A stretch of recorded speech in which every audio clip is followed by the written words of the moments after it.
Chapter 1028. Zhong Gaoxia was overjoyed. It had to be known that the father of the 4 siblings was not like a father at all. Other than her, the daughter, the other 3 brothers had all established their own families. When they married and had children, Zhong Julu never showed up. No matter if the 3 sons of the Grand Secretary were successful or causing trouble, he never paid any attention to them. The entire capital laughed at the 3 sons of noble families who were clearly of great birth but had no one to rely on. They were most likely children picked up from the streets.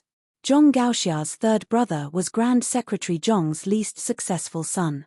He was idle and no one was willing to take this coward out to play. He often carried a pigeon whistle with him and wandered around Grayton City.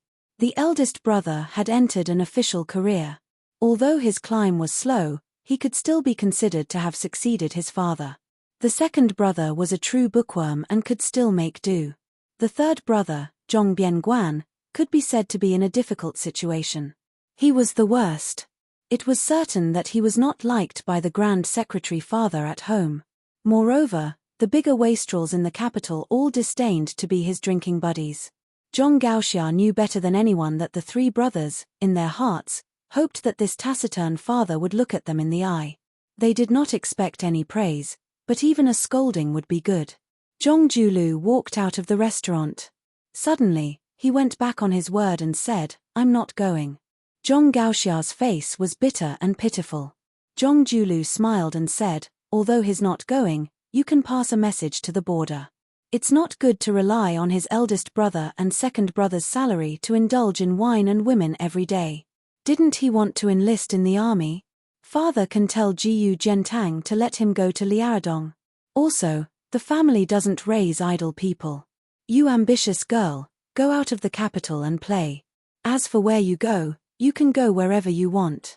Just don't write a letter to father asking for money." Zhong Gaoxia's eyes lit up. She said excitedly, "Really?" Zhong Julu nodded lightly. Zhong Gaoxia suddenly said, ruining the mood, "Father, you're not sick, are you? Did Uncle Huan make you so angry today? Daughter will help you get back at him. See if I don't eat and drink until the Huan manor is poor." The Grand Secretary laughed softly and said, "Promising." Then he added, "Let me say this first. You can go anywhere in Liang, but you can't go to Beiliang Circuit, you can't go to Yankai Circuit, and you can't go to Guangling Circuit." Zhong Gaoxia replied with an O, then counted with his fingers and said, "Gangnam-do is the 4th, and the Liao is the 5th. She finished listing all the Taoists in Liang in one breath and said with a smile, "Then I'd better stay at home and not get married for the rest of my life. I can't go anywhere anyway." Zhong Julu angrily took the reins from the restaurant's manager, who was treading on thin ice, and handed it to his daughter. He smiled and said, "Don't be so glib with your father. Quickly go and tell your sister-in-law the good news." Zhong Gaoxia made a face and mounted his horse, galloping away in a cloud of dust. Zhong Julu stood in the same place. How could the manager dare to argue with the Grand Secretary for forgetting to pay the bill? Besides, when the Grand Secretary was here, no one dared to court death. However, the manager dared to guarantee that there wouldn't even be a place to stand in the restaurant tomorrow, let alone a place to sit. The manager had already quietly turned around but was stopped by the Grand Secretary. The manager's face stiffened as he turned around, not knowing what to do. Zhong Julu smiled and said, "Manager, I ate and drank your wine for free. Please don't mind." The manager shook his head vigorously and refused to say a word even if he was beaten to death. Zhong Julu walked towards the heavily guarded carriage and muttered to himself in a voice that only he could hear, "Eating from the monarch and being loyal to the monarch, we don't owe each other anything.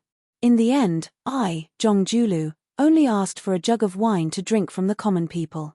It's not too much, right?"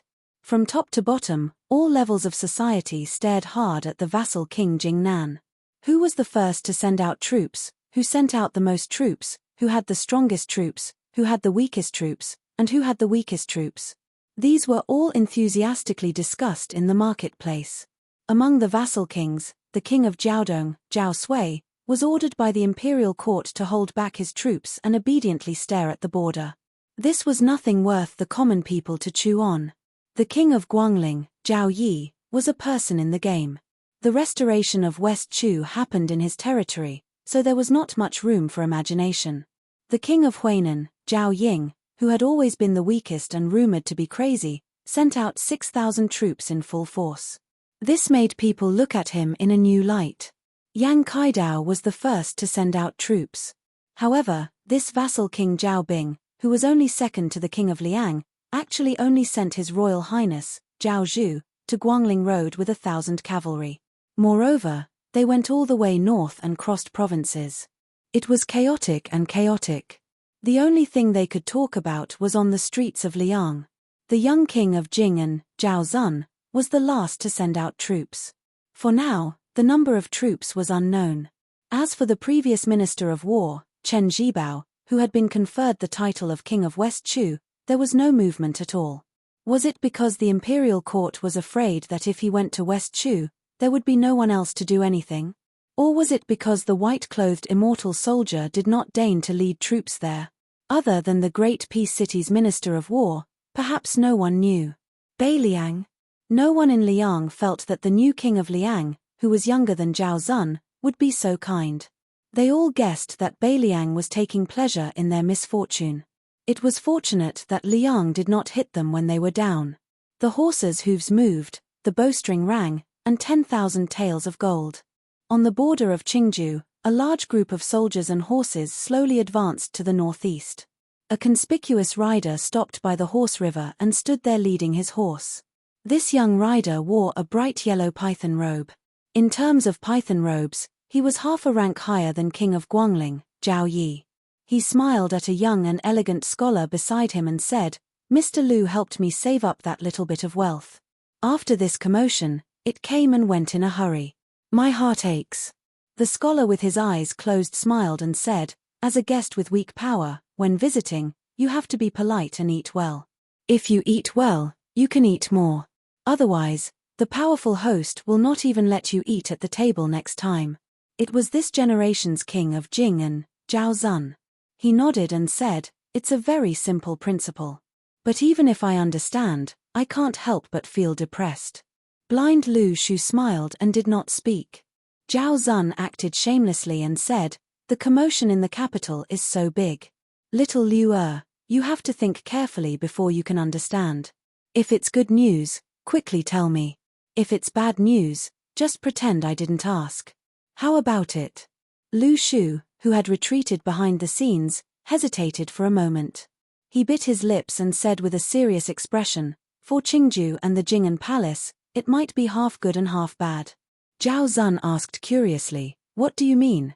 Lu Shu said softly, "The Grand Secretary purposely revealed a flaw in order to fish in the palace. If there are no accidents, he will gradually use the trump cards he has accumulated over the years to use the imperial censor's brush to kill people. Coincidentally, Yin Mao Chun will be the one presiding over the review. Many people will definitely die. The Green Party's Lu Feiqi died and the party collapsed. By tucking its tail between its legs, it could luckily escape this storm. After the storm, there will still be people to do it. The Green Party will have a chance to make a comeback." This time, Lu Shu earnestly requested the prince's mansion to send out all of its elites to let His Majesty the Emperor and the big shots in the palace know how we eat, so that we can seize the opportunity in the upcoming maneuver. The world was the Zhao family's world. As the head of the family, he had many children and grandchildren. Naturally, he would choose those who did things reliably and did not compete. Only when the head of the family was happy would he be willing to give them more money, hoping that they would work harder. If he felt that they were useless, the head of the family would have to hold on tight to his money pouch and family heirlooms. Only, Lu Shu really could not imagine what kind of scene the palace would be without Grand Secretary Zhong. With him and Tantanan here, they could see the situation in Qingju clearly. They would definitely not make things too difficult for the Jing'an Palace. If a family changed the head steward in charge of money, or even if they changed the head of the family, if no one in the Green Party could step forward and speak up for them at the crucial moment, it would always be a hidden danger. Therefore, the good was in front of them, while the bad was in the distance. Overall, it was still bad news. Of course, everything in the world can change in an instant. No matter how far you can see, first of all, You might not be able to make accurate predictions, and second of all, you can't escape the path of taking one step at a time. As long as we don't make any mistakes, when the time comes and our plans still fail, we can just curse the heavens for not opening their eyes. Zhao Zun said in astonishment, Grand Secretary Zhong is only in his 50s and his body has always been in good shape. How could he retire? And how could anyone make him retire? Lu Shu pointed to the sky above his head, not saying anything. Zhao Zun's expression was uncertain. He lowered his voice and gritted his teeth, saying, That's why you wanted me to make friends with Third Prince Jin and the Prince of Qingcheng from the beginning? Lu Xuan nodded. He didn't feel the slightest bit of complacency towards his own silent arrangements. Zhao Zun suddenly said with a cold laugh, Liu you said that as guests, we have to be careful to show our table manners, but as the head of the family, his table manners are a complete mess. Indeed, sitting in that position, the family rules are the law of the country, family rules are heavenly rules. Lu Shu said calmly, Your Highness, don't forget, you are also surnamed Zhao. We are one family, so there is no need to speak like two families. Zhao Zun smiled and put his arm around Zhao Zun's shoulder. You and I, there is nothing we don't dare to say. Lu Shu had a helpless expression. Zhao Zun said worriedly, Liu you really don't want to come with me? Without your help in coming up with plans, I don't feel confident. Lu Shu said calmly, I only know how to come up with ideas. I am an outsider when it comes to military formations. Moreover, Your Highness' trip this time isn't for military achievements. Of course, even if you want to, you won't be able to. Once you defeat these 6,000 people in one go, you will meet with that crown prince in ragged clothes in secret. Then, it will be considered a great success. Zhao Zun couldn't bear it. Can't you just leave 2,000 or 3,000 soldiers behind? Can't you just leave 1,000 behind secretly? Lu Xuan's face was expressionless. He turned his head and looked at this king of Jing'an who he had always called his highness. Zhao Zun hurriedly raised his hands. I will listen to you, okay? Seeing that this Mr. Lu didn't move, Zhao Zun reluctantly whispered, I am really leaving? Lu Shu stretched out a hand and signaled him to get on the horse. Zhao Zun got on the horse. Lu Shu hesitated for a moment, then looked up and said, Remember, there are only two things for this trip. First, try to win more trust from Zhao Zhuan. Second, use the 6,000 lives to win the hearts of the people. Zhao Zun lowered his head to look at this blind strategist who was doing his best for the Prince of Jing'an's estate. He gave a heavy yen and urged his horse to leave. The young king had a heroic spirit in his heart that said, I also have Yuan Bengxi by my side. Chapter 1029. A large and imposing caravan slowly headed south. The size of the caravan far exceeded that of the newly appointed Ding Great General Lu Shengxiang. Among the 200 or so people, 80 of them wore fine golden sabers. The remaining 100 or so cavalrymen wore black robes and carried different weapons. However, without exception, each of them had an eye-catching copper-embroidered fish pouch hanging from their waists. The number of carp tails embroidered on the copper pouch also varied. Some had 7 tails, while some had 4 or 5 tails. This meant that they were Jianghu warriors who had performed meritorious deeds for the imperial court of Li Yang. They were no longer considered to be in the wilderness, but had the official status of an official. With this bag, they could enter the passes and cities without the need for an identity card. The Jianghu martial artists of Liang were all proud to have a copper-embroidered fish pouch. Liu Hao's pouch was embroidered with 8 golden fish. It was just that the celestial state master didn't carry it with him. In this trip, there were 3 people with 7 carp pouches that symbolized level 1 masters.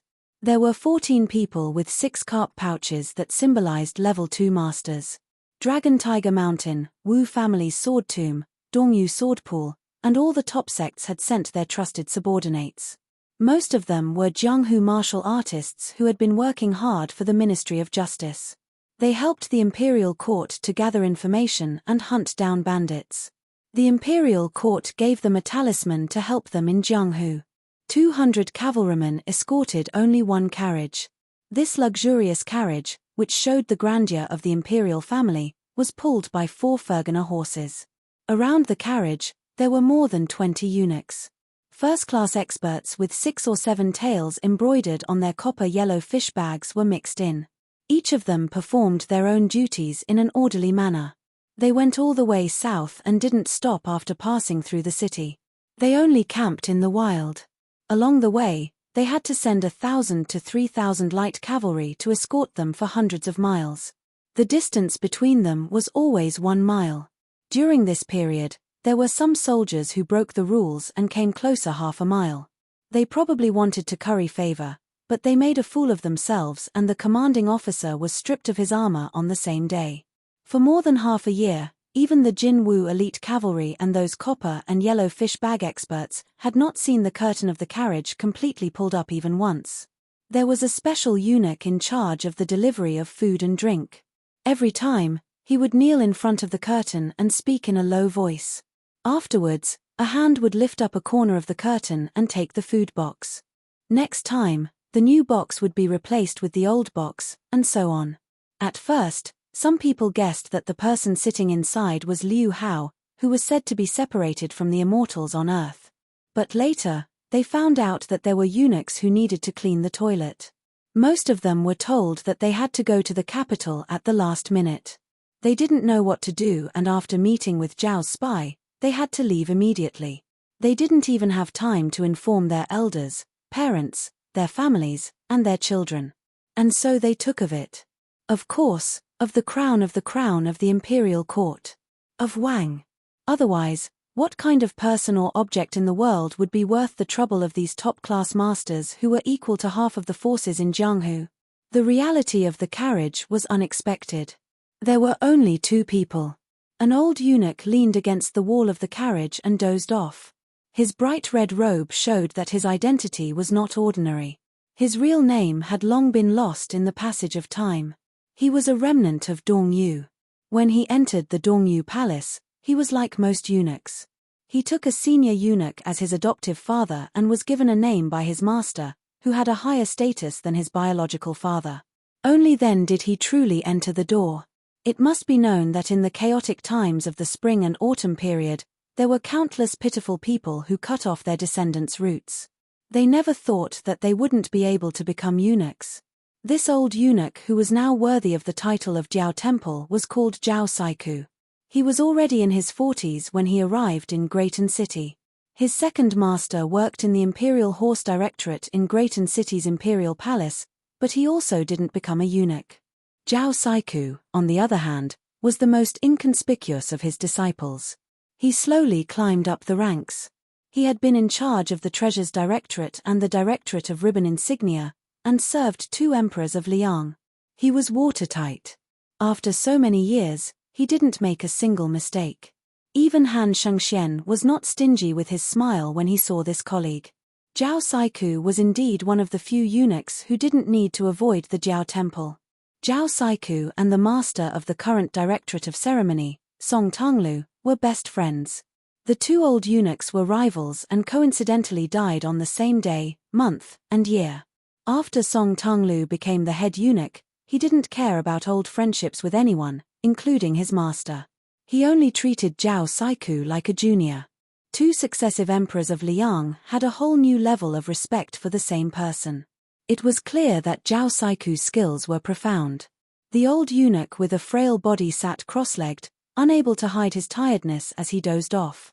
His movements were too big and he woke up with a start. His face was drowsy, as if he had dreamed of something. The old man sighed softly. Liang had taken over the spring and autumn period, the territory, the gold and silver, the armory, and even the concubines. These things were either reasonable or flawed, but they were not criticized by others. However, there was one action that the late emperor of Liang had taken that was criticized both internally and externally.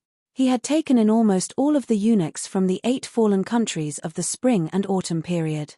This had led to the imperial palace of Grayton to become overcrowded and bloated. There were no less than 12 supervisors, 4 departments, and 8 bureaus, and 24 yamens. At the time, both the military and civil officials of Liang didn't quite understand this. The new dynasty was about to take advantage of the situation to fight a decisive battle with the Beimang barbarians.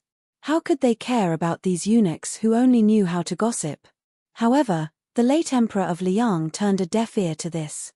The old Grand Secretary, who was Zhong Julu's master, sent a series of memorials, but all of them disappeared without a trace.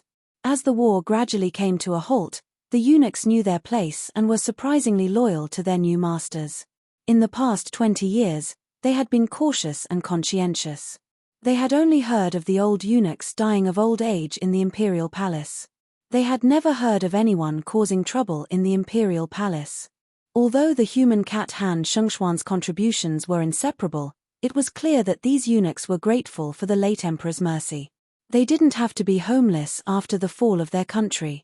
Other people who had lost their country could still rely on their skills to survive, but it was easier said than done for them. Chapter 1030. The old Martin Temple glanced at the corner of the carriage from the corner of his eyes and lowered his eyelids. He was used to it. A middle-aged man was sleeping peacefully in the corner. He was handsome and had a vertical scarlet mark between his eyebrows, as if there was another eye in addition to his eyes.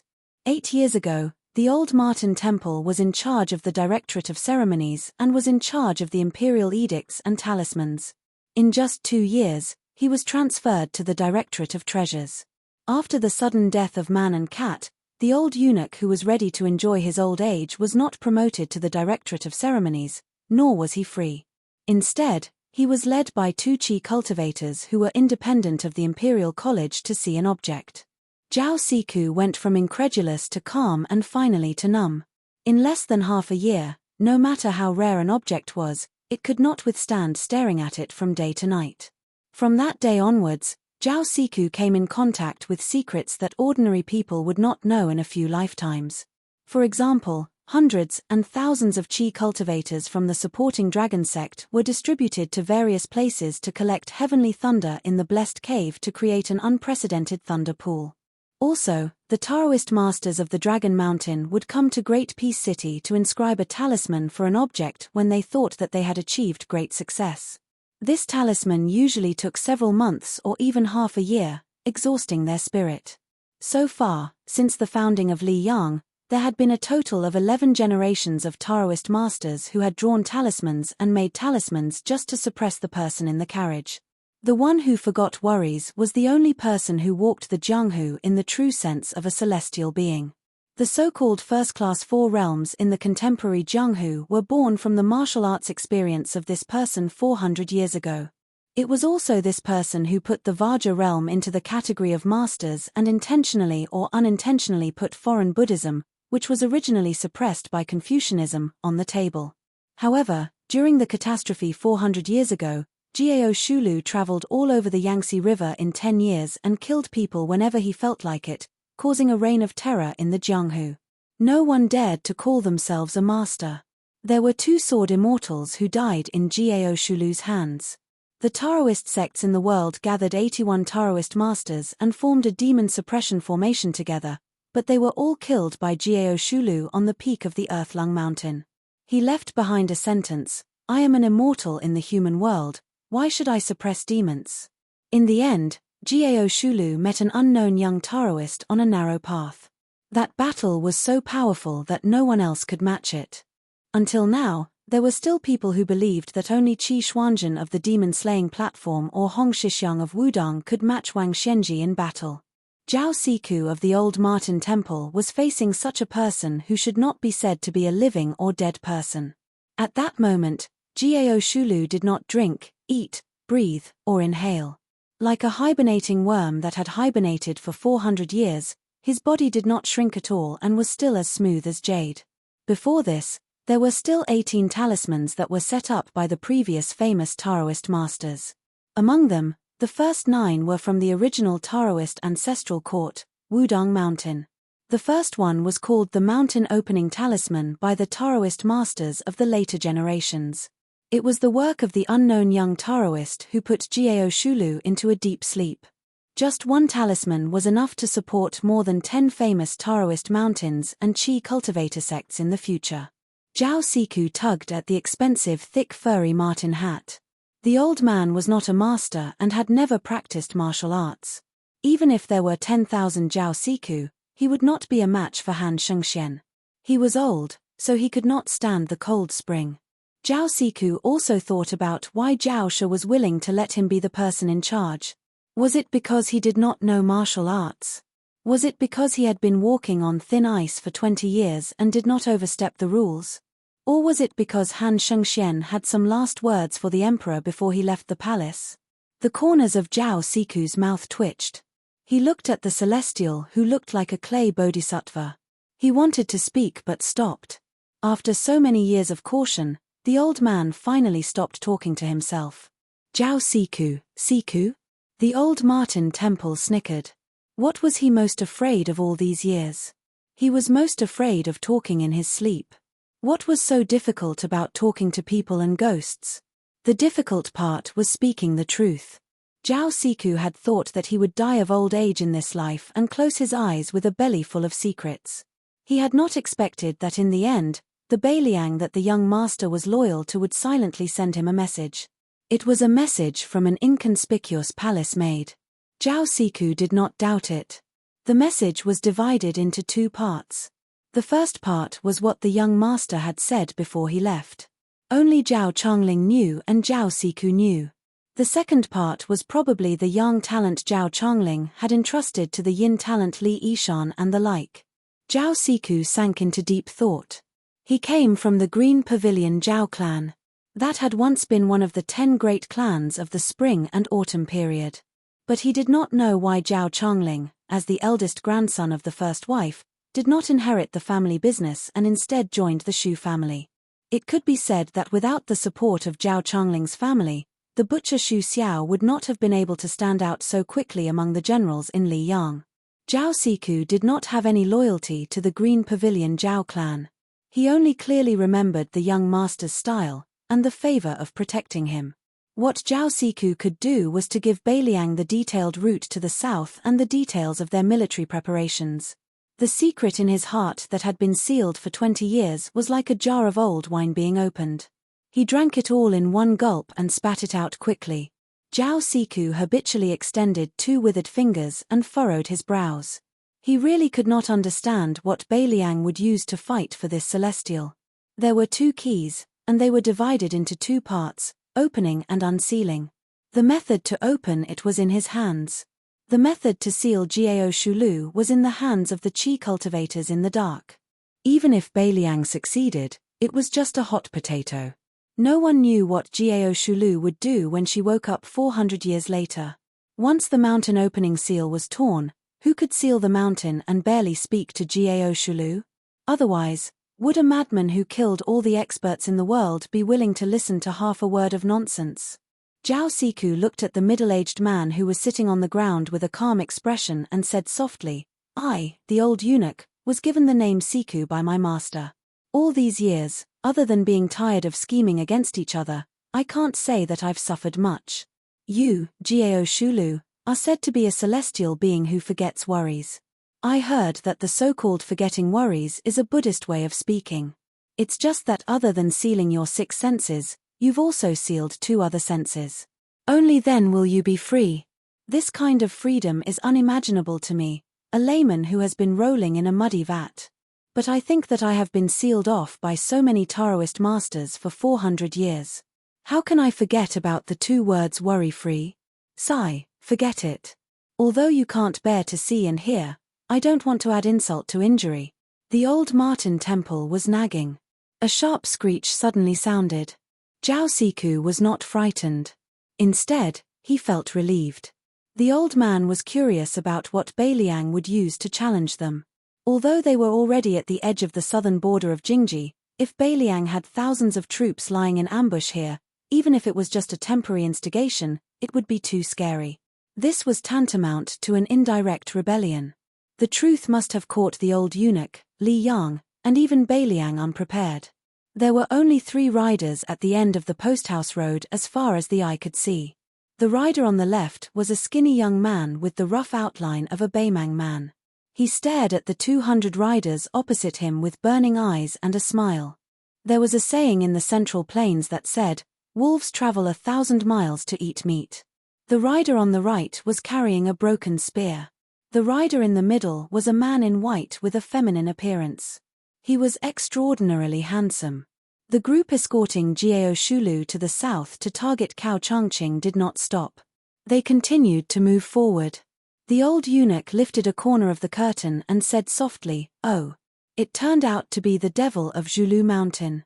Zhao Go had records that the man in white who had blocked the useless monk was Luo Yang, Beimang, and also the world's #1 devil.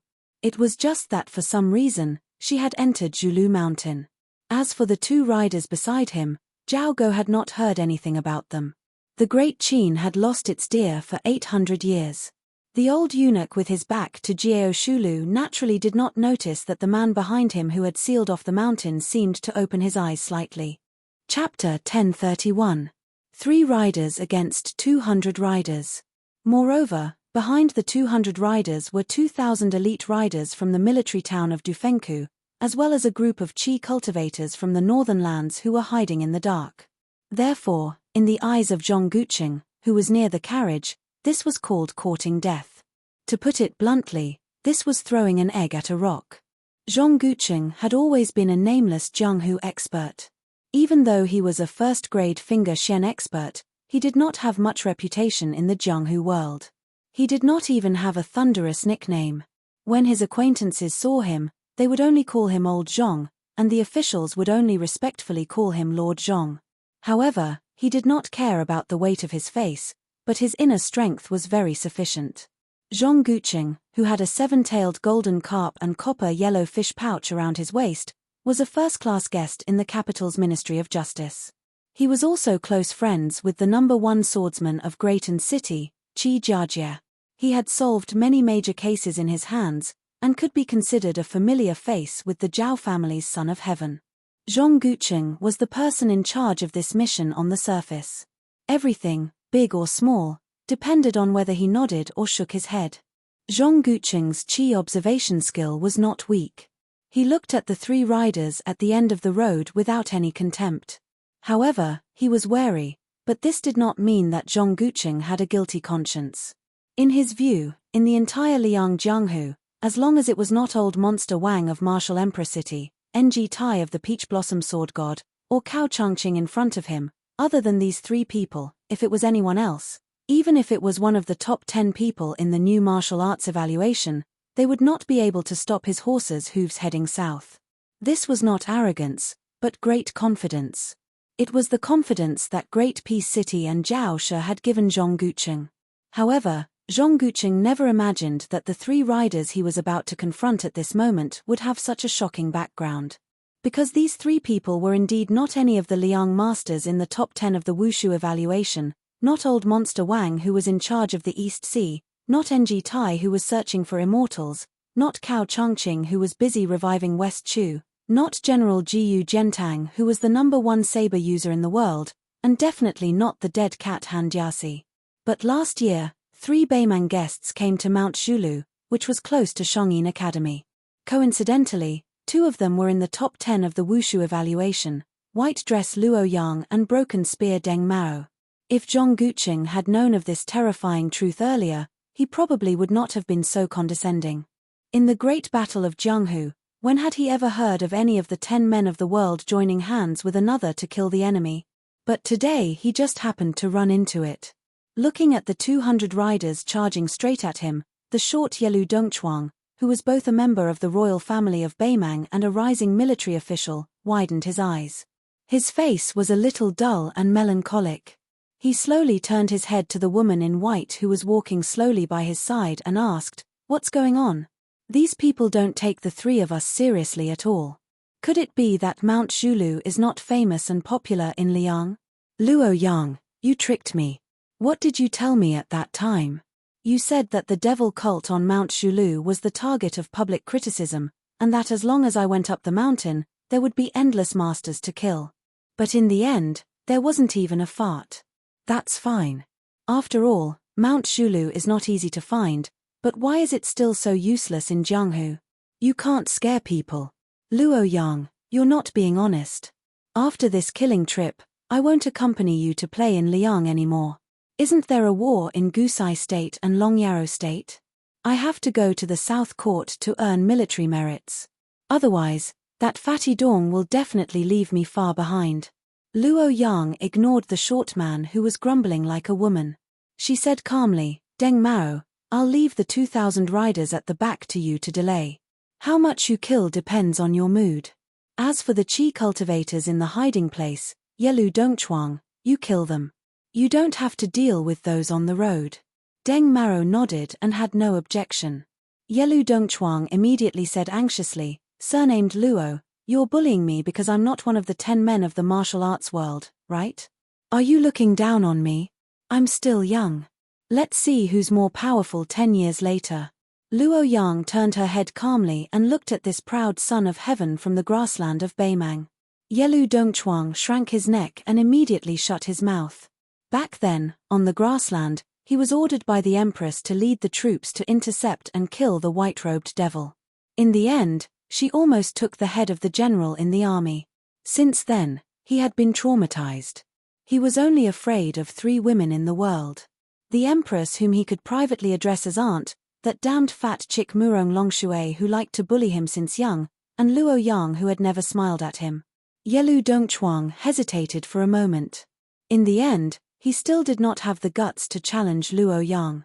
He obediently turned his horse around and dashed out of the road to find trouble with those sneaky qi cultivators. Deng Mao glanced at the carriage and asked softly, both you and I have sensed the strange phenomenon just now. Is it really all right?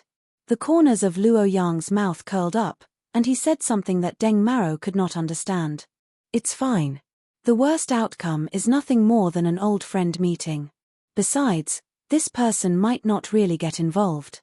I guess if Wang Xianji doesn't come, even I may not be able to make him come back to his senses. Deng Mao had always been a man who did not like to get to the bottom of things. Seeing that she did not care, he could not be bothered to worry unnecessarily. Moreover, Deng Mao did not treat the white-robed devil who ranked higher than him in the martial arts assessment as a woman. A devil who could kill Beimang twice and a woman who was almost on par with the top 3 in the martial arts assessment. Which man had the right to love and dote on her condescendingly?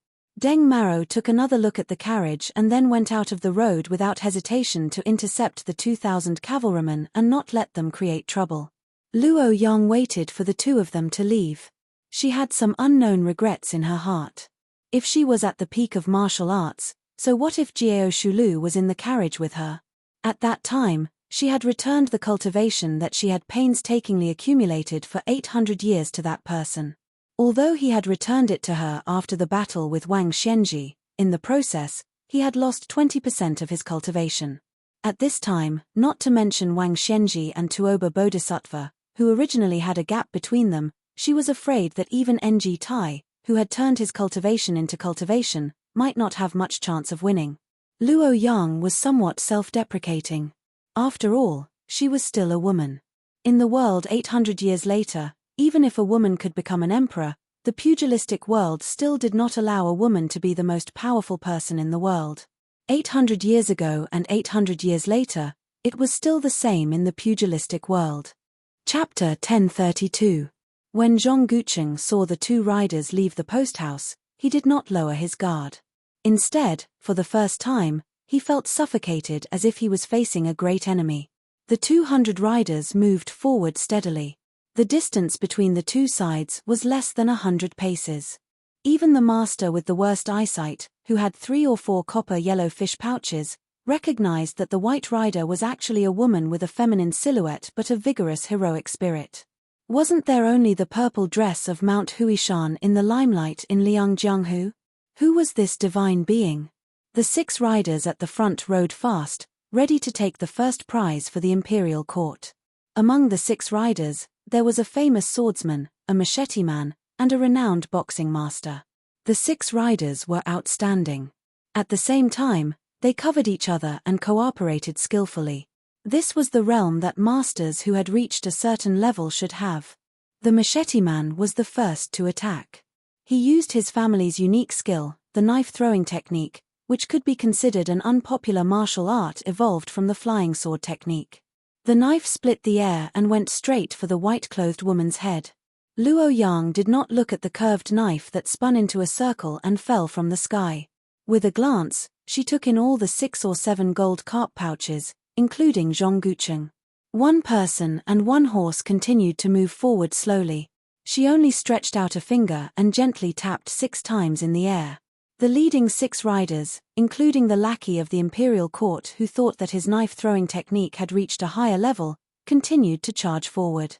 However, their heads seemed to be blocked by a wall. Not only did their heads stop abruptly, their bodies also swayed back and then fell heavily on the post house, dying on the spot. Finally, the belated throwing knife came.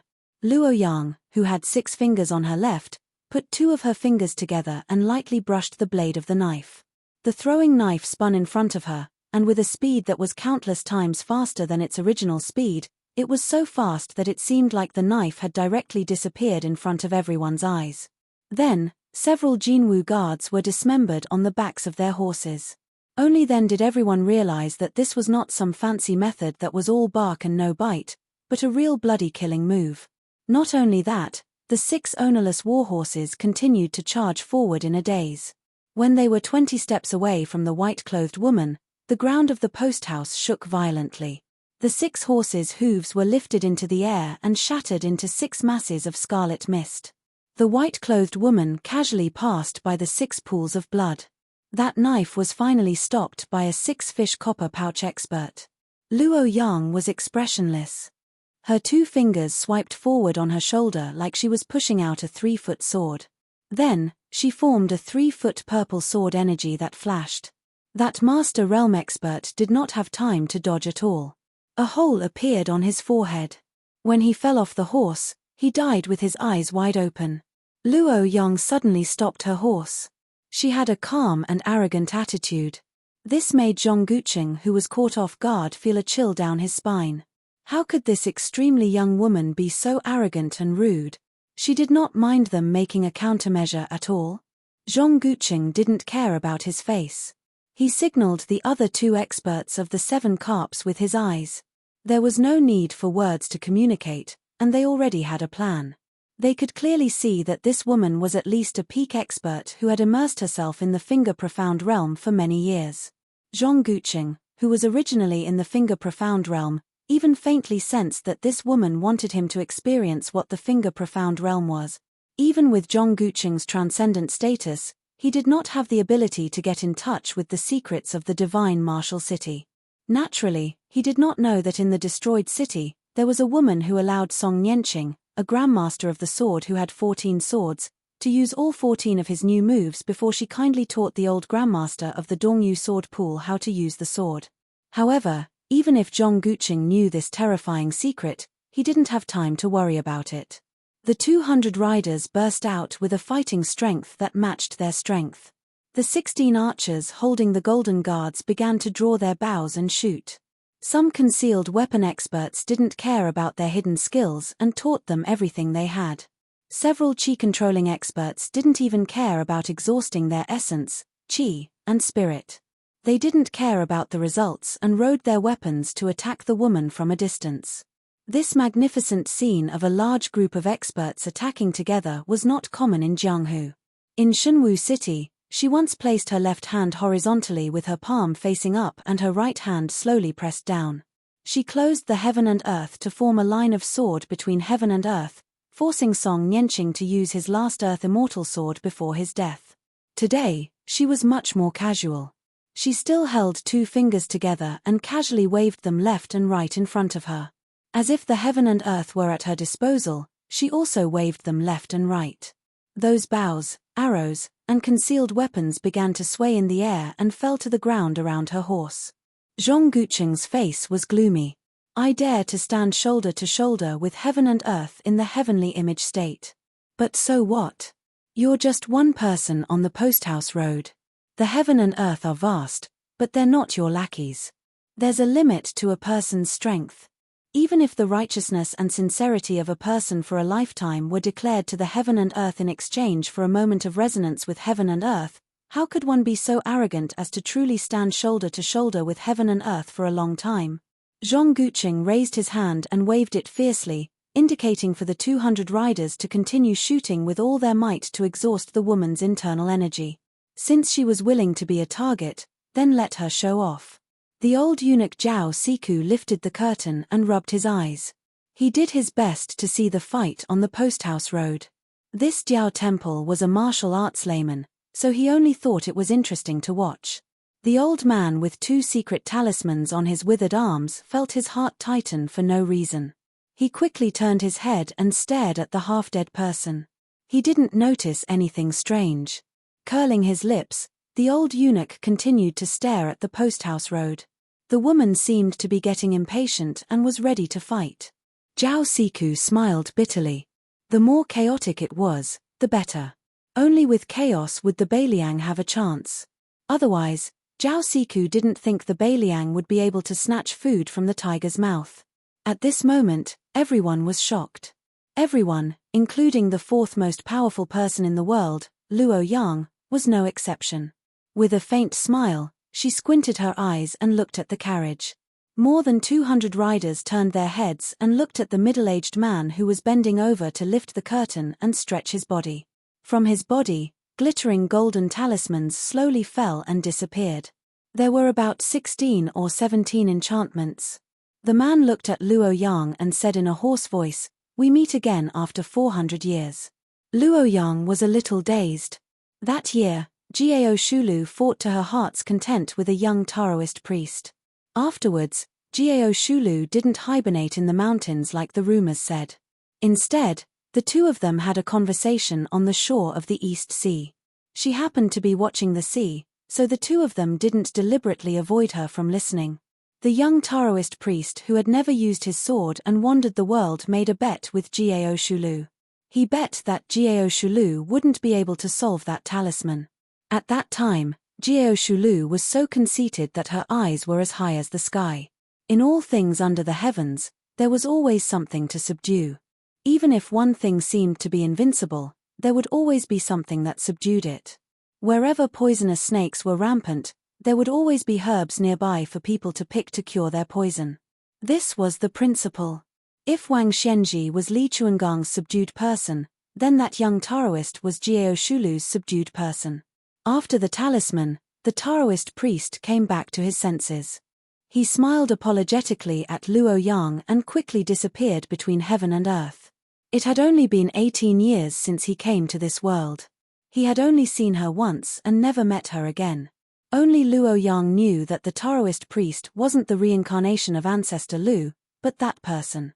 Jiao Shulu sat cross-legged and looked up at the distant northwest. "If you don't come, I'll really start a massacre." Everyone felt like a spring breeze was blowing on their faces. A wavering purple and gold figure appeared in the blink of an eye. It was like the legendary immortal who had gone out of his body. Then the 200 riders were frightened and retreated one after another. That blurry figure and that face, if it wasn't Hsu Fengyan of Bailiang, who else could it be? This Hsu Fengyan pretended to lead the horse for the woman in white and looked at Jiao Shulu with a smile. "The 9th time I was in a trance. I was originally sitting on the top of Kunlun and watching the East Sea." Chapter 1033. Hsu Fengyan and Jiao Shulu, one in a trance and the other back to reality, were talking about the heavenly secrets that no one knew except for Luo Yang. Zhong Guqing and the other masters were so helpless that they didn't have the courage to fight to the death. A woman in white was almost invincible, and now there was an out-of-body celestial being. Jiao Shulu, who only had 2 talisman restrictions left on her body, looked around and took a deep breath. With an intoxicated expression, she said to Hsu Fengyan, whose figure was drifting, "You go back to Kunlun first, and then take a look at Donghai. Then I'll go to Bailiang." Xu Fengyan smiled and nodded, but he did not immediately return from his mental journey of several thousand li. Instead, he turned the horse around for Luo Yang and slowly walked on the posthouse road, gradually going further and further away, leaving Jiao Shulu and a large group of copper and yellow fishbag experts behind. Hsu Fengyan said softly, "I know who you love, and I won't force you. If it were me and the woman I love lost her memory, she wouldn't be her anymore. Although I'm a little different, it's not that I've lost my memory, but that I've gained some. Probably in your eyes, I'm more Hsu Fengyan than that person. In the final analysis, you can only blame yourself for this muddled account that you've been calculating for 800 years.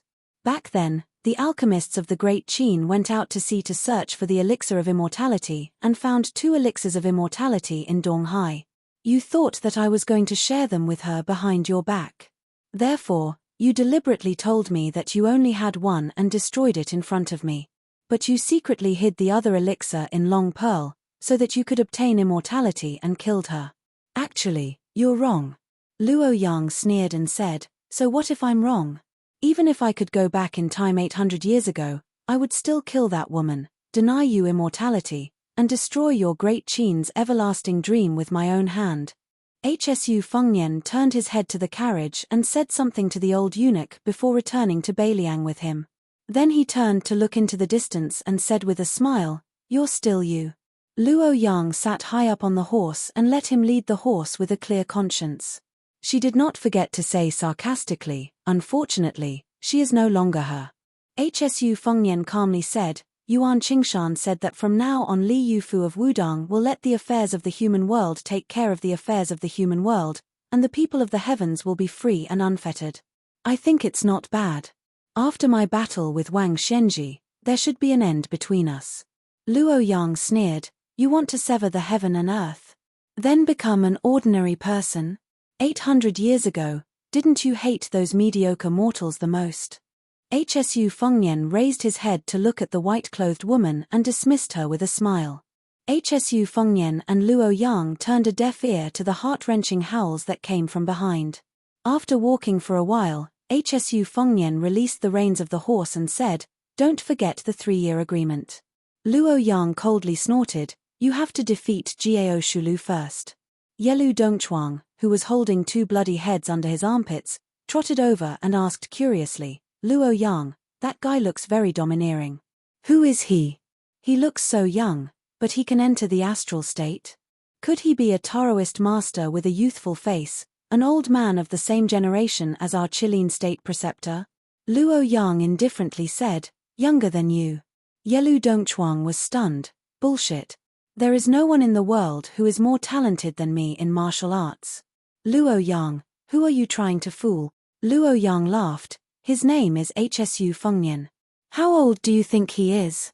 Yelu Dongchuang let out a strange cry and thought seriously for a moment. He smiled obsequiously, if that's the case, then I won't go back to Beimang. I'll let Fatty Dong experience bad luck first. Luo Yang, I'll hang out with you for another 2 years. I haven't seen enough of Li Yang's great rivers and mountains. Don't misunderstand, I'm not afraid of this new Prince Liang. Deng Maro obviously sensed that something was wrong here. He quickly met up with Luo Yang and Yelu Dongchuang and returned to Zhulu Mountain together. By the time the remaining 1,600 cavalry from Dufengku arrived at the battlefield, many soldiers had dismounted from their horses and were vomiting non-stop. There were disgusting scenes of mangled flesh and blood on the posthouse road. There were few intact corpses. The commanding officer did not care about anything else. He hurriedly ordered his men to confirm the safety of the carriage. However, there was no one in the carriage. This made the commanding officer feel like he was struck by lightning. Then, dozens of white-clothed qi cultivators with yellow jade belts arrived one after another. They looked at each other in dismay as if they had lost their parents. The commanding officer saw that these immortals in the mortal world were so terrified. He was certain that he would not be able to escape death this time. He hesitated for a moment and turned back to look at the direction of Taiyan City in the north. He then turned back to look at the Guangling Road where the old West Chu was located. His expression was uncertain. He ordered the elite cavalry under his command to return to Dufengku.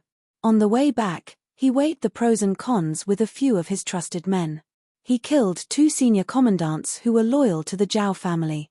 The rest of the generals went to Dufengku and left the military town with their families and some of their direct descendants. When Jiao Shulu brought the old eunuch Zhao Saiku to Beiliang leisurely, a middle-aged scholar in green frowned on a mountain a few miles south of the courier road where the tragedy occurred. An old man beside him who had personally stirred up a pool of spring and autumn water sneered, under this old man's control, the fate of the world flowed from the dynasty into Jianghu. However, it could not support the number of immortals in the mortal world. Therefore, 8 to 9 latrines were already the limit. Whoever wants to poop would have to leave one. When Li Chungang left, it was because Ng Tai had ascended to the realm of Sword Immortal. When the Dragon Tree Monk of the two Zen temples left, it was because Chen Zhibao took advantage of the loophole. Hong Shixiang was entrusted to the current chief of Wudong, Li Yufu. He would pass it on to that child in the future. This is also the most admirable aspect of Wudong. They had truly succeeded in passing down the incense from generation to generation. As for Zhao Xuansu, who exchanged one seal for another with Zhao Huangchao in the past at Mount Longhu, he could not ascend and his soul was scattered. This allowed the little girl you were protecting to have the aura of a master of all the famous swords in the world.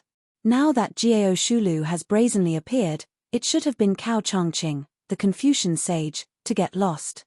Cao Changqing shook his head and said, I have my own way to compete with Jiao Shulu. Chapter 1034. The old man who had the qualifications to speak arrogantly beside Cao Zhangqing's ear was naturally Huang Sanjiao. The old man thought for a moment and said, this old man can roughly guess your plan.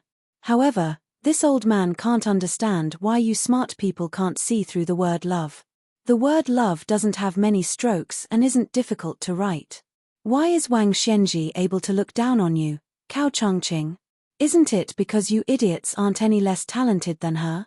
You, and that Li Chungang, whom this old man truly envies, and that Mount Hui Shenyuan Jingcheng, have all spent your entire lives in prison for a woman? Is it worth it? Cao Changqing's expression was calm.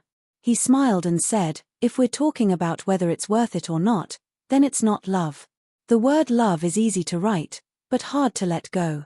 You, Huang Longsha, haven't encountered it yet. You laughed at us for being stupid, but we also laughed at you for being smart all your life. It's not worth it. It's good to have no attachments, but it's also not bad to have attachments. Huang Longsha gritted his teeth and said, once a smart person is terminally ill, then even the immortals can't cure him. Cao Changqing turned his head and asked, you, Huang Longsha, claim to be one of the top 3 in the world. Other than pulling up seedlings to help them grow and adding fuel to the fire, what else can you do? Huang Longsha made a sound of surprise. You've guessed it. Cao Changqing smiled and said, it's a pity that you and I don't have much time left. Otherwise, I would have a good chat with you. Huang Longshan chuckled and changed the topic. That Jiao Shulu is really ruthless. She killed more than 200 people in one go. Moreover, in this way, although the Zhao clan's vitality cannot be said to be greatly damaged, they will have a flaw that can be exploited. This will be greatly beneficial to your West Chu. Cao Changqing shook his head and said, the martial artists of Jianghu are trapped in the battlefield, but that's all there is to it. They have never been able to influence the outcome of a battle. Since the war of the spring and autumn period, the army has long been skilled in how to stop and kill masters who charge into battle alone. Of the 200 masters, only about half of them are willing to give their lives to the Zhao family and go to West Chu to fight. Throwing 100 people into the battlefield that will easily have tens of thousands of people is like trying to put out a burning cart with a cup of water. What's more, Zhulu Mountain would also be participating. With just a small group of experts, it would be hard to say who would emerge victorious. Oh, Huang Sanjia, what you really want to talk about is the desertion of the Dufengku commandant. This was a good thing. Pulling one hair would affect the whole situation. After nearly 20 years without the smell of gunpowder, the thousands of miles of territory south of the capital was filled with women. It far exceeded the imagination of the Zhao clan's son and the civil and military officials of the court. Recognizing this point, the head of the civil officials, Zhong Julu, opened his mouth to speak. Unfortunately, no one believed him. The most powerful of the military officials, Chen Zhibao and Jiyu Zhentang, were not willing to speak nonsense. Lu Shengxiang knew that it was useless to say anything. This is where the opportunity lies. Huang Longsha also shook his head. It seemed that he was not optimistic about the final outcome of West Chu. Cao Changqing did not mind. He laughed softly and said, you plan to hand over the country to the crown prince of Yankai, Zhao Zhu. Then who will you hand over Jianghu to? Could it be that woman in purple, Shenyuan Qingfeng? The old man neither admitted nor denied. He said softly, you said that I, Huang Longsha, can only speed up the growth of the crops and that the harvest can only be the one that has been set. You are wrong. Cao Changqing raised his head and looked at the figure hovering in the sea of clouds on his sword. Huang Longsha smiled and said, there is thunder, there is rain, and there are going to be countless deaths. Cao Changqing sighed, it is impossible to exchange decades of chaos for centuries of peace. The old man put his hands together and exhaled a breath of mist. The ancients did not dare to take Mount Tai and surpass the North Sea. The future generations cannot do it. I will do it. Cao Changqing was silent. After a long time, he said slowly, madman. Huang Longsha smiled freely. I am very happy to meet you. Cao Dei, one of the top playboys in the world, suddenly asked, Cao Changqing has always been very curious. What is your idea of a world of peace? The old man grunted and said vaguely, in a world of peace and Tao, it is not a matter of the ruler and the people, but of the country and the people. The two seem to forget each other, but each has their own true temperament. Cao Changqing closed his eyes and fell into deep thought. Huang Longsha smiled and said, don't think too much about it. Be careful not to fall into it and not be able to get out. At that time, even if you are the scholarly sage, Cao Qingyi, you will only be worrying about nothing. I have a stomach full of untimely and unworldly thoughts. It is enough for me to drink alone to relieve my boredom. Cao Changqing opened his eyes and rubbed his white hair. He asked, can we really pass Jiao Shulu and Wang Xianji? Huang Longsha said calmly, actually, as long as we pass Jiao Shulu, it is more or less the same. Because in the end, it is just a test. Wang Xianji is slightly better than Jiao Shulu, but this is the difference in strength and not the difference in realms. Cao Changqing said bitterly, it is just a test, but it is no different from fighting with Wang Xianji in advance. Isn't it still a narrow escape? Huang Longsha rolled his eyes and said, that kid asked for it. What does it have to do with this old man? Cao Changqing asked with a smile, you really didn't leave anything behind? The old man raised his head and said firmly, no. Cao Changqing's question was asked on behalf of someone, but Huang Sanjia's answer was clearly directed at the person in the sky. The young woman snorted coldly, broke through the clouds, and flew away on her sword. In a secluded mountain forest in Beiliang's Yuju, a thick aura like a giant python coiled around a carriage. Xu Yanbing watched the python's aura gradually fade and felt relieved. Hsu Fengnian walked out of the carriage and said with a sigh, Jiao Shulu will arrive in Beiliang very soon. The 7th time I was in a trance, I recognized the reason for the gathering and dispersing of the world's fate. The last time I was in a trance, I remembered the talisman drawing Bet by the East Sea. This time I was in a trance in Kunlun because I was watching NG Tai return from his visit to immortality. I was careless and bumped into Jiao Shulu, so I had no choice but to show myself. Xu Yanbing asked, do you need me to make a move? Hsu Fengnian shook his head and said, it's useless. I still have to settle this karma myself. For the first time, Xu Yanbing showed a gloating smile and said, I have a suggestion. Since the female bodhisattva on Mount Lantuor has tied her hair, why don't we untie it one by one? This method isn't smart, but it's still a method. Hsu Fengnian hurriedly said, don't. If Luoyang knows about this, she'll come straight from Mount Zhulu to Beiliang to make trouble with me. That woman will really kill. A laugh. A sneer. It came from the mouths of the two women at the same time, obviously with a hint of disdain. There was no need to say much about the girl who had been wandering around in the distance while carrying a withered pole. As for the other one, she was a bodhisattva. Chapter 1035. Hsu Fengnian glanced helplessly at the spear master who had probably set a trap for him. When he came back to his senses, the qi in his body was at its most turbulent and dangerous stage, and his perception of his surroundings was not very sharp. As the best fighter in Beiliang, Xu Yanbing could easily find out about the arrival of the bodhisattva from the western region. However, Hsu Fengnian could not. Even when he heard her sarcastic laughter, he did not feel embarrassed. He leaned against the wall of the carriage and did not deliberately stand up to greet her. Instead, he put his palms together and bowed to the six-jeweled master from Mount Lantuor. Then, he waved at her, indicating for her to enter the carriage for a chat. Xu Yanbing tactfully walked away. He. The girl squatted in the distance and drew sand on the ground with a sunflower. The bodhisattva did not enter the carriage. Instead, she stood beside the carriage and looked at Hsu Fengnian with a peaceful expression. Xu Fengnian, on the other hand, was somewhat emotional. At the beginning of the year, when Xiong Fan was sitting steadily in the spring and autumn fishing platform, this woman led the ghosts out of the city and he almost mistook her for the white-clothed Guanyin. At that time, he was in awe of this woman who could make the old man in the sheepskin fur coat attack. Later on, the Prince Zhao Kai went to the western regions with the silver vase. He and she were already enemies of opposing camps.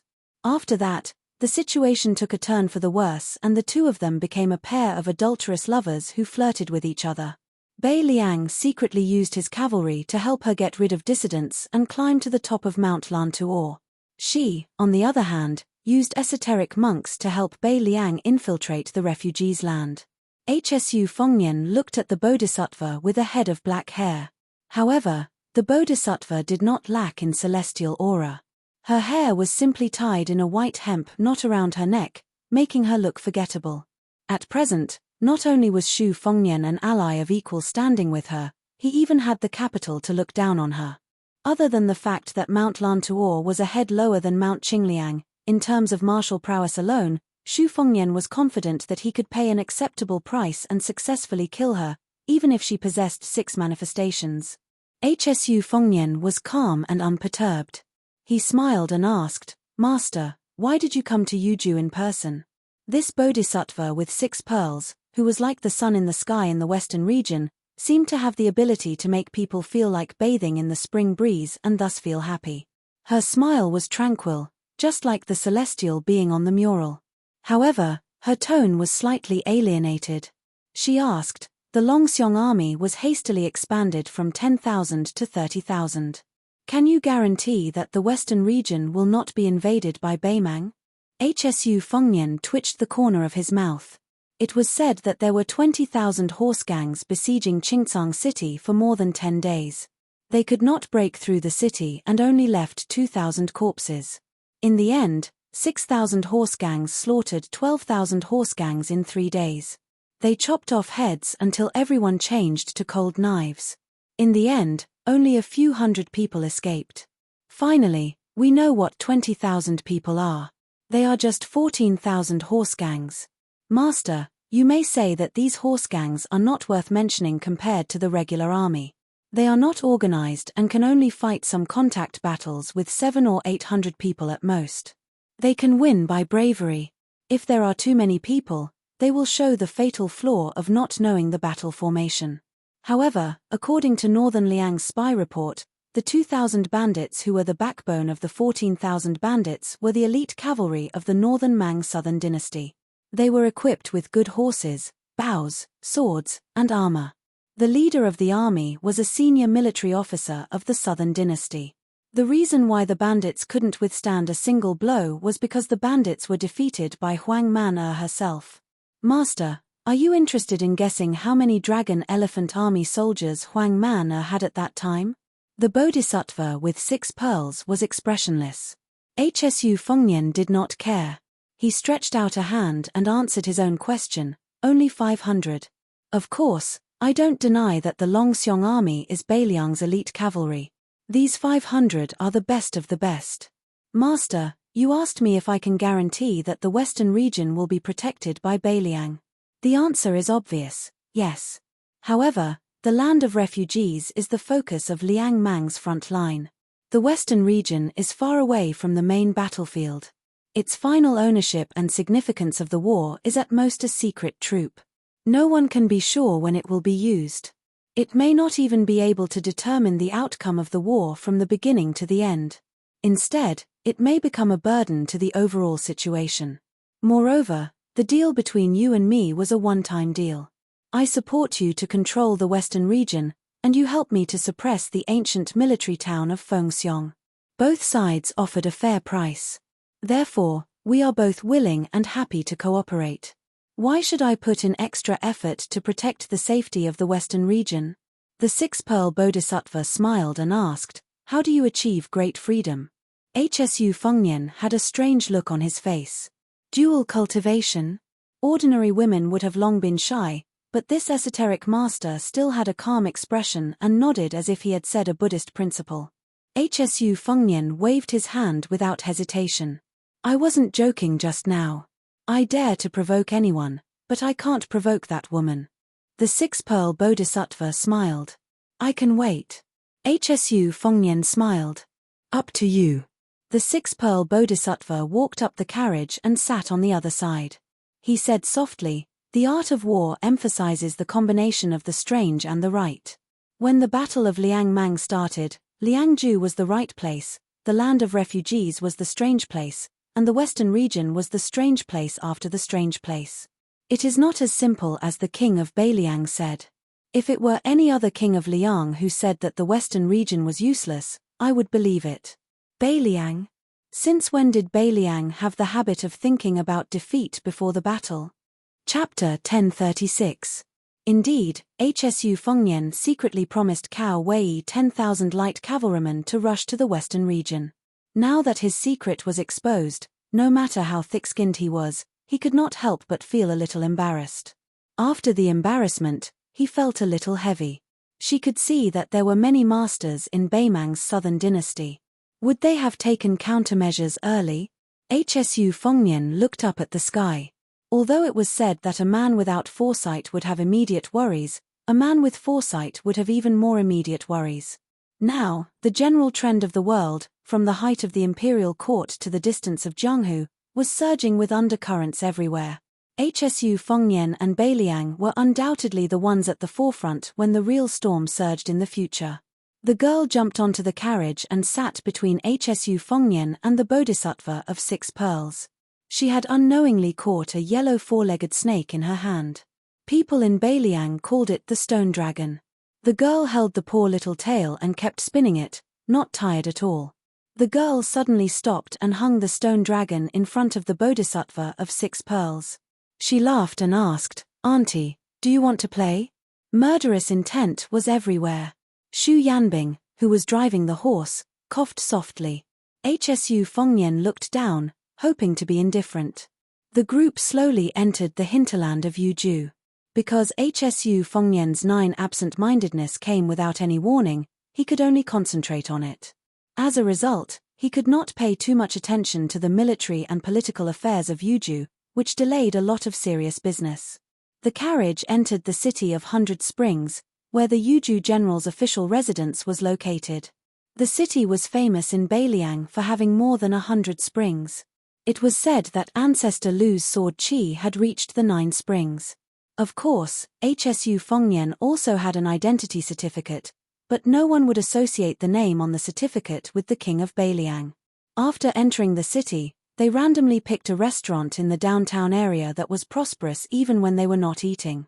HSU Fengnian caught a glimpse of the eye-catching sign on the restaurant's wall. Since he became the king of Beiliang, many related stories surfaced. For a time, he became the first choice of the storytellers to earn money. Not only in Beiliang, but also in Liang and the Central Plains. As for whether it would be good or bad, it depended on the preferences of the local officials and diners. They had to cater to their liking in order to get people to give tips. The restaurant's business was surprisingly good. Xu Fengnian had no choice but to pay a few more taels of silver before he managed to get a seat that was barely passable. Other than listening to the stories and enjoying the atmosphere, it was more to let Miss He fill her stomach. There was still some time before the storyteller went on stage. Miss He had always been wolfing down her food. HSU Fengnian had been thinking about how to deal with the tyrannical forces in the territory with the Yuju general Huang Fujin. He did not pay much attention to the whispers around him and the covetous gazes of the 6-jewel bodhisattva. Since Miss He was full, he paid the bill and left. Soon, several groups of people were fighting over the table he vacated. HSU Fengnian passed through the crowd and was already near the door. Suddenly, he heard a familiar sound of a peeper. He turned around and looked carefully. He was stunned on the spot. One lantern festival, in the city of Liangju, there was a pair of grandfather and granddaughter. The blind old man was drinking wine and telling stories. He was talking about His Royal Highness's first trip to Jianghu. The emaciated young girl was holding a poor-quality peeper made of white wood. Later, in Beimang, he saw the young girl handing out thin notes. At that time, she was playing the peeper to accompany her grandfather's storytelling. The first string was about to break. At that time, Hsu Fengnian was accompanied by Dao Manwu, who was a burden. In the end, he invited the old man and his granddaughter to drink wine. He even taught the young girl Cao Jiawu's peeper skills, which had almost become a peerless skill in the world. They parted ways happily. Hsu Fengnian also heard the blind old man talk about many things in Beiliang. He saw the knife wound on the back of the old soldier's hand. He also saw the young girl, whom the old man called Eriu, and her sincerity in treating the cheap peeper as her life. The young girl entered the stage with the peeper in her arms. However, this time, the blind old man was not with her. When she sat down, she picked up the pot of wine on the small stool in front of her and drank it all in one gulp. Hsu Fengnian could only hear the crazy jeers and boos from all around. They were all cursing and mocking the young girl, saying that she was a broken shoe used by a Beimang barbarian and that she had lost face for Beiliang. They said that she should have died outside the pass. What was she doing back in Yuju? She was a woman who only cared about money. The young girl was indifferent. She gently stroked the almost broken string of the withered peeper. A few armored soldiers who deliberately occupied the closest seats sat with their legs crossed. Every time the girl told a story or played the peeper, they would throw a string of copper coins at her. Obviously, they were already familiar with this and treated this matter as a form of entertainment. Then, everyone saw a young man walk onto the stage and squat in front of the young girl. For a moment, the copper coins fell like rain. Hsu Fengnian asked softly, "Eriu?" The young girl with indifferent eyes ignored him and continued to play the peeper. Hsu Fengnian squeezed out a smile. Word by word, he gritted his teeth and repeated what he had said in the past. As far as the whitewood peeper is concerned, the sound quality can be considered good. If the money allows, you can add a little glue. The old man said that the content of the book was especially critical of the peeper's brittleness and explosiveness. Also, the first string is not far from breaking. However, in my opinion, since you are playing the peeper for the spectators to enjoy, breaking the string is also something that everyone would be happy to see. There is no need to rush to change the first string. I'll also tell you some of the Cao family's peeper techniques. You can remember as much as you can. The young girl still did not raise her head. The sound of the peeper continued. It seemed that she did not dare to look at this man who she had met by chance in Beimang and who had once kindly taught her the peeper. Hsu Fengnian squatted by her feet and said with red eyes, "I'm sorry. I forgot to tell your grandfather last time. Not only am I from Beiliang, but I am also the person your grandfather always talked about. My name is Hsu Fengnian. I am now the king of Beiliang." The young girl who was sitting on the small bamboo chair and only as tall as the man in front of her suddenly raised her head. Hsu Fengnian reached out and gently pulled her head to his shoulder.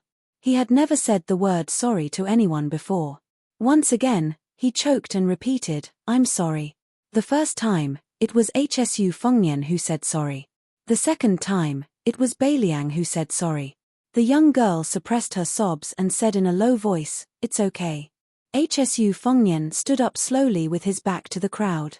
Xu Yanbing and the six-pearl bodhisattva took a step forward at the same time. Their eyes were unusually solemn. It was as if that figure had turned into Wang Xianji or the newcomer Jiao Shulu. There was a tall building above the 9th floor. Only then could one call himself a worry-free celestial being. Xu Yanbing shouted angrily, "Hsu Fengnian, do not force yourself to enter a trance for the 10th time.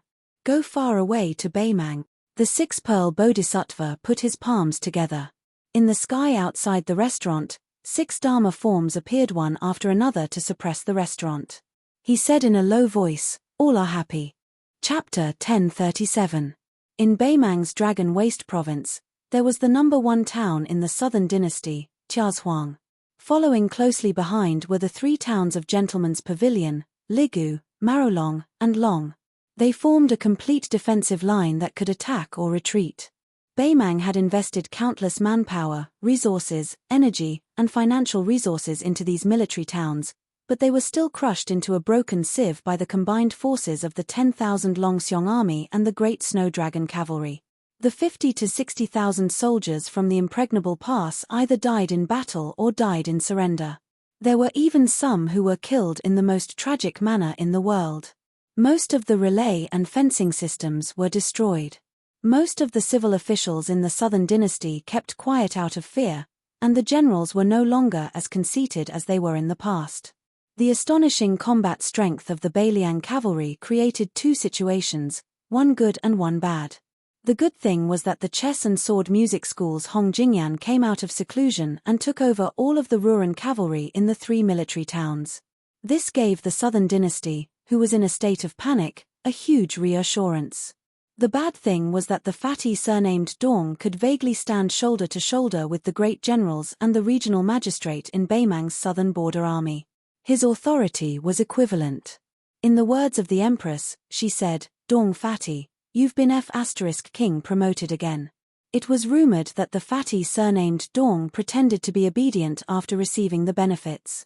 In the Southern Dynasty's main hall, he smiled and said to the Empress, "Sister Empress, that's right, I've finally been promoted. Actually, it would be more appropriate if all of the Southern Dynasty's military power was given to me." Her Majesty did not reprimand this fatty for his absurd rudeness, nor did she care about his terrible table manners.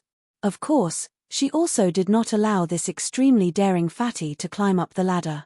However, she still left the imperial tutor, the peace magistrate of the chess and sword music school, to support Dong Zhuo. As a result, there were very few people in the Southern Dynasty who could suppress Dong Zhuo. For example, the king of the Southern Courtyard, Huang Songpu, the two great generals Liu Jiyu and Yang Yuanzan, as well as the regional magistrate of the Dragon Waste province, all tactfully avoided him. Today, on the broken relay road between the tiled building and the gentleman's pavilion, a fat man wearing light armor with a standard second-rank military officer's uniform was squatting. He held a handful of gravel in his hand. The relay road under his feet was still not repaired. The two towns closer to Shijing, Ligu, and Marolong had taken advantage of the Empress's secret inspection of the Southern Dynasty to mobilize more than 200,000 people to repair it at an astonishing speed. This fat man was very large, but he didn't look bloated. Instead, he looked especially sturdy and majestic. This was the Southern Dynasty Dong Zhuo of Beiliang's Southern Dynasty. He was a fat man who was as famous as Beimang's Chu Lushan. He was Dong Zhuo, who was newly promoted to the 13th Great General of Beimang. The fat man didn't have any bodyguards by his side. He only had a large flock of elite crows that roamed around in an extremely orderly manner. After Dong Zhuo gained power, the first thing he did wasn't to wantonly spend money to recruit soldiers and buy horses to occupy the mountains. Instead, he expanded the only crow flock in Beimang that could contend against the White Horse Scouts of Beiliang. According to the conservative estimates of some people, the original 1,000 crows had doubled in number without losing much of their combat strength. Dong Zhuo habitually talked to himself. When Dong Zhuo was still a little fatty, he was often mocked and ridiculed by others. This youth did not have any friends, and no one thought that he would have a bright future. Thus, Dong Zhuo could only talk to himself. Over time, he liked to talk to himself. After joining the army, his behavior became more and more intense. Every time a battle ended, he would go and talk to the dead. It was hard to imagine that such an unreasonable freak could rise so quickly in the imperial court of the Southern Dynasty. Fatty Dong was talking to himself, mumbling something about how the old man was unwilling to resign from the title of King of the South Courtyard. What? He was paving the way for Hong Jingyan. "You stubborn old man, are you really unwilling to hand it over to me even if you were beaten to death? I'm not someone who holds grudges. Besides, we're not at the point where we can't live under the same sky. What are you, Huang Songpu, afraid of? Don't tell me you want to sell the chess and sword music school a big favor in exchange for a peaceful old age?" Dong Zhuo tilted his palm, allowing the gravel to slide down. He sighed. He really did miss his eldest daughter-in-law and his youngest daughter-in-law. However, his eldest daughter-in-law, who was a princess, was currently in a state of chaos. She had to go and stabilize the situation. His youngest daughter-in-law was always thinking about revenge against the new Prince Liang. She was not as cheerful and lively as before. Fortunately, he had a servant girl by his side, which made the haze in this fatty's heart dissipate. Dongjue turned his head, his eyes gentle as he looked at a little girl who was leading a bright red pony in the distance. She was Dao Manwu. She was the orphan of Dao Qianji, who had become sworn brothers with Dongjue after he joined the army. Dongjue did not have any children for the time being, so he wanted to spoil this little girl wholeheartedly. He had even told his two daughters-in-law that even if he had children of his own in the future, he would most likely not dote on them as much. His eldest daughter-in-law had always been kind and understanding. His youngest daughter-in-law, who had entered the Dong family a little later, was so angry that she did not let him sleep in bed for half a year. Dongjue looked at the pitiful Dao Manwu. The little girl, who seemed to be carved from jade, seemed to be humming a little tune. That pony was a playmate that Uncle Dong had found for her. She had always been reluctant to ride it. This time, following Uncle Dong to the south, even the young pony would be able to ride in the spacious carriage. Dongjue stood up, wanting to talk to young Manwu to relieve the boredom. Suddenly, he saw the little girl suddenly turn sideways, staring blankly in a direction. The extremely sensitive Dongjue narrowed his eyes and followed her line of sight. He did not see anything. This fatty was confused and could not figure out what was going on. He did not think too much about it and hurriedly ran over to the little girl. He saw young Manwu raise her arm to wipe her eyes. They were a little red and swollen. He did not know if it was because she had cried or because of the rough wind and sand. Dongjue crouched down and asked gently, "What is it?" The little girl's line of sight shifted slightly, and she shook her head vigorously. Dongjue had been with her day and night. How could he not know that she was lying? But what did it matter? Young Manwu did not want to talk, so Dongjue did not ask. He just pressed the tip of his nose with his thumb and made a pig's head to amuse her. The little girl reached out to take Dongjue's finger and helped him rub his face. She said in a serious tone, "Uncle Dong, those big brothers called Kropalanzi all said that you have become a high-ranking official. You must not fool around anymore." Dongjue laughed and said, "It does not matter. Even if one day Uncle Dong is too old to ride a horse and can't lift a spear, you will still make a face at young Manwu." Dao Manwu squeezed out a smile and glanced into the distance. She said softly, "Uncle Dong, I want to sing that song. Do you want to hear it?" Dongjue laughed heartily. He carried Dao Manwu on his broad shoulders and sat her down. The little girl hummed loudly, "The green grass grows next year, the wild geese go and come back. The spring breeze blows this year, will the young master return? The green grass is green on the green flagstones, the man in green on the green flagstone bridge, humming a jinling tune. Whose daughter lowers her head and smiles? The yellow leaves fall this year, year after year. The autumn wind rises next year, will the wife be there? The yellow flowers flow in the yellow river, the yellow flowers in the yellow river city, fluttering yellow butterflies. Whose son's knife is in the scabbard?" Dongjue sighed in his heart. Young Manwu was probably missing the young master who could not tell whether he was an enemy or a benefactor. Probably influenced by the little girl's song, the Kropalanzi nearby, who were unparalleled in individual combat, began to hum a little song that belonged to the 70,000 Dong army. The Dong army's men rode their swords, mounted their spears, and died by the horse's back. Don't cry your heart out at home, my son will be the Dong army's man again. Young Manwu sat on Dongjue's shoulder and looked somewhere. She hesitated for a moment, and with red eyes, she quietly waved her slender arm as a farewell. Chapter 1038. The Ruren Mountains were a vital natural barrier for Beimang's southern dynasty. With Mount Bubing as its core, it also had three military towns, Ruxian, Larohuai, and Wuchuan. At its peak, it did not have more than 90,000 Ruren cavalry, but it was also a mighty army whose name shook the world. Last year, in the Battle of Liangmang, the Ruren cavalry did not participate because of the sudden death of Mount Bubing's fifth raccoon. The Southern Dynasty officials firmly believed that even if this powerful force faced off against Beiliang's Longxiong army, they had a 50-50 chance of victory. Mount Bubing was still Mount Bubing with the strange surname of Diwu. However, the Ruran cavalry followed the master of Gongluzi, surnamed Hong. Beimang did not place as much emphasis on birth as the Central Plains, but they revered martial prowess more. Hong Jingyan, who was originally the fourth most powerful person in the world, became the master of the Ruran Mountains without any disturbances. Gongluzi, who had suppressed Mount Bubing by himself, had never climbed the mountain to visit the surname of Diwu. He rarely even appeared near Mount Bubing. This was especially so when Diwu's daughter, the wife of Beimang's 13th general, Dong Zhuo, assumed command of the heavily weakened Mount Bubing. There were people who said that Hong Jingyan would never climb the mountain again in order to avoid suspicion. The endless Ruran mountains were filled with wheat at the foot of the mountains. When they arrived, there was still some time before the summer wheat harvest, so the scenery was still the same. A strong wind suddenly rose, and the wheat swayed in the wind. A slender, stalwart man appeared at the edge of the wheat field without any warning.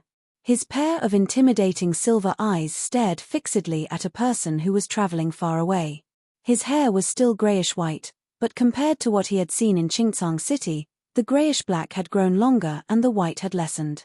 The man who was regarded as the man who had the potential to become Beimang's martial prowess after Tuoba Bodhisattva stood in the north, blocking that fellow who had inexplicably traveled north.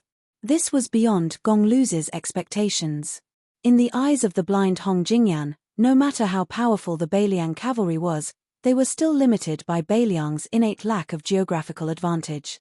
Only Beimang could go south, but there was absolutely no chance for Beiliang to go north. Therefore, Hong Jingyan had never thought that there would be a day when that person could lead troops to invade the Ruran Mountains. Whether or not they could defend the northwest gate of the Central Plains depended on Beimang's patience. When Hong Jingyan saw him, he thought of the man who used a spear and was bestowed with the surname Tu. Not long ago, when he was escorting Zhong Liang back to Beimang, the proud and arrogant Hong Jingyan had actually allowed the other party to gain the upper hand. This made Gongluzi, who had always only cared about Wang Xianji and the Beimang god of war, Gongluzi, whose state of mind was inevitably subtly damaged. It was so subtle that Hong Jingyan had to defeat the few masters of martial arts like Ng Tai and Deng Maro before he could recover to the peak of his former state. If it were in the past, Hong Jingyan would have tried to intercept and kill this person on the spot when he saw that this person was mentally wandering. But now, Hong Jingyan had to worry that this person was just an extremely tempting bait, and that Wang Xiu, whose real name was Liu Yanbing, was waiting for the fatal blow in the dark. The young celestial being who was mentally wandering shuttled through the green wheat field. Wherever his mind and body went, he was not arrogant enough to get close to the murderous Gongluzi. Standing in the wheat field 1,000 feet away, he reached out to stroke the wheat that had not yet formed ears and added fuel to the fire. He laughed and asked, after being defeated by Luo Yang and Xu Yanbing, "Have you, Hong Jingyan, fallen to such a miserable state? You don't even dare to make a move. With your state of mind, not to mention the invincible Wang Xianji, I'm afraid that in less than a year, even I won't be a match for you." Hong Jingyan said flatly, "What's the point of arguing?"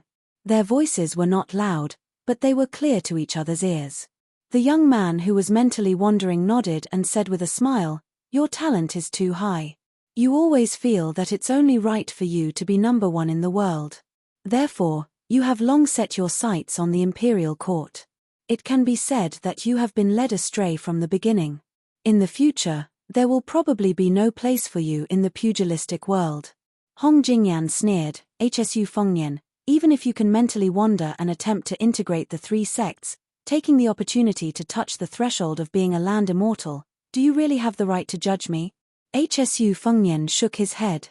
His eyes leaped past Hong Jingyan and looked towards the north of the Ruran Mountains.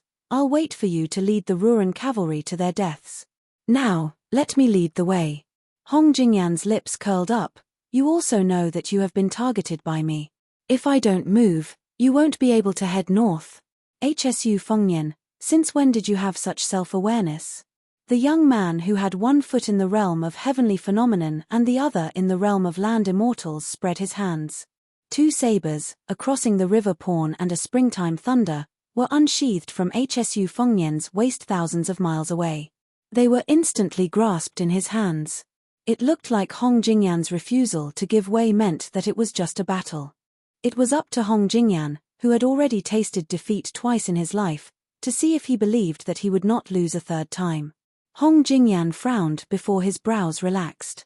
He turned his body and gestured for the young man in his line of sight to continue heading north.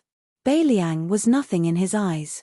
The great king of the northern courtyard that Murong Baoding had promised was nothing in his eyes. What was a mere Hsu Fengnian? Hsu Fengnian disappeared in a flash, leaving behind a laugh. The sarcasm hammered heavily on Hong Jingyan's heart. Hong Jingyan, whose heart was as firm as a rock, was not affected by Hsu Fengnian's laughter. He just stood there in a daze and asked himself, I can't take care of the world's number one and the ruler of the world at the same time? On the square of the palace where the Taiping order of Beimang had arranged for the empress, a fleeting figure appeared out of thin air. The imperial city was shaken. The figure ascended to the sky step by step and walked to the top of the palace. He stood with his hands behind his back, as if he was looking at Taiyan city from afar. A moment later, he disappeared. The empress, who had rushed over after hearing the news, raised her head and looked at the place where the person had been standing. She was not angry, but had a slightly sympathetic expression. She laughed softly and said, Silly child, the general trend is irresistible.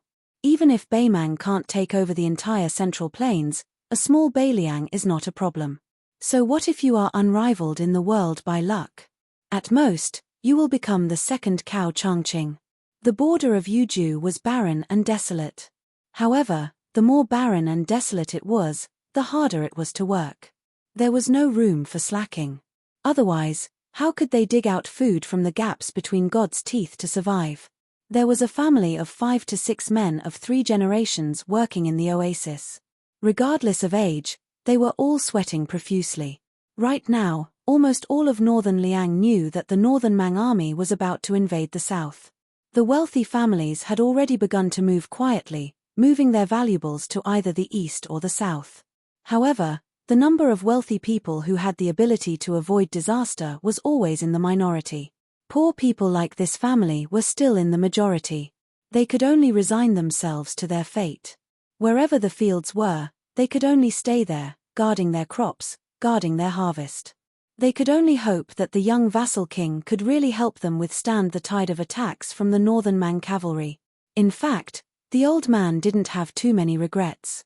After all, he had lived a peaceful life for more than 20 years. However, he was still worried about his children. A white-haired old farmer looked at his grandson, who was working with his elders, and couldn't help but grin. This child learned from his father, and his father learned from him. Both of them had a headache just looking at the words on the books. However, the old man still felt that it was good to learn one more word for one more day. It wasn't a waste of money.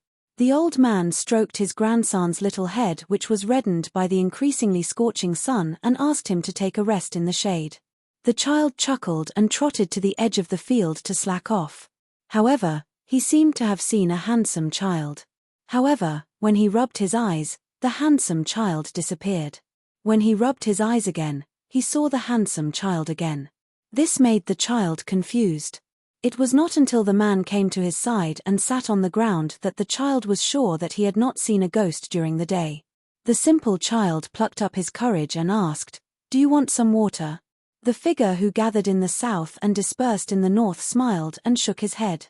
He looked at the figures in the field who were facing the yellow soil with their backs to the sky and asked softly, "Will the harvest be good this year?" The child was stunned and said naively, "The snow is heavy at the end of the year. It should be good." The child smiled and asked, "Did anyone in your family join the army?" The child said embarrassedly, "No. My father wanted to go before, but he wasn't chosen." As if he was afraid of being looked down upon by the child beside him, the child said with a serious face, "When I'm older, I'll definitely go. I'll kill the northern barbarians and earn a lot of money to send home. Yes, and protect our family. Also, let me tell you something. Hey, child, don't tell anyone else. Our village's Amai is very pretty, but she has always ignored me. When I grow up, I'll definitely marry her because her sister married a soldier at the border. I saw him once a few years ago and he was very impressive. So, I'll also go to war." The child nodded. The two of them took a break from work and looked into the distance. When the child finally came to his senses, the child beside him had already left. The child jumped up and shouted to his grandfather, "I saw an immortal." The old man smiled and straightened his back. He wiped his sweat and murmured, "This child." Chapter 1039. At first, the people in the restaurant were a little afraid of the young man with the saber. However, when he got up, he did not seem to be angry. He just foolishly held the peeper and stood beside the storyteller. Naturally, they thought of him as an embroidered pillow who wanted to save the beauty but did not have the strength to pull out his saber. Such a timid young man from a rich family was rare in Beiliang. Most of the soldiers who threw money at him had some family background. Otherwise, they would not have dared to come to the restaurant to drink, eat, and listen to storytellers while they were on duty. Moreover, they were the soldiers in charge of monitoring whether the young man broke the law. It could be said that if the young man dared to pull out his saber, they could capture him, whip him dozens of times and throw him into prison. Without 200 or 300 taels of silver, they would not be able to get him out. Yu, who was hugging the peeper, raised her head to look at the young master whose eyes were unfocused.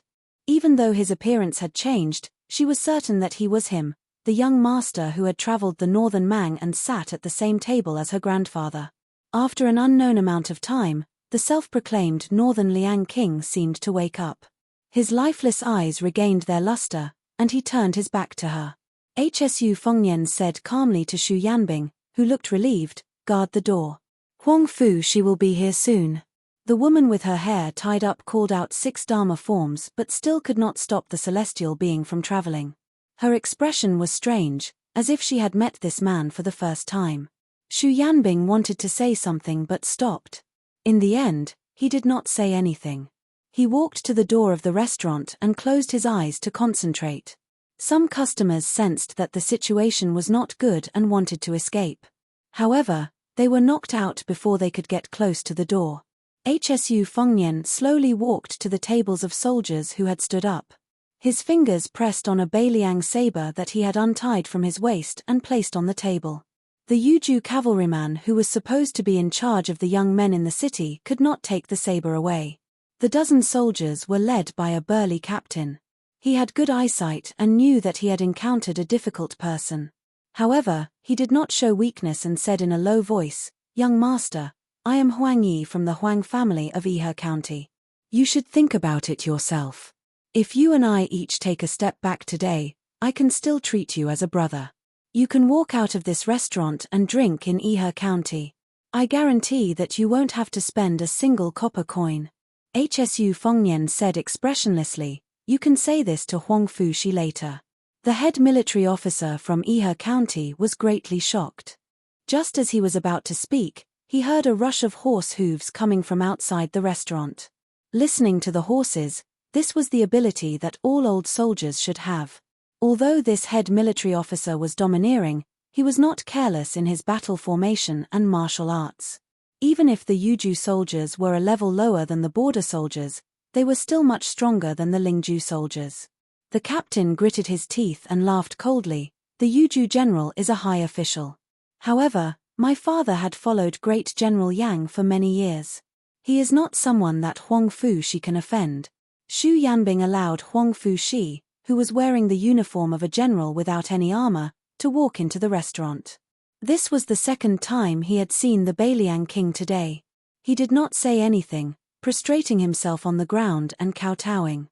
Hsu Fengnian raised the ordinary Beiliang blade. Ignoring the restaurant full of shocked customers, he walked in front of Huang Fu Shi and asked, "I will only ask you one thing. Do you know about the restaurant?" Huang Fu Shi lay on the ground and said with a trembling voice, "The official residence is only 3.5 streets away from here. I have heard about it. However, as the Yuju general, I only dare to manage the military affairs of a province. I do not dare to cross the border and interfere with the government affairs of a province." Hsu Fengnian smiled, "You are truly a competent general who abides by your duties. This king can't be worried about handing the military power of Yuju to you." The Yuju general, who was of primary 3rd rank and had power that could not be any more powerful, lay on the ground without daring to breathe loudly. Hsu Fengnian extended a leg and directly stepped on Huang Fuxi's head that was pressed against the cold ground. With a bang, the nearby spectators all saw blood flow out from where the Yuju general's face touched the ground. However, this general who had once appeared on the stage at the great reading of the gourd in early spring still did not move. Hsu Fengnian looked coldly at the back of Huang Fuxi's head and muttered to himself, "I have given you power. Since you do not dare to offend people, this king can do it himself." Hsu Fengnian suddenly extended an arm. Before Huang Yi, the commandant who did not have the time to kowtow to the king of Beiliang, his robust body was involuntarily pulled forward and he stumbled. The Beiliang blade was unsheathed and a head appeared on the ground. Hsu Fengnian casually pushed away the headless corpse that was falling forward. Those soldiers who knew that they had encountered the new king of Beiliang did not dare to draw their blades against him even if they were beaten to death. The status of the king of Beiliang was enough to make them not dare to move. Moreover, the king of Beiliang, who had secretly visited the capital of Yuju in disguise, was said to be a top expert who had personally slaughtered the fifth raccoon of Mount Bubing. Their family background was not as good as that of Huang Yi, so they did not have any life-saving talismans. Therefore, they could only kneel down and beg for mercy. Hsu Fengnian raised the Beiliang blade. The blade was as bright as a mirror. Although it had not yet been replaced with the sixth-generation cold blade nicknamed Great Grandson, it was still worthy of being called the sharpest war blade in the world. As Hsu Fengnian's 2 fingers swiped across, the heads of those kneeling soldiers fell to the ground one by one. Including Huang Yi, who was the first to suffer, the 16 soldiers were all dead. Hsu Fengnian sheathed the cold blade in his hand and tossed it to Huang Fujin's side. In passing, he said, "You can continue to kneel." Then he said to Xu Yanbing, "Call in Yozhou's deputy general Le Dian." A young and strong general quickly walked into the restaurant and knelt near Huang Fujin. He did not dare to look at the dismembered corpses on the ground, nor did he dare to look at the crowd of kneeling customers. He only heard the king of Beiliang casually say, "Everyone in the restaurant has their property confiscated. As long as they have an official position, immediately drag them out and kill them. Have someone hang these corpses on the screen wall of the general's residence in Yuju. Spread the word that this king is sitting in the general's residence. If anyone wants to see this king, regardless of whether they want to collect the corpses or plead for mercy, the general's residence will not stop them." Hsu Fengnian walked over and took Eryu's hand as they walked out of the restaurant. The woman hugged the peeper, dejected and speechless. They sat in the carriage and slowly drove toward the Yuju general's residence. Hsu Fengnian sat upright and still. He did not look at the woman and only said softly, "It's not worth it to tell stories for me. Just now, I went on an out-of-body spiritual journey because I wanted to know if it was worth it for you and your granddaughter to put in your life and the chastity of a woman, or if it was worth it to speak for Beiliang. I went to many places, but the answer was no. It wasn't until the last place where I saw a family of Beiliang commoners who knew nothing about the world and only knew how to work hard that I realized many things were not worth it. I've already let you down, so I can't let down those good commoners as well. Eryu, I don't dare to have extravagant hopes that you'll ask me for something in return to make me feel more at ease. I just want to promise you and your dead grandpa that I'll definitely defend the border to the death. As long as I'm alive, Beiliang commoners like you will have another day of peace. Just one more day is good." The woman who had suffered a bitter fate without any complaints or grievances smiled sweetly. She raised her head and looked at the side of his face. She was about to respectfully call him the king of Beiliang, but she immediately stopped. She shook her head and said softly, "Young Master Xu, you don't owe us anything. My grandpa said that you're a good person, and I think so too. Eryu believes that my grandpa will not feel any regrets in the afterlife. I won't go to the general's residence. Let me get off the carriage." Hsu Fengnian turned to look at the young woman. Her smile was very clean, and her eyes were clear. She covered her mouth and laughed softly. "Young Master Xu, have you forgotten? Eryu only knows how to tell stories for people." The carriage stopped, and the young woman jumped off. After walking for some distance, she turned around and hugged her peeper. She bent her knees slightly in the direction of the carriage and gave a salute. "Hee hee girl, who had been jumping from roof to roof nearby, squatted down on the roof tiles. She carried the dried sunflower that was unwilling to leave her side and remained silent. The six-pearl bodhisattva waited for the young woman to leave before entering the carriage. He sat opposite the king of Beliang. The latter clenched his fists and placed them on his knees. He said in a low voice, "Get out." The female immortal master from Mount Lantuor did not get angry.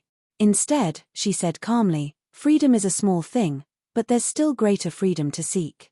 Hsu Fengnian raised his head and sneered, "F***CK your greater freedom." Chapter 1040. Soon after, a series of mutiny occurred outside of Ihe city. Deputy General Le Dian led 1,000 elite soldiers to kill until his hands were limp. In the end, he could not even bear to raise his blade. It was a spear-wielding man who was extremely unfamiliar to Yuju who took his place. Soon after, the two captains of Yuju were on the verge of rebelling and had to leave their camp to demonstrate in the capital of Yuju. Huangfu Jin's personal soldiers had no choice but to increase from 1,000 to 3,000. They continued to fight amongst themselves, and there was no suspense in the outcome. The heads of the two captains were hung on the city walls of Ihe city. More than half of the Ihe River nobles either knelt on the streets outside of the general's residence to force the emperor to abdicate, or fled out of the city and allied with their in-laws and nobles outside the city, using various methods to forcefully pressure that person. Without exception, all of the nobles within the city were stripped of their official positions, all of their belongings confiscated and sent to the army. It was to the point that there were even people from the personal camp of Huangfu Jin and Le Dian that had defected. At the end of the spring of the first year of Shangfu, this great upheaval from top to bottom of Yuju showed no signs of subsiding. Because of the self-righteous and violent retaliation of Yozhou's military and government, it actually attracted the 8,000 Great Snow Dragon cavalry of Liangju. They penetrated deep into the heart of Yuju. In addition, the 3,000 personal soldiers that Wang Ji of Lingju had recently added were all mobilized, heading straight for the border of Yuju. Not to mention the Tongmen Pass captain Xin Yinma, who had never left his seclusion, also led 6,000 elite cavalry out. Apart from this, Beiliang Protector General Chu Lushan personally mobilized troops, ordering Ninga Mei to lead half of the Iron Stupa heavy cavalry and 2,000 white feather crossbow cavalry to set up camp on the west side of Yuju, eyeing covetously like a tiger watching its prey. If one said that Huaihua Great General Zhong Hongwu was once the shadow master of more than half of Lingju, then Yuju, from the border army to the army within its borders, could be considered the personal bodyguards of Great General Yang Wanwan. Yuju, which was said to have 800 general families, the vast majority could be considered the disciples and grand disciples of this old general. Their increasingly fierce resistance finally made an old man overseeing the border unable to sit still. However, he did not muster a large force to lead troops south. Instead, he traveled lightly and noiselessly to Ihe city of Yuju. The carriage stopped outside the city. The old man, who was blind in one eye, walked alone into the city. Walking on the streets brimming with killing intent, the old man walked all the way to the residence of the general reeking of blood. The old man originally thought that the young madman would arrogantly refuse to meet him, or even cleanly capture him, the commander of the Beiliang infantry army, or at the very least, hang him out in the cold for several days and nights before letting him in. However, the old man guessed wrong. The young man was sitting alone on the steps outside the residence, as if he had been waiting for him all this time. After Ren Tu's death, the old general, whose prestige in the Beiliang army was unparalleled, questioned Hsu Fengnian. "Why?" Hsu Fengnian folded his hands in his sleeves, not looking at Yang Wanwan, who had wanted Xu Xiao to ascend to the throne. Gazing at the end of the street, he calmly said, "In the past, I heard a saying that Lingzhou's surname is Zhong, Yozhou's surname is Yang, and only Liangzhou's surname is Xu. Xu Xiao never took it to heart. I know this. You, Yang Wanwan, know this, but Zhong Hongwu might not know this. This is because when Zhong Hongwu heard that the court not only intended to cultivate his son, Zhong Chengshin, but also made him a great general, and that as long as West Chu rose up in rebellion, Zhao Shi promised him that he could lead troops for the Duke of Huainan, Zhao Ying, to take a share of the spoils, so he began to fan the flames in Yuju, wanting to drag you down with him so that he could take advantage of the chaos to escape from Beiliang. These days, I had the falcons keep an eye on you, but you never made a move. In the end, you only entered Ehe city alone. The old general angrily said, even the great general can live his life without rebelling against Liang, so naturally, I will live my life without rebelling against Beiliang. What kind of dog is that Zhong Hongwu? How can he be mentioned in the same breath as me? You, Hsu Fengnian, are so impatient that you want me, Yang Wenwan, to pack up and scram from the border so that your trusted aide can occupy my position? Do you really think that Yang Wenwan is hogging the position of infantry commander and not retreating because he is greedy for power? Do you, Hsu Fengnian, really think that this position is something that anyone can sit on? That anyone can sit on it steadily? If not for the fact that I respect you, Hsu Fengnian, for having the guts to not accept that bullshit imperial edict and finally doing something that did not disgrace the great general, I would have already led 100,000 troops to the south. At that time, the cavalry and infantry would be divided. What kind of king of Beiliang are you? What will you use to resist the restless Beimang iron cavalry?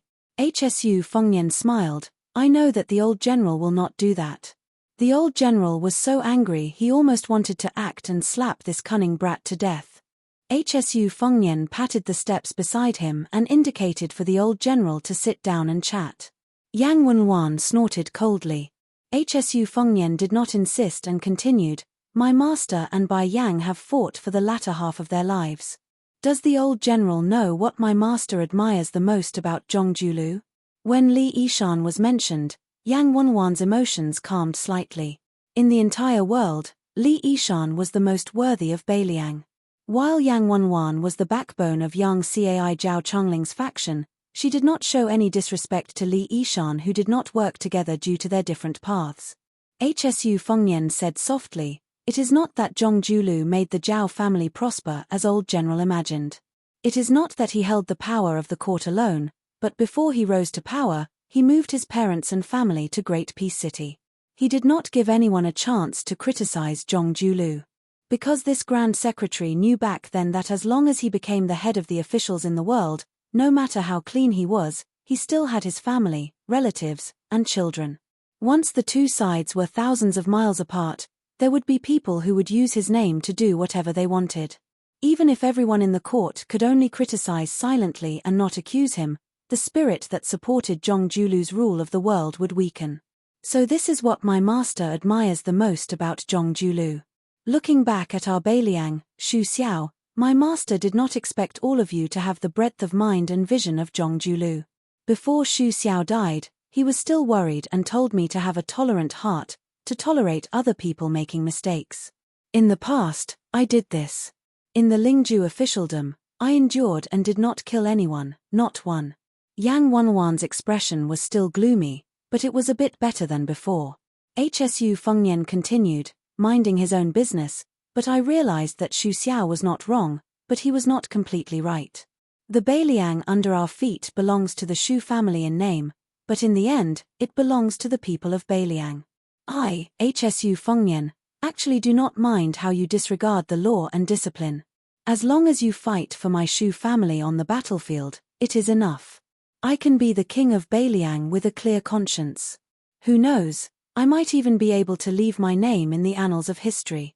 Not to mention the official history, perhaps there will be a few good words in unofficial history. Everyone says that since I put my head on my belt to conquer the world, then I deserve to rule the world. I, Hsu Fengnian, did not say that you should not enjoy life. But enjoying life is not wrong, right? Cherishing life is not a bad thing, right? Old General, why don't you and I just treat it as speaking with conscience to Xu Xiao? Yuju, Lingju, and Liangju, how many of these generals treat the common people as human beings? I did not stay behind closed doors at Mount Qingliang and make sarcastic remarks. Instead, I personally walked around Yuju, and only then did I walk step by step to Ehe city. In truth, I would like to say to all the officials of the Northern Liang Path, whether you relied on your own abilities to become an official, or relied on your parents' contributions to become an official. If you want to enjoy life, then go ahead and enjoy it. Don't harm others too much. However, these words cannot be made known to the public. Moreover, Even if I said these words to Zhong Hongwu with all my sincerity, he would only think that it was an unfunny joke. What could I do? He sought his own death, so I could only let him die. Oh, that's right. The one who reported Zhong Hongwu was none other than the county chief of Longqing County, his son, Zhong Chengshin. Yang Wenwan's expression was uncertain. Hsu Fengnian gazed into the distance and bit his lip. Not being able to manage Yuju well is Huang Fushi's fault, as well as your fault, old general. Of course, if we are unable to defend Beiliang in the future, in the end, it is still my fault. The old man hesitated for a moment, then walked up the steps and sat down a few steps below Hsu Fengnian's feet. Hsu Fengnian suddenly smiled and said, I heard Xu Xiao say that back then, old general dreamed of riding a horse, just like how you entered the imperial city of northern Han, swaggering into the imperial palace of Great Peace City. The old man with his back to the king of Beiliang cracked his lips into a soundless smile. Hsu Fengnian said softly, Old general, you can forget about this. However, a few days ago, I entered an out-of-body state and traveled to the imperial palace of Beimang. That place is not much inferior to Great Peace City. Old general, why don't you take a step back and settle for the next best thing? Let's strive to ride a horse there and raise the whip. Yang Wenwan turned his head and asked, Truly? Hsu Fengnian replied with a smile, I only have this thought. As for whether or not I have the ability, old general, do you truly believe that I can do it alone? Yang Wenwan stared blankly for a moment.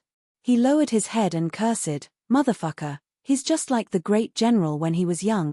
Back then, he lied to me and said that as long as I followed him, I would be able to ride a horse until my butt was polished clean. This old man really foolishly took the bait.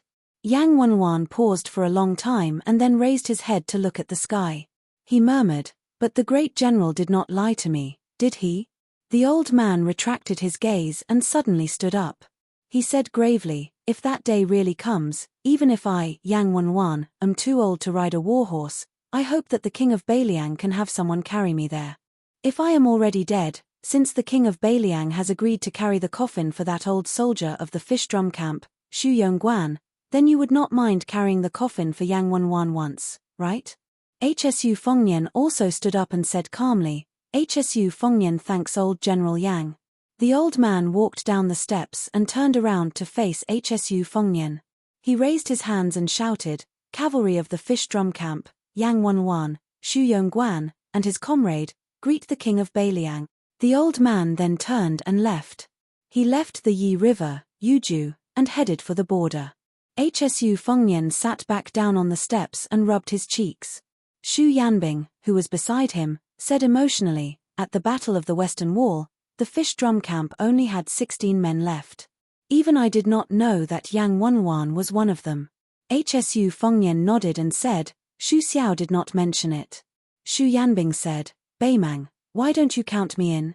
Hsu Fengnian laughed and said, it is not like we are snatching a wife. What is there to snatch? Xu Yanbing dismissed it with a laugh. He sat down near the king of Beiliang. His eyes were firm as he said slowly, don't worry.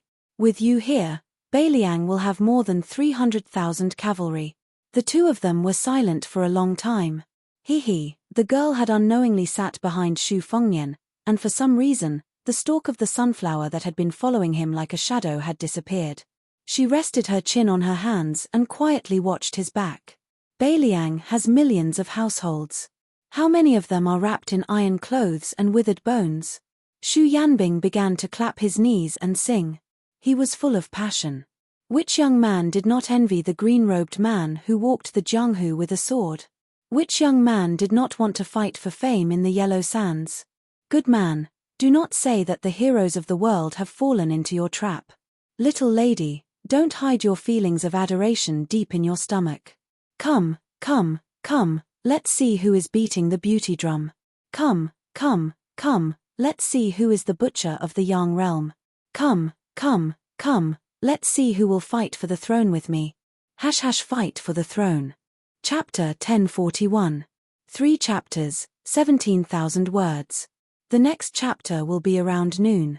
The spring rain in Great Peace City had just stopped, and the entire capital seemed to have become much cleaner.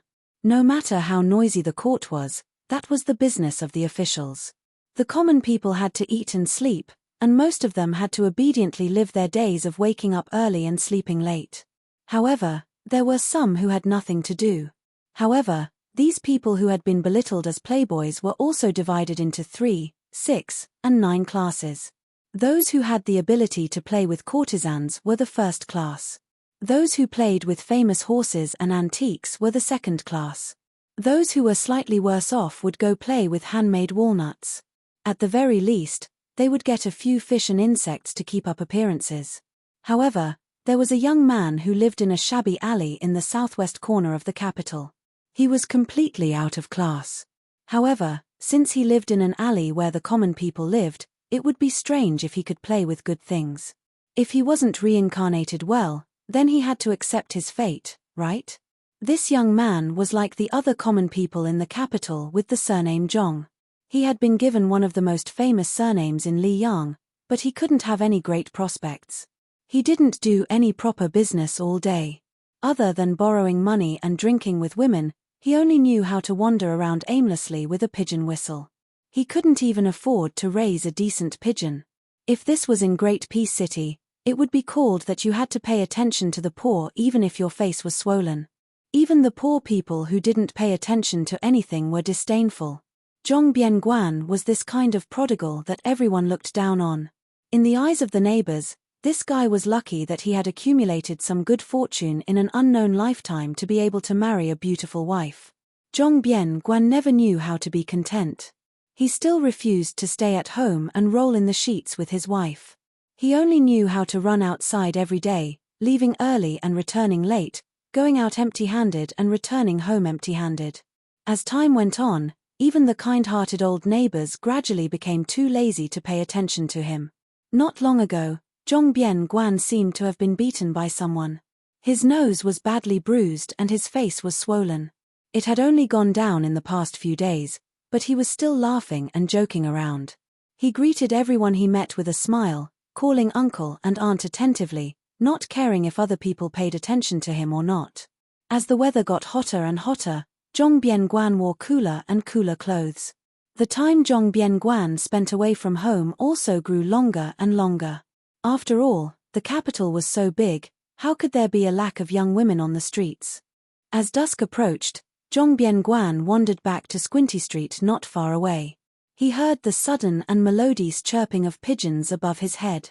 He habitually raised his head and smiled. There was an old pigeon bell wrapped in green silk on his wrist. He had been playing with it all year round. He just stared blankly at the sky with narrowed eyes. For so many years, he had been ridiculed as someone who couldn't even eat leftovers and step on dog shit. No one knew what he was thinking. Anyway, no one was interested. Those who had a general understanding of his temperament only knew that this useless coward probably still wanted to play, but he didn't dare to accompany the rich to play in those high-class snowy places. In the end, he could only look at those dead things that didn't cost money. The colorful attics, the gray and unknown alleys, the Chongwu Gate that brought soldiers, the Chaoyang Gate that brought grain, the Dingshan Gate that brought wine, and the stone chalene that squatted on the drum tower for a few years after Li Yang established the dynasty. The chirping of the pigeons drifting in the sky began and ended.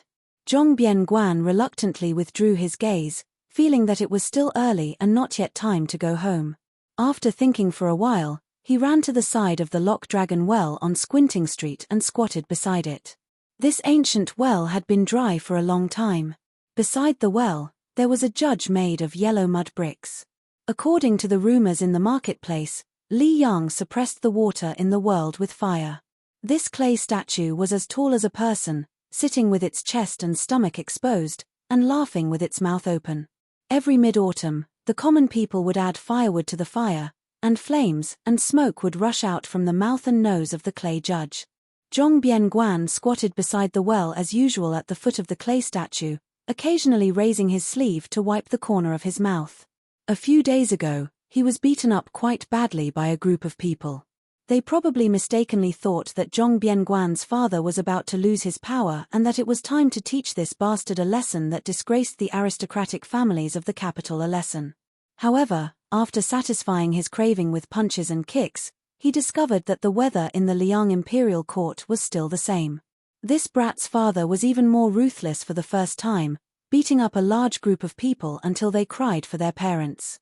As a result, the people who relied on these groups of people to eat and drink immediately hid. They didn't even have the guts to apologize to Zhong Bianguan. Later, they trembled in fear for a good half of the day, and didn't even wait for the slightest bit of revenge. Only then did they all let out a collective sigh of relief. They gathered together and increasingly mocked this person surnamed Zhong for being a big piece of trash. He had a father that they couldn't even pray for even if they burned incense and prayed to Buddha.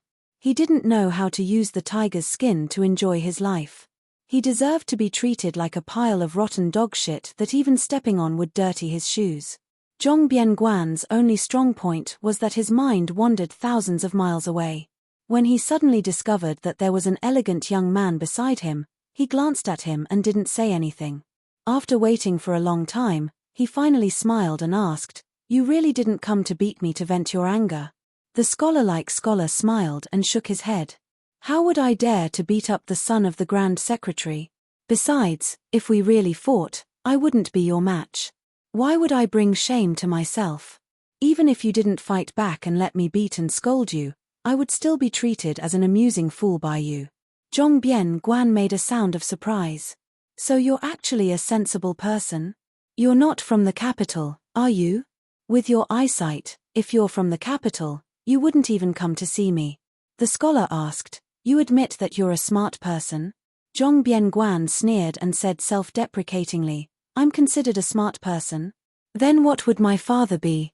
The scholar nodded and said, "That's right."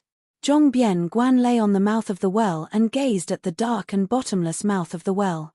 He no longer paid attention to this unknown scholar who was boring once he understood things. The scholar leaned against the mouth of the well and said faintly, "I know you like to see the scheming in the palaces and pavilions because they only complement each other. Compared to the harm between people, they are much more amiable and lovable. I also know that when you left the Zhongfu to set up your own household, you planted a peach tree at home. The people of Great Peace City all like to have trees in their yards. Pomegranates that give birth to many children, jujube trees that give birth early, persimmon trees are also common, but there are no peach trees because the character for peach sounds like escape and is inauspicious. Great Peace City is the root of Liyang. If the tree is moved, it will die. Where can the people of Liyang escape to without Great Peace City? You, Zhong Bianguan, are not stupid. You planted it for your father, but your father, the Grand Secretary of Liyang, ignored it. He did not escape, so you, as his son, can only continue to stay in Great Peace City and wait for death. Hopefully, in the future, you can at least send him off. It would be even better if you could drink at the Qingming festival."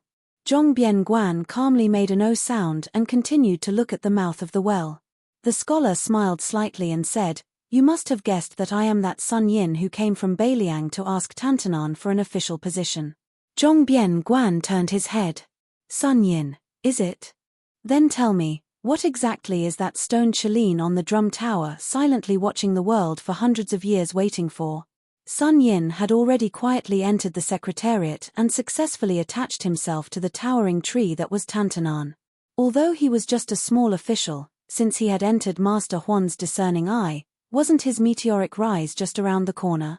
The few people who understood this point long ago, but the vast majority of muddle-headed people would not remain muddle-headed. Sun Yin met the blue-eyed young son's gaze and shook his head. "How would I know what a stone Chelene is waiting for? In any case, it's not waiting for the wind to blow and the smoke of war. In the end, the people are in a terrible situation. If it's only exchanged for people wearing dragon robes, is it fun?" Zhong Bianguan laughed and stroked his stubbled chin. "It's not fun." Zhong Bianguan sat shoulder to shoulder with Sun Yin. He stretched his neck, exhaled, and then inhaled again. Only then did he chuckle and raise his wrist to show Sun Yin the simple and unadorned pigeon bell. He said, "In the past, I received a pigeon as a gift from someone. It's a first-class item, black with a hint of purple. Compared to the king of Beiliang, Hsu Fengnian's falcon, the price is not much different. At the time, my father had not yet become the Grand Secretary, only a third-rank official. My father came to find me, but he didn't scold me. You should know what kind of person my father is. Scolding others would be flattering you. Other than Master Huan, he has almost never scolded anyone in his life. He asked me, "This pigeon is my father's current net worth. What kind of thing are you, Zhong Bianguan, to be worth this price?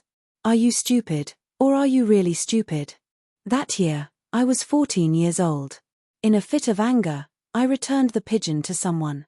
That person, in front of me, said with a smile that he didn't have the habit of taking back gifts.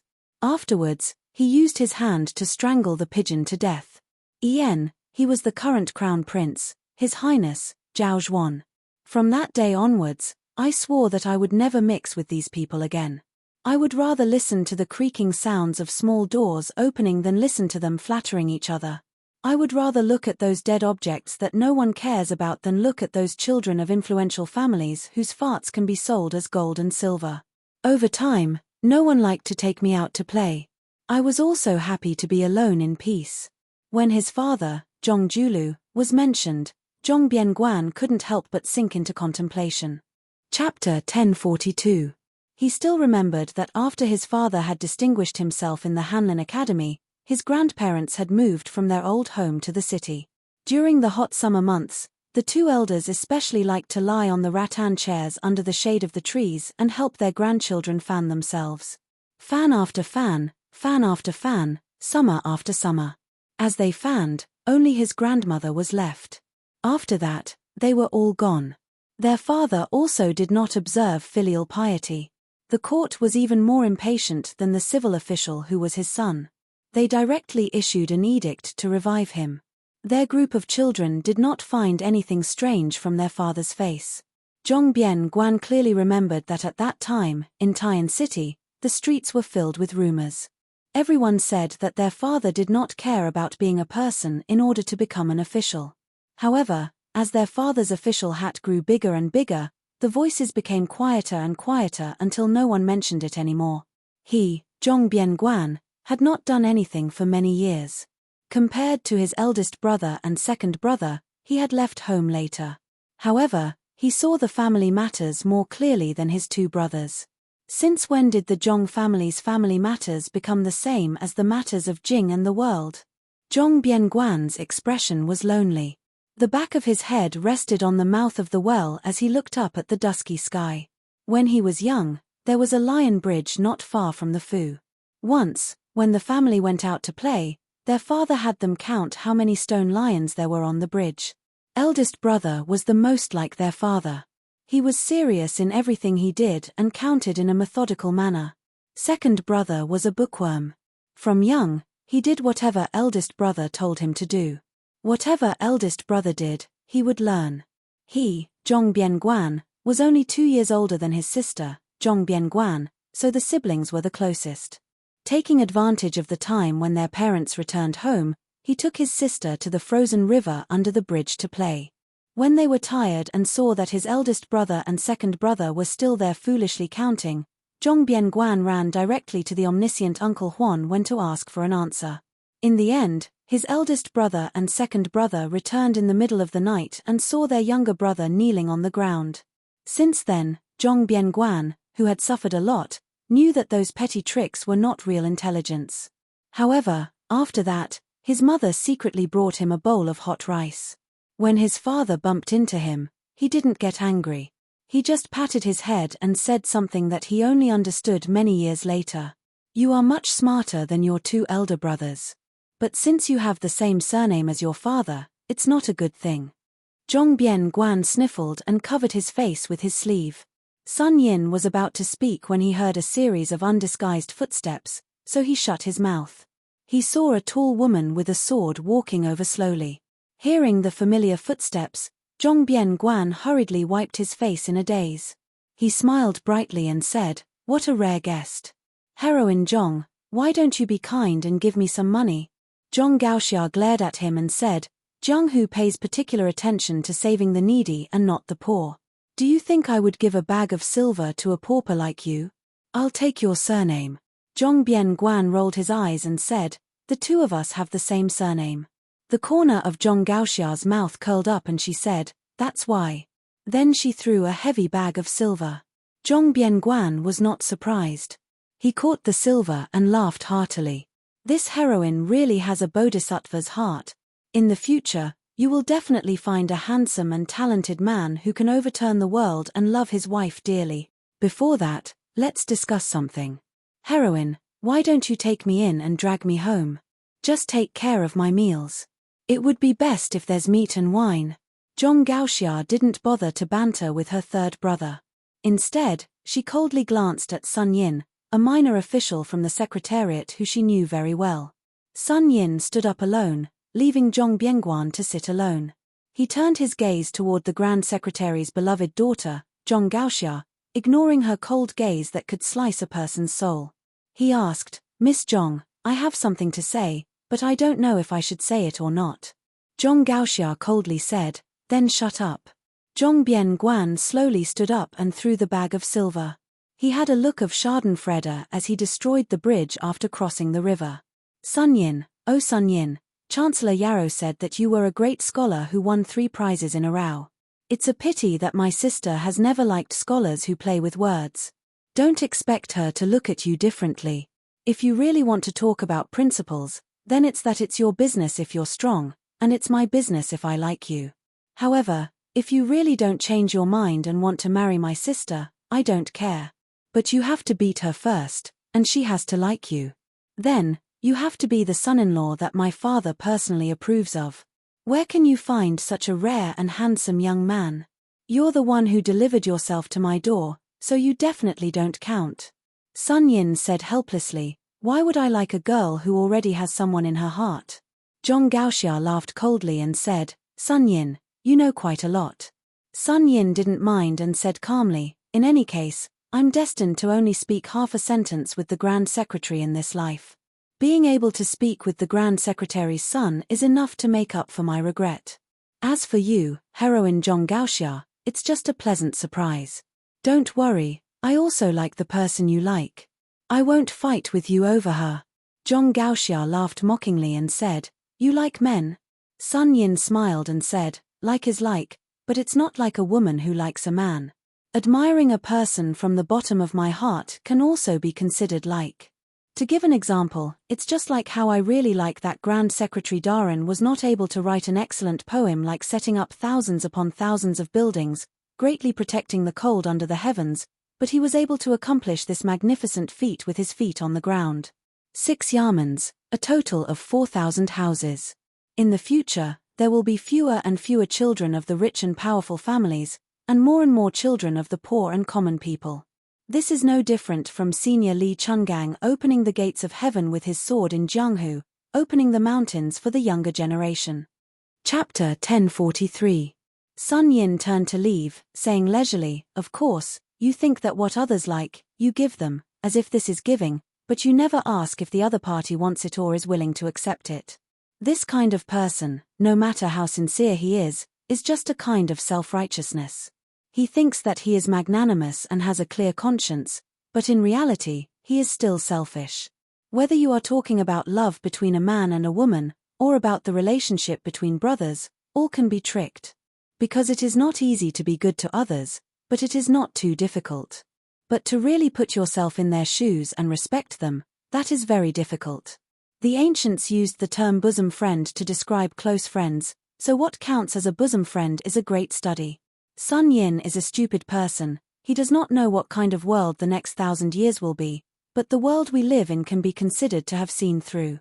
There are many muddle-headed people, but there are still some who do not care about benefits, reputation, good swords, posthumous titles, the good intentions of friends, the worthy deaths, the legacy of a family, or even the country of one person.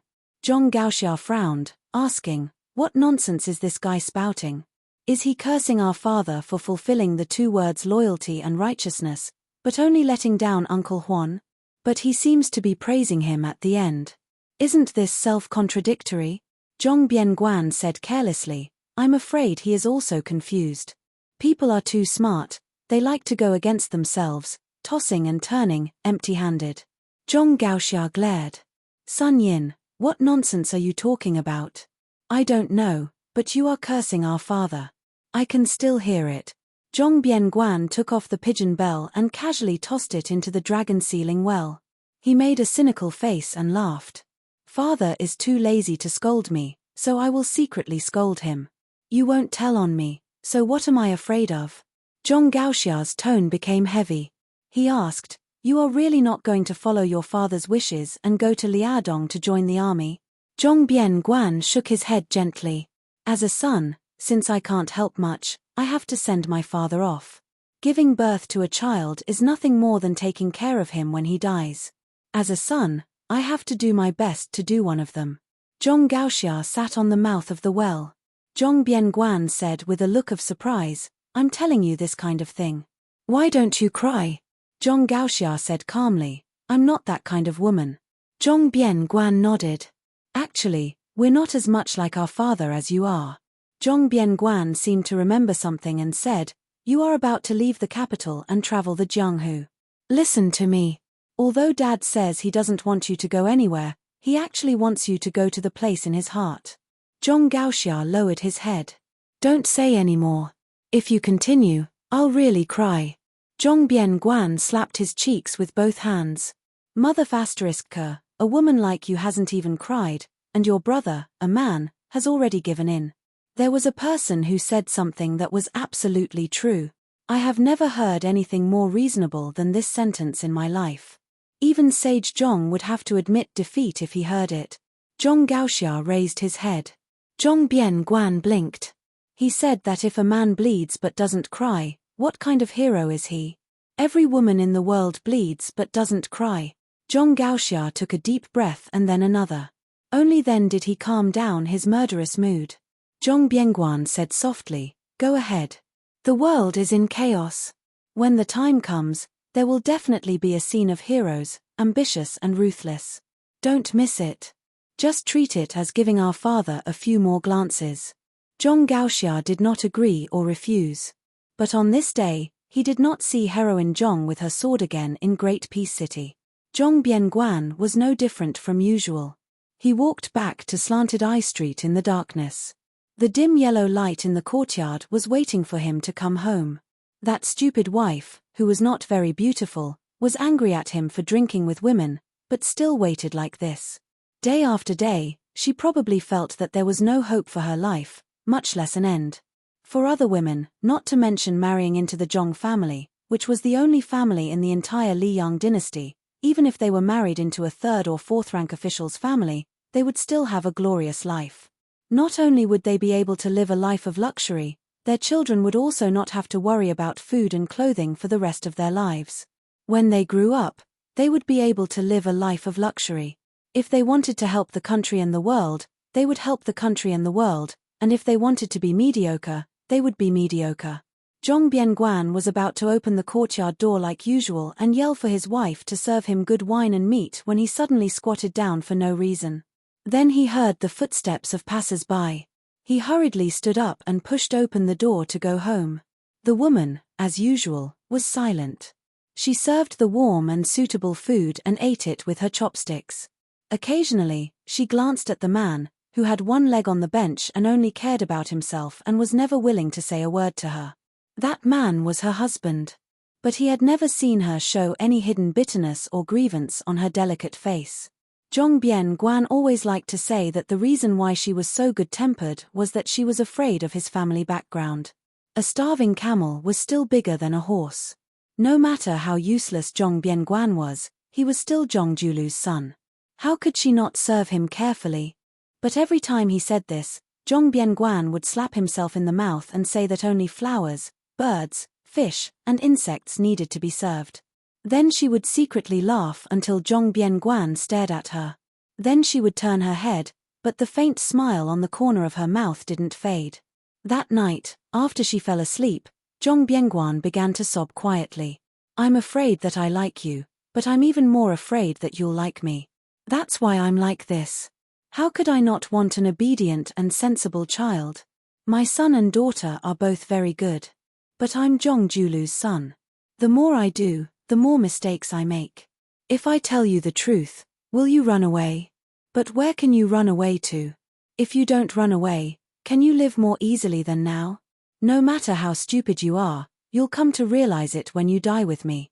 But I'd rather you hate me at that time. I just want you to muddle-headedly complain that I'm a failure, a good-for-nothing, and that I'm not in charge of the family. Wife, in this life, I owe you. If there's a next life, I'll definitely repay you. Zhong Bianguan's face was full of tears. After wiping them clean, he gradually fell asleep. That gentle woman who slept with her back to him and didn't move at all through the night slowly opened her eyes when she heard her husband snoring. Her gaze was still gentle. Just like the day she walked off the sedan and when he lifted the red veil. In the morning of the second day, Zhong Bianguan mindlessly ate breakfast and strode out of the house. After Zhong Bianguan left the house, he walked on Slanted Street and looked towards the northwest. He said softly, "Jiao Xia, you have to go to Beiliang. Only there will be chaos for a while, and not for a lifetime." Today, the youngest son of the Grand Secretary was still that great peace city, or even the world's most mocked noble family. But that woman?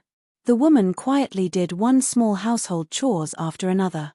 When she had nothing to do, she would sit on the threshold of the inner courtyard and look towards the gate, waiting for him to come home. Chapter 1044. Last year, His Royal Highness, who was also the General of Lingju, stirred things up in the officialdom of Lingju. In the end, it was just a farce without much noise or rain. However, under the bloody iron fist of the new Prince Liang, Yozhou's military and politics was a tragedy that caused everyone to be in danger. Spring rain was as precious as oil, and the rain on Beiliang's spring tale was even more so. When the rain fell, the blood would wash away, saving a lot of trouble for the Yamen of Yuju. It should be known that this was an unprecedented change in Beiliang. 3 lieutenants had died, and the number of commandants with real power could not be counted with 2 hands. There were no less than 100 high-ranking officials and dignitaries who had been stripped of their official titles and sent to the border. Although the so-called 800 general families in Yuju were definitely an exaggerated number, there were at least 300 families. In the end, most of them were affected. The families involved in the tragedy had no power to fight back. As for those who had been patiently waiting for General Yang Wenwan to be furious, they were even more disappointed. Not only did the general stand by and do nothing, he even personally mobilized the elite infantry of the Yang family in the 6 camps to control the passes in the northern part of Yuju. This was not only turning his back on them, but also stabbing himself with a knife.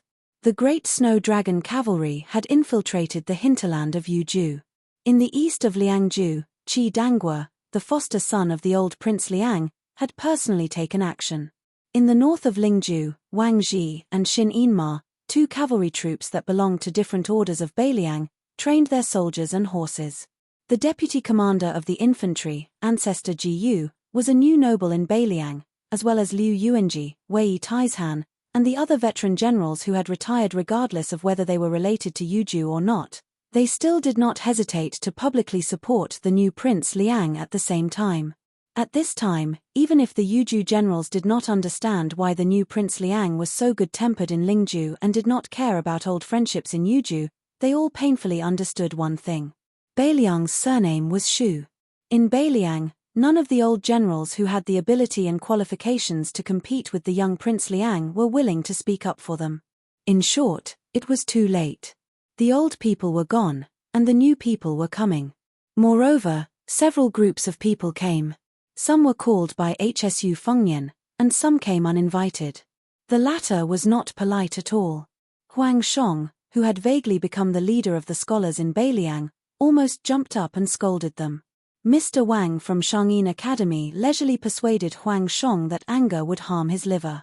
The 2 elegant old men had just enjoyed the desert scenery from the border and hurried to Yi River in Yuju without stopping. However, the closer they got to Yi River, the more calm Mr. Wang became.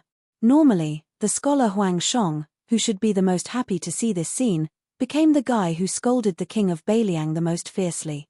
He scolded Hsu Fengnian for being too vicious and said that he was the real butcher, who was more ruthless than Xu Xiao. If he had the ability, he should go to Beimang to kill people. What kind of ability was it to kill one's own people? Hsu Fengnian did not laugh, get angry, or say anything. He only overstepped his authority and handled military affairs in the general's mansion in Yuju. He was completely indifferent to Huang Shong's scolding and did not even lift his eyelids. After Grand Chancellor Wang and Huang Shong, the newly appointed provincial governor of Liuju, Yang Guangdo, rushed over from the land of refugees. This school of Moism's master craftsman did not seem to get angry at all.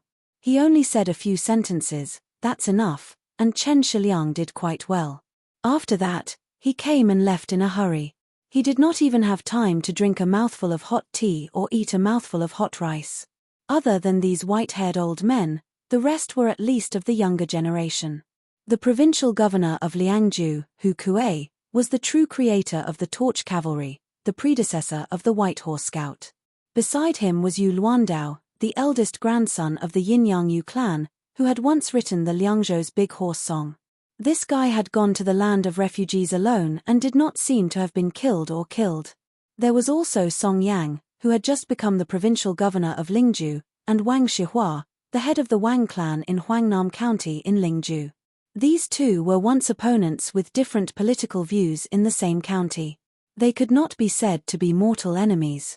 Wang Shihua, who was famous for his moral writings in Beiliang, and Li Gongda, the administrator, who was focused on currying favor for personal gain, were the real mortal enemies. When these people all gathered in the general's mansion in Yuju, it was raining heavily on the next morning. HSU Fengnian planned to call everyone to go to the newly built Green Deer Cave Academy.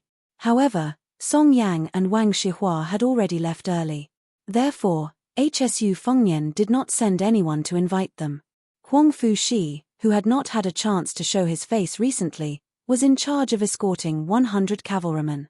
His face was as calm as water, without any sadness or joy. Le Dian, the deputy general of Yuju, who had been cursed as the great executioner Le, was even more worried. Only the provincial governor Wang Peifang, who was the head of the civil officials in Yuju, was at the back of the team. Sitting high on the horse, his thin body, which was not as strong as that of a warrior, was undulating with the horse, unable to hide the joy on his face. Blessings and misfortunes were interdependent, especially when misfortunes turned into blessings. Even if Wang Peifang had a strong will, how could he not feel jubilant? Although Yuju was in chaos, the academy at the foot of Green Deer Mountain was the only pure land left in Yuju. Nearly 100 scholars had entered the academy to study peacefully. They either buried their heads in classics or gathered together to learn from each other. The only imperfection was the two temporary leaders of the academy. Every month, they were required to produce a meritorious article that was suspected to be eager for quick success and instant benefits. The more words, the better. For example, how to deal with salt and iron in Beiliang, how to deal with the constraints of the imperial court, how to eradicate the shackles of the party struggle, how to solve the misfortune of officials, how to define the prime minister and the prime minister, and even how to balance the prime minister's power, and so on. Undoubtedly, many topics were forbidden for scholars. However, there were still scholars who could not resist the huge temptation of 100 to 500 taels of silver for each article that won the first place every month. As the old saying goes, there is a house of gold in a book. Not to mention the house of gold, didn't the latter too require real money? The sages only said it in an implicit way, but the logic behind it was very real. Although the Green Deer Cave Academy was still in its embryonic form, and the most important aspect of an academy was the lack of spirit, Huang Shong was in a good mood after he ascended the mountain. He did not care about showing any attitude to the Prince of Northern Liang. He stroked his beard and smiled, feeling gratified. Although the imperial court did not forbid the discussion of famous scholars, the Prince of Northern Liang could even ignore the rebellious words of the Prince of Northern Liang. In the eyes of the old imperial censor, this was the true source of the seeds of learning. One could express one's thoughts in one's mind and put them into writing. Thus, it would be recorded in the annals of history for future generations to comment on. This was the true fortune of all scholars. Huang Chang stood at the entrance of the academy and was not in a hurry to cross the threshold. He looked up at the inscribed board written by the king of Beiliang, HSU Fengnian, and stopped in his tracks.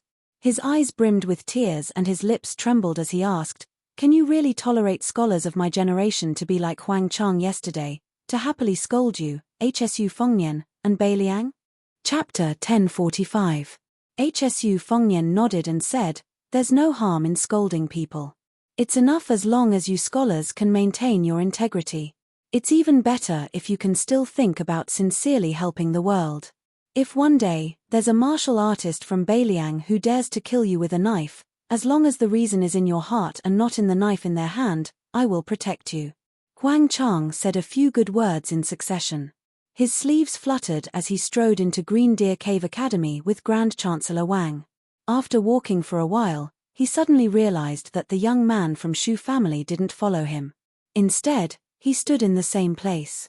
Huang Chang turned his head with a puzzled expression. HSU Fengyan said, "From today onwards, as long as the martial artists of Beiliang wear armor and carry a knife, none of them are allowed to take half a step into the academy. You scholars can rest assured and pursue your studies. I don't have extravagant hopes that the scholars and martial artists of Beiliang can treat each other with respect and get along harmoniously tomorrow. However, at the very least, you have to mind your own business and do your own job. However, I'll say the ugly words first. Scholars fish for fame and take advantage of this to gain a good reputation. I, HSU Fengyan, can turn a blind eye to this. However, if you dare to use your 3-inch tongue and the pen in your hand to cause chaos and disturb the people, you will definitely lose a few layers of skin. At that time, don't even mention you, Huang Chang, scolding me for going back on my words. Even if you fight with your life on the line, I will still be merciless. Huang Chang won't show any mercy even if I kill you." Huang Chang wanted to say something but stopped. Grand Chancellor Wang, who had long since boarded the pirate ship of Beiliang, laughed softly beside Huang Chang. "Old man Huang, where do you get so pedantic and sour breath from? Scholars aren't afraid of being poor, but when scholars are sour, the things they write will be worthless than pickled vegetables." Huang Chang sighed and didn't insist anymore. Yu Luandao wanted to follow him into the academy, but Hu Kuei, the provincial governor of Liangzhu, quietly stopped him and shook his head. Unexpectedly, Yu Luandao took off his family's famous sword Big Luan and handed it to Hu Kuei. Then he smiled and said, "I was just bored and wanted to go in and take a look. I have studied for more than 20 years and have read enough. In the future, I will die on the battlefield. According to the king of Beiliang, I probably won't have a chance to set foot here in my life. So I should take the opportunity to take a look at the academy before I put on my armor and sword. I can hear the sound of wind and rain no matter what I do. I can even hear the sound of horses' hooves and the sound of fighting. But I really won't have the chance to hear the sound of the academy's study that I've been familiar with since I was young." HSU Fengyan looked at the back of the young man who was about the same age as him. He took the saber from Hu Kuei's hand. He didn't unsheath the saber, only flicking the scabbard with his finger. He asked with a smile, "You're called the Luan saber?" The young man who was called Yu family is proud again after Cao Changqing in Guangling Road turned around and said with a smile, "Yes." The young vassal king who had been giving people a gloomy impression these days chuckled and said, "Even if you are a spy of Liang, Beiliang will be willing to accept you because of your appearance." Yu Luandao looked sad and said, "I'm not a girl who hasn't been married yet. The king of Beiliang judges me by my appearance. I really can't be happy." HSU Fengyan returned the Big Luan saber to Hu Kuei and then waved his hand with a smile, indicating that Yu Luandao should enter the academy. After Yu Luandao leisurely walked into the Green Deer Cave Academy, Shu Fengyan turned around and walked to the fence of the square in front of the academy. He waved at Wang Peifang. This Yuzhou provincial governor was a real literati, but he didn't enter the academy. The people outside were all real generals, so Wang Peifang felt a bit awkward. In the past, Governor Wang was afraid, but he was afraid that HSU Fengyan was the eldest son of General Xu Xiao. He was afraid that this young man would definitely inherit the throne. Even if HSU Fengyan succeeded in taking the throne, Wang Peifang believed that he still had some pride as a scholar when facing the new king of Liang as a subject. Unfortunately, he didn't have any spirit left after seeing the new king of Liang kill people in Yuzhou. Wang Peifang carefully stood behind the new king of Liang.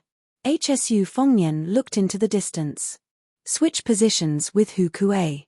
The provincial governor of Liangzhu has always been half a level higher than the provincial governor of Yuzhou. You, Wang Peifang, have been promoted and become rich in the eyes of outsiders. But you and Hu Kuei, who has been demoted in name, you know how important you two are in this king's heart. Sweat appeared on Wang Peifang's forehead. He bent down and said in a small voice, "This lowly official understands." Hsu Fengnian made a sound of acknowledgement. "Go to the academy." Wang Peifang hurriedly turned and jogged into the academy. Hsu Fengnian's eyelids jumped. He shifted his gaze slightly and looked at the foot of the mountain. A moment later, he said to Hu Kuei, "Hu Kuei, you are a general and know that a place like Yuju is not like Lingju where Li Gongda is in charge. This place is pretty much hopeless, and there are generals everywhere. These people are used to using their fists and knives to reason with. It is useless to talk to them until you break your tongue.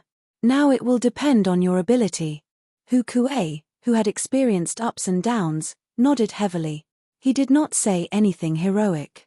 Hsu Fengnian continued, "Ledian, you will go to the border of Liangju tomorrow and assist Yuan Zuozong. This king knows that you are the most aggrieved this time." The deputy general of Yuju, Ledian, lowered his head and cupped his fists. This lowly general obeys. This lowly general is a rough man. I don't know how to say nice things. I am only willing to die for Beiliang. Hsu Fengnian turned around and stared at Huang Fushi. "You are still the general of Yuju. In fact, what you said in the restaurant that day was not wrong. But there are some things that are not right or wrong. This king is not the same as you and Hu Kuei. There is no need to talk nonsense. I have said everything that needs to be said since you are the general of Yuju. But there is one thing that you should understand. This king is no longer the Jianghu man who has to be restrained in everything he does. In Beiliang, if this king does not give you face, who will? Who dares?" Huang Fujin, who had been acting like a dog with his tail between his legs in front of Shu Fengnian all this time, chuckled for the first time. With these words, "Even if Huang Fujin were to be fried in a frying pan 100 times, I would have earned back my capital." Hsu Fengnian did not reveal anything. He went down the mountain alone in the slanting wind and drizzling rain. He went to meet the two people climbing the mountain. The old eunuch, Zhao Siku, who had traveled thousands of li from the south of the capital to Beiliang. Even the mountain opening talisman had peeled off the high tree dew at the beginning of the climb. Hsu Fengnian knew that this meeting was truly a matter of life and death. But only by passing this hurdle could Hsu Fengnian face the Beimang Iron Cavalry without any distracting thoughts. Only then would he be able to make another trip to northern Mang alone in a situation that could not be any worse. He, the girl had unknowingly followed behind him. Hsu Fengnian stopped and shook his head at her. She also shook her head. Hsu Fengnian laughed and scolded, "Are you stupid?" The young assassin chuckled. This time, she was truly laughing. The wind and rain were still there. There were no more sounds of reading from the academy, but there were still chuckles. Hsu Fengnian walked close to the young girl and helped her adjust a familiar gold hairpin in her hair. "You are like your mother, and also pretty." The young girl wrinkled her nose. It was unknown whether she was happy or sad. She glanced at him and then crouched on the steps. She did not follow him down the mountain. Hsu Fengnian turned around. His hands pressed down on the spring thunder, and he resolutely went down the mountain with the soldiers crossing the river. Not far from the foot of the mountain, Jiao Shulu grabbed the sleeve of the old Martin Temple of Great Peace City and threw him down the mountain. He floated back to the foot of the mountain. The old eunuch, whose body was extremely weak, was not harmed at all. Jiao Shulu opened his arms and breathed in deeply. Then he lifted the wind and rain that had not yet fallen to the ground back up to the 9 heavens. At the same time, the two-sleeved snake rolled down the mountain. Chapter 1046. As far as Jiao Shulu's eyes could see, it was like the Milky Way. The green sword chi that rolled down from the mountain rushed toward him. Jiao Shulu's expression was calm.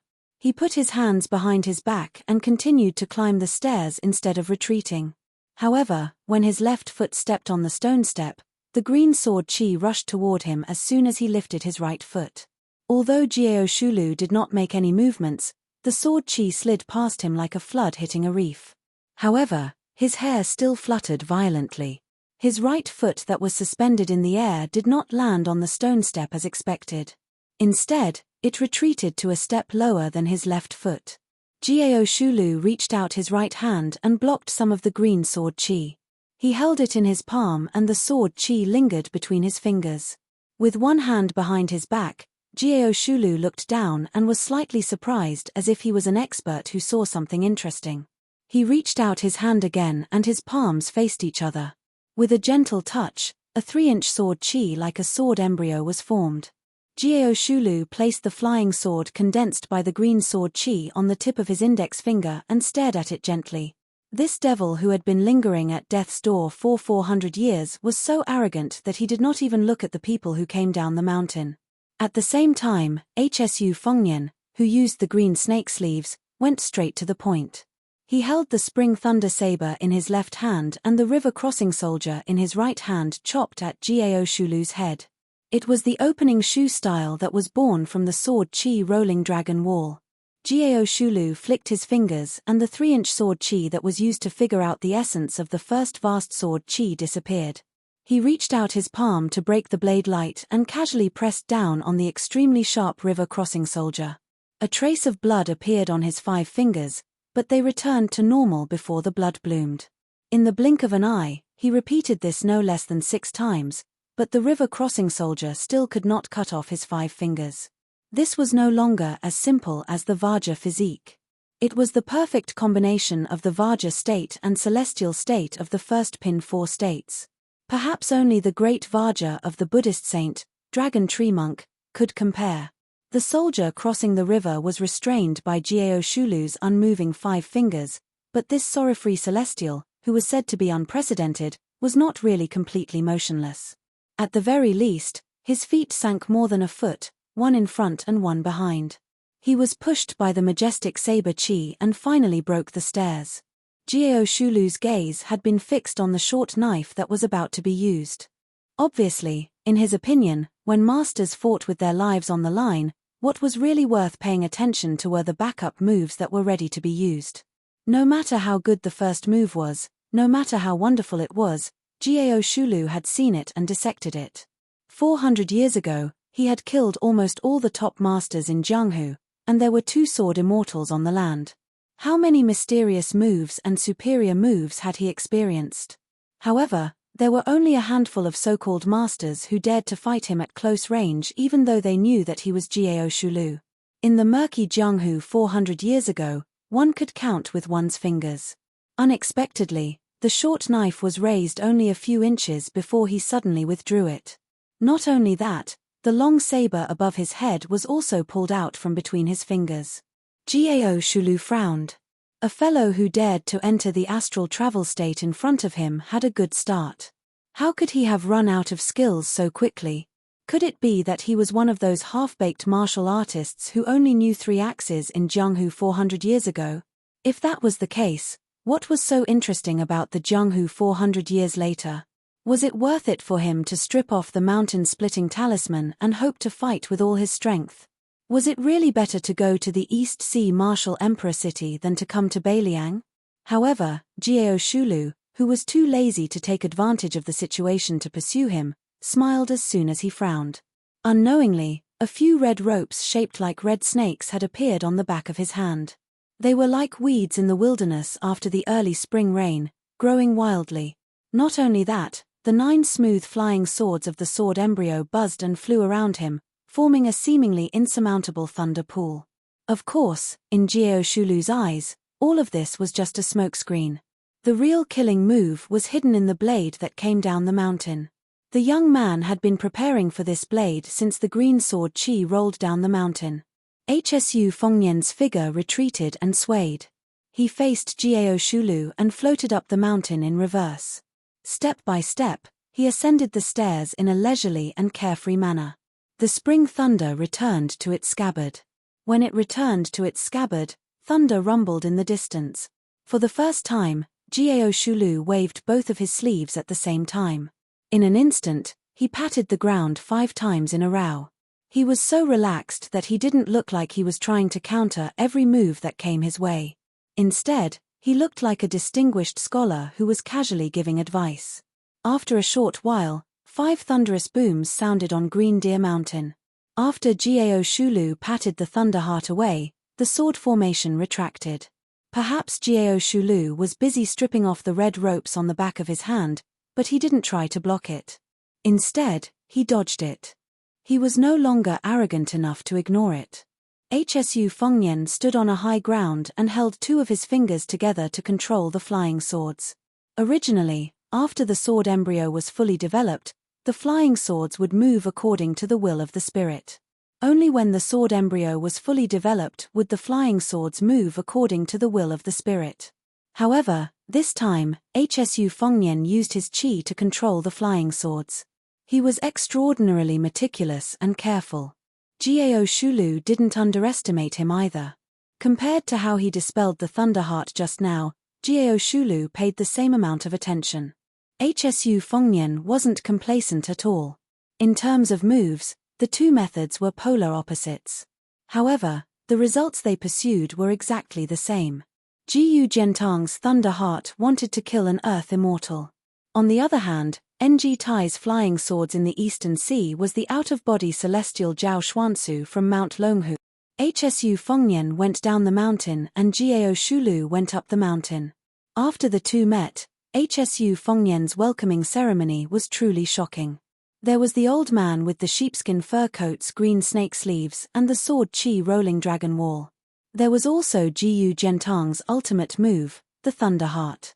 There was also the invincible Earth Immortal Han Shengshuan's red rope and Ng Tai's flying swords. Hsu Fengnian and Gao Shulu didn't stand on ceremony at all. However, judging from the current situation, the tall demon was still quite polite. After dodging the flying swords that could kill a celestial, Gao Shulu didn't fly into a rage out of humiliation. Instead, she was a little lost in thought. She sighed softly and said, "In my opinion, all the martial arts in the world are nothing more than one's will. It's inevitable that the majority of experts will either be ambitious or short-tempered. This is especially true when it comes to the battle of sword qi and sword will.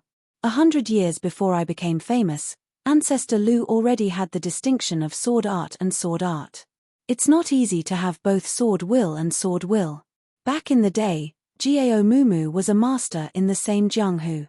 In terms of swordsmanship, Gao Mumu seemed to have lost to the 2 swordsmen whom Gao Mumu had secretly learned from.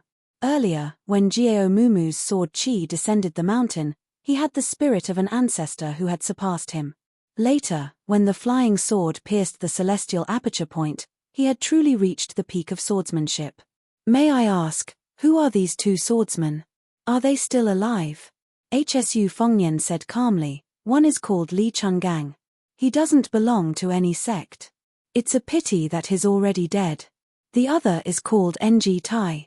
He came from the Wu family's sword tomb that the sword master killed for you. He's now out on the sea to visit immortals and hasn't returned yet." Gao Shulu smiled and said, "It's not without reason that sword art can dominate the Wulin world. For thousands of years, the world's sword mountains have always been one peak higher than the other. There's never been a bad habit of worshipping the past and belittling the present." Gao Shulu suddenly turned to look outside the mountain. "Your way of cultivating the blade intent is very rare. I've waited for so long. Is it about time?" Hsu Fengnian smiled and tapped the Spring Thunder's handle with one hand. He stabbed the scabbard into the stone steps behind him. Not only that, he also stabbed the river crossing soldier into the steps. Only the scabbard of the river crossing soldier was left hanging on his waist. Hsu Fengnian had nothing to rely on, but his momentum suddenly rose. He looked down from above. The division of first class into 4 realms has been used for 400 years. Most of the people in Jianghu today don't know that it's actually from you, Gao Shulu. I'm very curious about what you think of the false realms. Gao Shulu had the magnanimity of a great master. Even if they were facing death, she still said straightforwardly, "The false realms are not false." It's roughly equivalent to the Buddha's revealing and secret techniques. Tantric Buddhism has a shortcut to Buddhahood, but it's not available to everyone. The key lies in who's cultivating. Gao Shulu paused and smiled. "Life is not satisfying. Those who seek freedom often feel uncomfortable. If you want something, you can't get it. The reason is simple. Chapter 1047. Gao Shulu, who had just taken half a step up the stairs, instantly leaped up the mountain and collided with Hsu Fengnian. Hsu Fengnian's mind was connected as he recalled the time when he rode an ox on Mount Wudong. Gao Shulu stretched out her hand but was grabbed by Hsu Fengnian's hands. With a twist of his toes, Gao Shulu's feet left the ground and was thrown out. However, Hsu Fengnian could not break free from Gao Shulu's pull. Both of them left the stone steps and fell out of the mountain. Gao Shulu was smashed down by Hsu Fengnian's immortal's touch on the top, while Hsu Fengnian was supported by Gao Shulu's palm and leaped up. The distance between the two was instantly shortened to more than 400 feet. Gao Shulu stood in the air, looking as cool as ever. Hsu Fengnian's momentum of being thrown up slowed down. With a roll of his sleeves, the thousands of raindrops that Gao Shulu had pushed back to the 9 heavens on Mount Green Deer fell together with Hsu Fengnian. The raindrops in the sky were divided into different levels. Under the pull of qi, the higher the raindrops were, the faster the raindrops fell. Thus, the raindrops were strung together into a sword. If only a line of raindrops formed a sword, it was nothing more than the finger Xian realm. However, when thousands of raindrops were strung together into a curtain of beads, it was undoubtedly the magnificent spirit of the celestial realm. Not only that, Hsu Fengnian stretched out his hand and pulled the curtain of rain. The tip of the sword was pointed at the side of his hand. Following Hsu Fengnian's falling figure, it pointed at Gao Shulu, who was looking up with her hands behind her back. Borrowing the power of heaven and earth was often not up to oneself. This was also the reason why there were earth immortals above the celestial realm. The string of beads forming a sword referred to the Xian realm, the rain sword forming a curtain referred to the celestial realm, and the direction of the sword curtain referred to the worthy earth immortals. Previously, under Gao Shulu's celestial work, Green Deer Mountain no longer saw the gloomy scene of wind and rain, allowing Green Deer Mountain to monopolize the light. At this time, the sword screen covered the sky above, a dark mass, and the heavy rain destroyed the mountain. The people of the Green Deer Cave Academy did not hear the sound of the wind, nor did they hear the sound of raindrops hitting the eaves. They already thought it was too wonderful for words, and now they stopped flipping the books and whispering to each other. They walked out of the room together, and saw the sword aura tornado falling down the mountain rapidly. They were so shocked that they looked at each other in dismay, and all of them turned pale. Yu Luandao hurriedly ran out of the academy and stood beside the fence with Hu Kuei and Huang Fuqing. He raised his head to look at the young vassal king who was guiding the tornado in the sky. The young vassal king who was the proudest of the Guangling world was gone. Yu Luandao's heavens earth sense. SSSSS is. Gao Shulu twitched the corner of her mouth and yawned lazily. She was finally out of her body. Gao Shulu's body landed on the ground instantly. Gao Shulu, who should be called astral being, came to the 9th heaven above the rain curtain. The person on the ground raised a palm, and the person in the sky slapped down. You Hsu Fengnian have thousands of swords, but I, Gao Shulu, only have one sword. In front of this sword, is there any earth immortal? Is there any earth immortal's sword? This was similar to Luo Yang's one-line sword of heaven and earth. Hsu Fengnian, who was temporarily at a disadvantage, was not afraid at all. He smiled gently. Do you really think that I have not seen the scenery above the 9th floor? Hsu Fengnian snapped his fingers. The thousands of raindrops lost their traction and fell down in disorder. He sat cross-legged in the sky with one hand supporting his cheek and closed his eyes. Gao Shulu, so what if you are a heaven and earth? I have been waiting for you to do this. Hsu Fengnian waved his hand gently, as if he was facing a desk. He pushed away the debris on the desk with one hand, and then he raised his arm 5 more times. It was exactly the same as his Xiao Yaroyu after the battle with Wang Xianji. He said softly, mountains, rivers, towers, grass, sun, moon, all living beings. Everyone, retreat. Between the two Gao Shulu, the heaven and earth was distorted. The rain swords were all smashed. But this chaos, After Hsu Fengnian said one sentence, it became a prophecy. The thousands of rain swords gathered again. Sword, come. The thousands of rain swords, only one sword was left. One sword became a talisman. The talisman sealed the mountain. 400 years ago, there was a talisman to open the mountain. 400 years later, there was a talisman to seal the mountain. This talisman came from Li Chuangang's two swords, two wishes, from Ng Tai's riding a donkey to see the mountains and rivers, from Luo Yang's rain sword, from Liu Haosh's thunderpool, from Han Shengshuan's matchless finger, from Song Nianqing's earth immortal sword before his death, from Shenyuan Jingqing's facing death, from Cao Changqing's ceremony of Grand Peace City, from Jiang Genai's riding sword straight through 18 gates, and so on. It came from all the romantic things that Hsu Fengnian had encountered in his life, and also from his 10th trance. He sat on Kunlun to see the sea, he trained his saber to cultivate his will, he invited Zhenwu Great Emperor to come down from the spring god lake, he saw her 400 years ago when he was in a trance, and that talisman of himself. Once the talisman came out, Hsu Fengnian did not care anymore. He also entered an astral state and sat down beside Jiao Shulu. This astral wanderer was not flustered and exasperated. Instead, he looked at the heaven and earth leisurely. Hsu Fengnian asked softly, Jiao Shulu, if you were to compete with me in martial arts, I would definitely lose. Why did you choose to compete in realms? Jiao Shulu said indifferently, what's the point of a sure-win situation to me, Jiao Shulu? 400 years ago, I had not tasted defeat. What's the point of having another battle after 400 years? Hsu Fengnian shook his head. Jiao Shulu said calmly, when I was climbing the mountain, I only wanted to know if this generation's oblivion could really forget their worries. To be honest, I did not think highly of you before.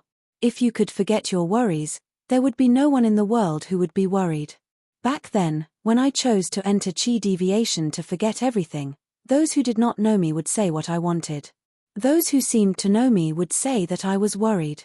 In fact, they only knew half of it. In these 400 years, you are probably the only one who truly knows me.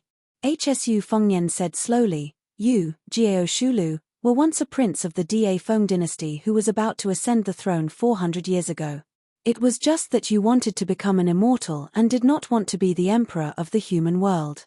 Then, you visited the ancestral court of Taoism, Wudong Mountain, and asked a question, what is the meaning of the word immortal? At that time, Ancestor Lu reincarnated and had not yet enlightened his orifices. You went to Longhu Mountain, but no one could explain it. Or rather, they only gave half of it.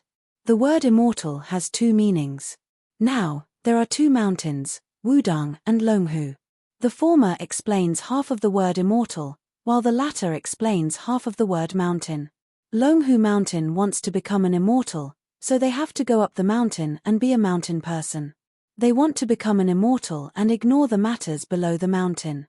Wudong Mountain inherited the will of Ancestor Lu. They cultivate on the mountain, but obtain the Tao below the mountain. They cultivate themselves and others, which is more in line with what you, Jiao Shulu, want.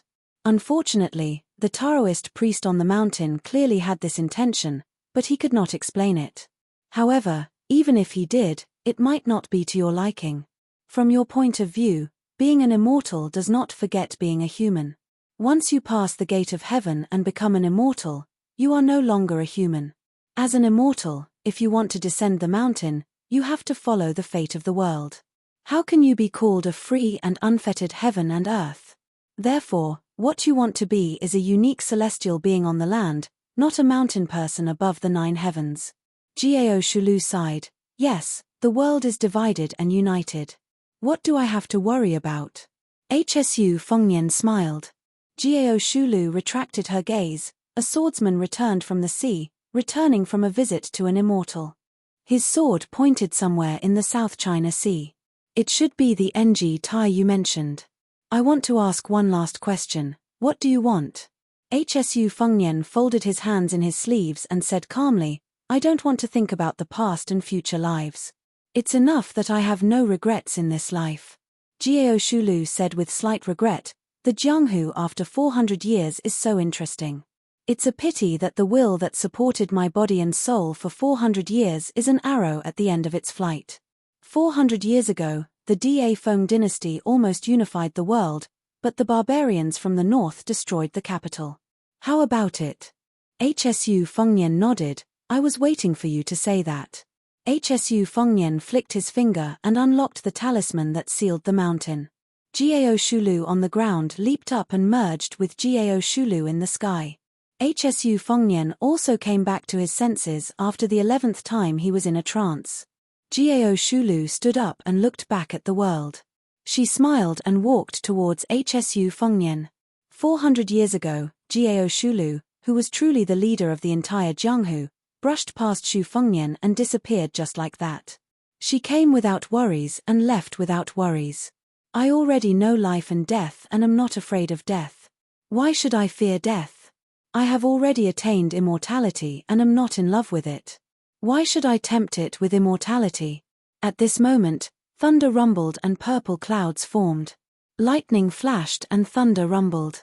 Above Green Deer Mountain, there was a shocking scene of an impending calamity. There seemed to be celestial beings riding celestial dragons in the clouds and mist. They came out of the lightning and wanted to enforce justice on behalf of the heavens. Xu Fengnian slowly raised his head, the corners of his mouth curling up into a sneer. Behind him, a snow-white giant python condensed from fate energy coiled up. It had 9 claws and opened its mouth big enough to swallow a mountain, roaring at the sky. Then, there was no more. Because soon, the world became completely silent. Chapter 1048. The old eunuch had never practiced martial arts, but the imperial palace of Great Peace City never lacked experts.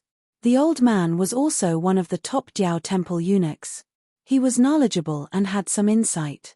The old man inhaled sharply as he watched the immortals fight on the mountain. The wind and rain at the end of spring in Beiliang were especially bone-chilling. Zhao Siku found it even more difficult to endure, especially when the old man saw the slender figure slowly walk down the mountain. Each step seemed to step on his already heavy heart. He felt his teeth hurt. When the young man with the blade walked to the foot of the mountain, old Jiao Temple jogged forward with a tragic feeling of dying early and reincarnating. He was about to say a few words of flattery. He did not expect that this king of Beiliang would not hit a smiling person. It would be good to have an easy death under his hands. Unexpectedly, the other person waved his hand and spoke first. This king thanks old Mr. Zhao on behalf of Beiliang. Our place is not as prosperous as Great Peace City, but this king can give old Mr. a place to rest in his old age. Zhao Siku stilled. He heard the person who had come close continue to say with a smile, the Shu family owes Zhao Chongling too much, but they cannot repay him. Since old Mr. is an old friend of Zhao Yongxai of Beiliang, and you risked your life for Beiliang and did not disappoint this king's master, old Mr., do not worry. This king has said so much in hopes that old Mr. will be assured. The old man smiled freely and said with slight self-mockery, our family is a eunuch that everyone curses. Is he worthy of being called Mr.? Wang Yi's words, do you want us to work ourselves to the bone again? If that's the case, then the word Mr. is not enough. Hsu Fengnian laughed and said, I knew that old Mr. Zhao would not be assured. The old man bent down and asked doubtfully, can we really live and die however we want in Beiliang? Hsu Fengnian nodded with a smile. Zhao Siku sighed heavily and looked up at the top of Green Deer Mountain that had become calm. He said softly with the unique sharp voice of a eunuch, since your highness is kind, then I will be bold to say something disgraceful. Back then, the young master favored Chen Zhibao. After all, the soldier immortal in white did not control Beiliang. We can't say that the young master misjudged him. But if the young master could live until today, he probably wouldn't be too angry. Hsu Fengnian shook his head and said, if Zhao Chongling does not die, this king will have nothing to do with Beiliang. Zhao Siku looked deeply at the young vassal king and said emotionally, I cannot see through your highness's personality right now. But your words are true and comfortable to hear. The old eunuch turned to look in the direction of Great Peace City. The people there like to be shrouded in clouds and mist. No matter how good the weather is, people will feel gloomy. Hsu Fengnian did not make a judgment and said softly, Beiliang is windy and sandy all year round. The winters are hard to endure. But standing there, the view is wide. If you stay for a long time, you will feel gloomy. When the wind blows and the snow presses down, it will lessen. The old eunuch smiled from the bottom of his heart and said, borrowing the king of Beiliang's auspicious words. Originally, I thought I had completed the young master's last wish and was content. I had not thought I could live a few more years. Hsu Fengnian turned and saw the empty-handed Hihi miss. The young girl was shaking her wrist in boredom. Hsu Fengnian said to Zhao Siku, Sir, why don't you go up the mountain to see the scenery? When the time comes, you can go down the mountain with Kue Hu, Huangfu Qiu, and the others. The old man smiled and said, Yes, I have to walk and see more while my legs are still nimble. The old eunuch brushed past the young girl. The old man said to himself, when the Qin dynasty lost its deer, the heroes of the world chased after it. 800 years of separation and unification. 400 years ago, the great Feng dynasty showed signs of unifying the north and the south. But in the end, the barbarians of the north invaded the Central Plains. None of the dynasties after that were free of worry about the north. This dynasty is no exception. The Grand Secretary, Zhong Julu, had been in charge of the imperial court for more than 20 years. Half of his time was spent watching the northern land's border. Even if he joined forces with the Grand General, Jiyu Jiantang, he could only pull the disadvantageous situation to a stalemate. Now that Li Yang is going to commit suicide, what will happen to the world? Alas, I have never understood this world. Scholars can't tolerate eunuchs, scholars can't tolerate common men, and scholars can't even tolerate scholars in the end. I have read all the classics handed down by the sage of the Zhong family, but I can't see such a reason. After thinking about it, I think it's probably because those at the top must be worse than those at the bottom. I really want to open my eyes and see if the scholars here will be slightly different. Hsu Fengnian laughed softly and said, as expected of someone from Zhao Changling's family. The young girl tilted her head. Hsu Fengnian took her hand and said softly, Let's not think so much. She said softly, Old Huang thinks even more. Chapter 1049. Hsu Fengnian pulled her into the carriage parked at the foot of the mountain. Xu Yanbing, who had not acted from beginning to end, studied Hsu Fengnian. The two nodded without speaking. Hsu Fengnian was finally able to catch his breath. He said casually to the young girl, For a strategist, the size of one's weapon is one thing, and one's position is another. Yuan Benx's ranking among the strategists of the spring and autumn period has always been higher than my master Li Yishan, Yang Cai Zhao Changling, and Nailan Yusi behind the king of Yang. In reality, it may not be that Benx's talent is higher than the others, but his position means that he has more room to plan, and he can hold more things in his hands. This is like a housewife who has enough firewood, rice, oil, and salt. The food she makes will naturally be more sumptuous. On our side in Beiliang, we have Xu Beiji and Chen Shiliang. If Beiliang is not trampled by Beimang, their future achievements will not be low. But it is difficult to say how high they will be. Lu Shu of Xiangfan City is the same. This is also why Sun Yin, who studied the dragon slayer art, was not willing to stay in Beiliang. There were pythons but no dragons in Beiliang. He did not want them. However, being in the imperial court of Liang had its advantages and disadvantages. The disadvantage was that there were too many people under the emperor's nose. Even if there were talented people like Xu Beiji and Chen Shiliang, it would be difficult for them to stand out as quickly as they did in northern Liang. Secondly, as the Jiao Jiao temple said, scholars could not tolerate scholars and scholars looked down on each other. There were many rules in the imperial court of Jiao. Many scholars' lofty aspirations could not be fulfilled and most of them groaned for no reason. However, there were still some people who were born at the wrong time and did not get the chance to appreciate their talents. If Huang Longshe was born in the present, I'm afraid even becoming the Grand Chancellor of Shangyin Academy would be as difficult as ascending to the heavens, let alone becoming the great devil of spring and autumn, Huang Sanjia. Hsu Fengnian glanced at the girl and said helplessly, What are you glaring at me for? I am not speaking ill of your old Huang, I am praising him. My master said that he is an extraordinary person, an extraordinary talent. I do not dare to underestimate Huang Longsha. Xu Fengnian's thoughts immediately drifted away. This Zhao Zhu's luck is good to the point where it can be considered good luck, to be able to make Huang Longsha, Northern Mang's imperial preceptor, Daoist Chelin, Yuan Qingshan, and Nailan Yusi, these three people take notice of him at the same time. Zhao Kai, who had died outside the Iron Gate, only had two masters, Yang Taisui and Han Shengxian. Compared to Zhao Zhu, he was much weaker. As for the fourth prince, Zhao Zhuan, he is already the crown prince of a country. Anyway, the ownership of Liangjiang Mountain depends on these two. On the way back to the general's mansion in Yuju in Ihe City, they encountered two groups of assassinations that were like throwing eggs at a rock. They were intercepted and killed by the spies even before the driver and the three people sitting in the carriage did anything. Beiliang's folk customs were already valiant, not to mention the loyal men of sacrifice who were raised by the family. Most of these men of sacrifice were staunch and unyielding. They did not regard other people's lives as valuable playthings, and even did not regard their own lives as valuable. They all believed that if you raised me for 10 or 20 years, I would repay you with my life. They were willing to regard this as righteousness, heroism, and chivalry as the most important thing. Outsiders could not say whether this was right or wrong. Hsu Fengnian lifted the curtain and looked at the pair of eyes lying in a pool of blood. He did not have any compassion, but he thought of many things outside of Beiliang.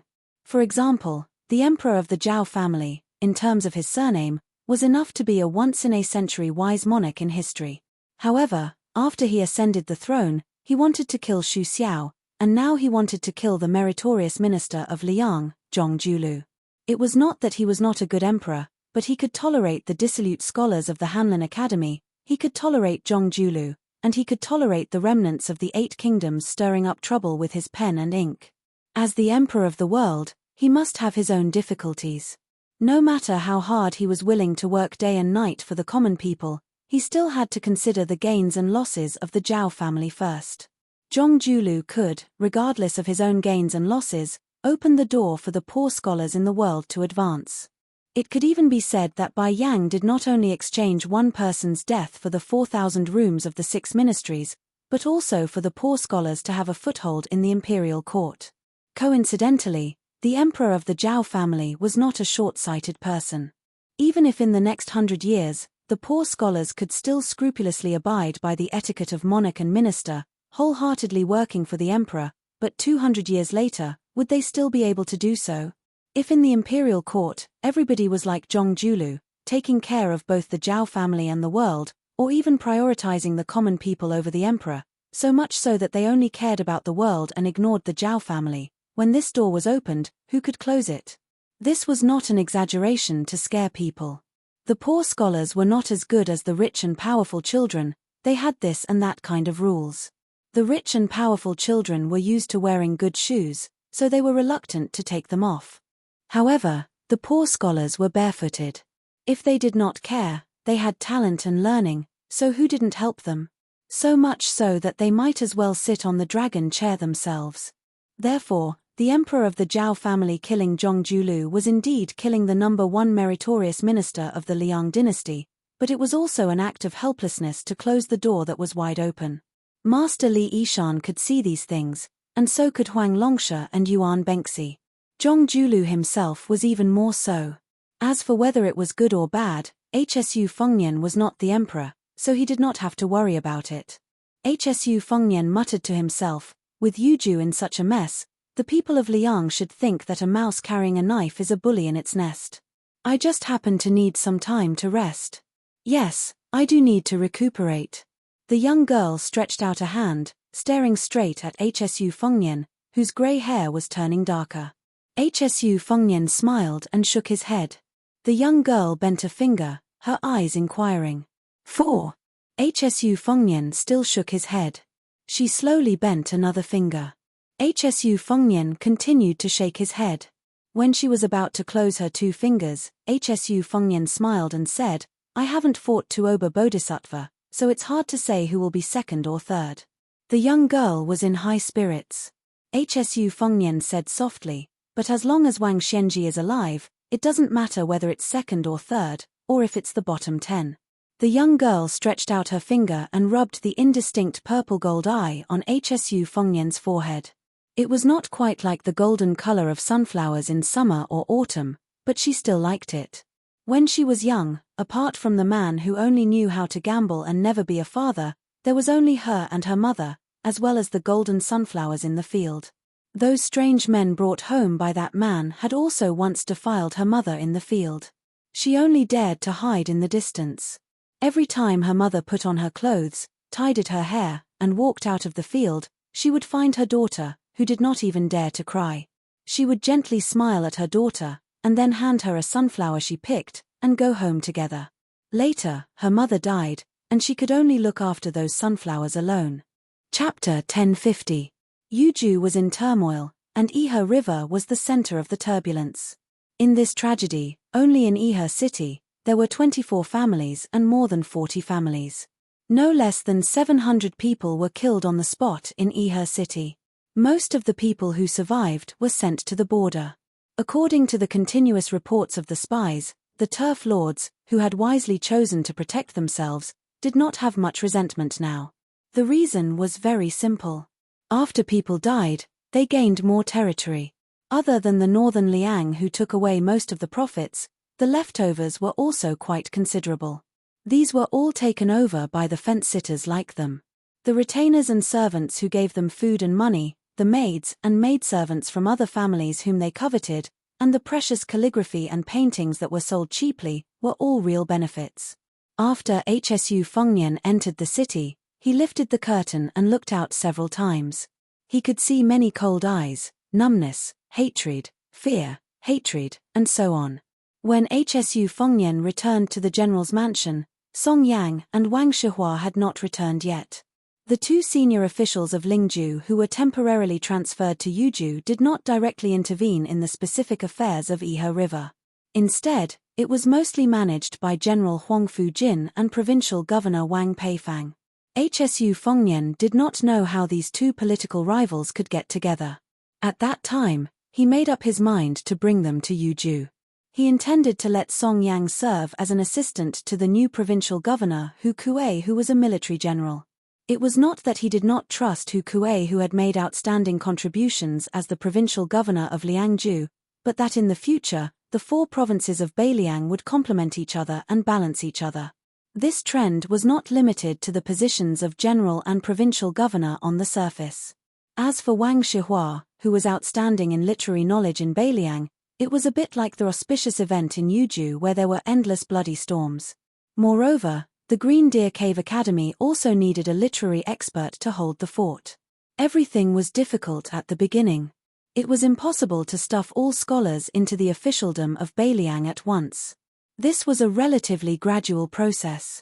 Moreover, there were many scholars who were just there to make up the numbers. Hsu Fengnian sat in Huang Fujin's unusually simple study. There were not many books, and even the decorations were lacking. It was a dull and gloomy room, which was indeed similar to Huang Fujin's character. Hsu Fengnian was flipping through a mediocre physiognomy book. Without raising his head, he said, "Come in." The person who entered the room was surnamed Liu, the head of the spies in Ihe City. He reported to the king of Beiliang what he had seen and heard today, which were all bits and pieces of the conversation between Song Yang and Wang Shihua. It turned out that after witnessing the bloodshed in Yuju and learning of the cause of the matter, the two of them had no objection to the punishment of the Huang family of Ihe. However, they had a serious disagreement over the matter of the restaurant's property being confiscated. Wang Shihua insisted that the 65 storytellers, regardless of whether they were commoners or tyrants, did not deserve such a heavy punishment from the king of Beiliang. On the other hand, Song Yang, who had always advocated legalism, believed that everyone deserved to be punished. The two of them had rushed to Yuju. Originally, as expected, Song Yang would assume the position of Yozhou's prime minister, while Wang Shihua would be in charge of the provincial administration. The two of them could not come to an agreement, so they made a bet. If Wang Shihua won, the two of them would exchange positions. Song Yang, on the other hand, said that he would definitely win and that his position would remain the same. However, when Wang Shihua saw him in the future, Song Yang would have to pay respects to his superior. Upon hearing this, Hsu Fengnian put down the book and said with a smile, "The two of you are really leisurely and elegant. Don't tell me you investigated the 65 people one by one." Spy Liu said softly, "That's not the case. Wang Shihua only picked 3 people." Hsu Fengnian nodded and said, "A scholar's spirit is because he is afraid of winning an unfair battle. Go on, tell me which 3 people he picked." The unremarkable Iha spy said respectfully, "They are Cao Sheng, a disciple of the Cao family of Iha, Qi Fengnian, the shopkeeper of Chiji Silk Store, and Han Lightsai, a villager. Among the 3, Cao Sheng is a regular customer of Jingyi Shen restaurant, while the Cao family is a low-ranking family of Iha. Qi Fengnian is a live-in son-in-law and has a good reputation in Iha West Street. Han Lightsai, on the other hand, pretended to enter the restaurant to buy wine. In fact, he was embarrassingly short of money, so he hid in the back and took the opportunity to listen to the storytellers. Regarding these matters, Song Yang and Wang Shihua carefully went through the files after the bet. Wang Shihua picked 3 people within the time it takes for a stick of incense to burn, and Song Yang nodded in approval. Hsu Fengnian stood up and said, "Wang Shihua believes that the human heart is good and that everyone has a compassionate heart. What Song Yang learned is that the human heart is evil. The battle between the two is not a battle of moral essays. In the end, it is a battle of the human heart outside of books. If I were to guess, the loser is definitely the moral Wang Shihua, but the one who won an unfair battle is the old fox Song Yang. If we were to switch places and look for good deeds among the evil people, the loser would naturally be Song Yang. It's just that Song Yang would not agree to such a bet." The spy leader surnamed Liu hesitated for a moment, but he still gathered his courage and said, "In my humble opinion, Song Yang did not win an unfair battle. Apart from Cao Sheng's 2 murder cases, the rich merchant Qi Fengnian and the villager Han Lightsai, according to the law, should be imprisoned." Hsu Fengnian shook his hand. "In a place like Beiliang, chivalry is strong, but chivalry is not necessarily strong. It is easy to commit crimes, but difficult to not commit crimes." The spy was silent. Xu Fengnian smiled and said, "This time, there are many clans in Iha city who are busy fishing for profits. Liu Jingxing, why don't you seize some gold and silver from their hands and treat it as a reward for your brothers?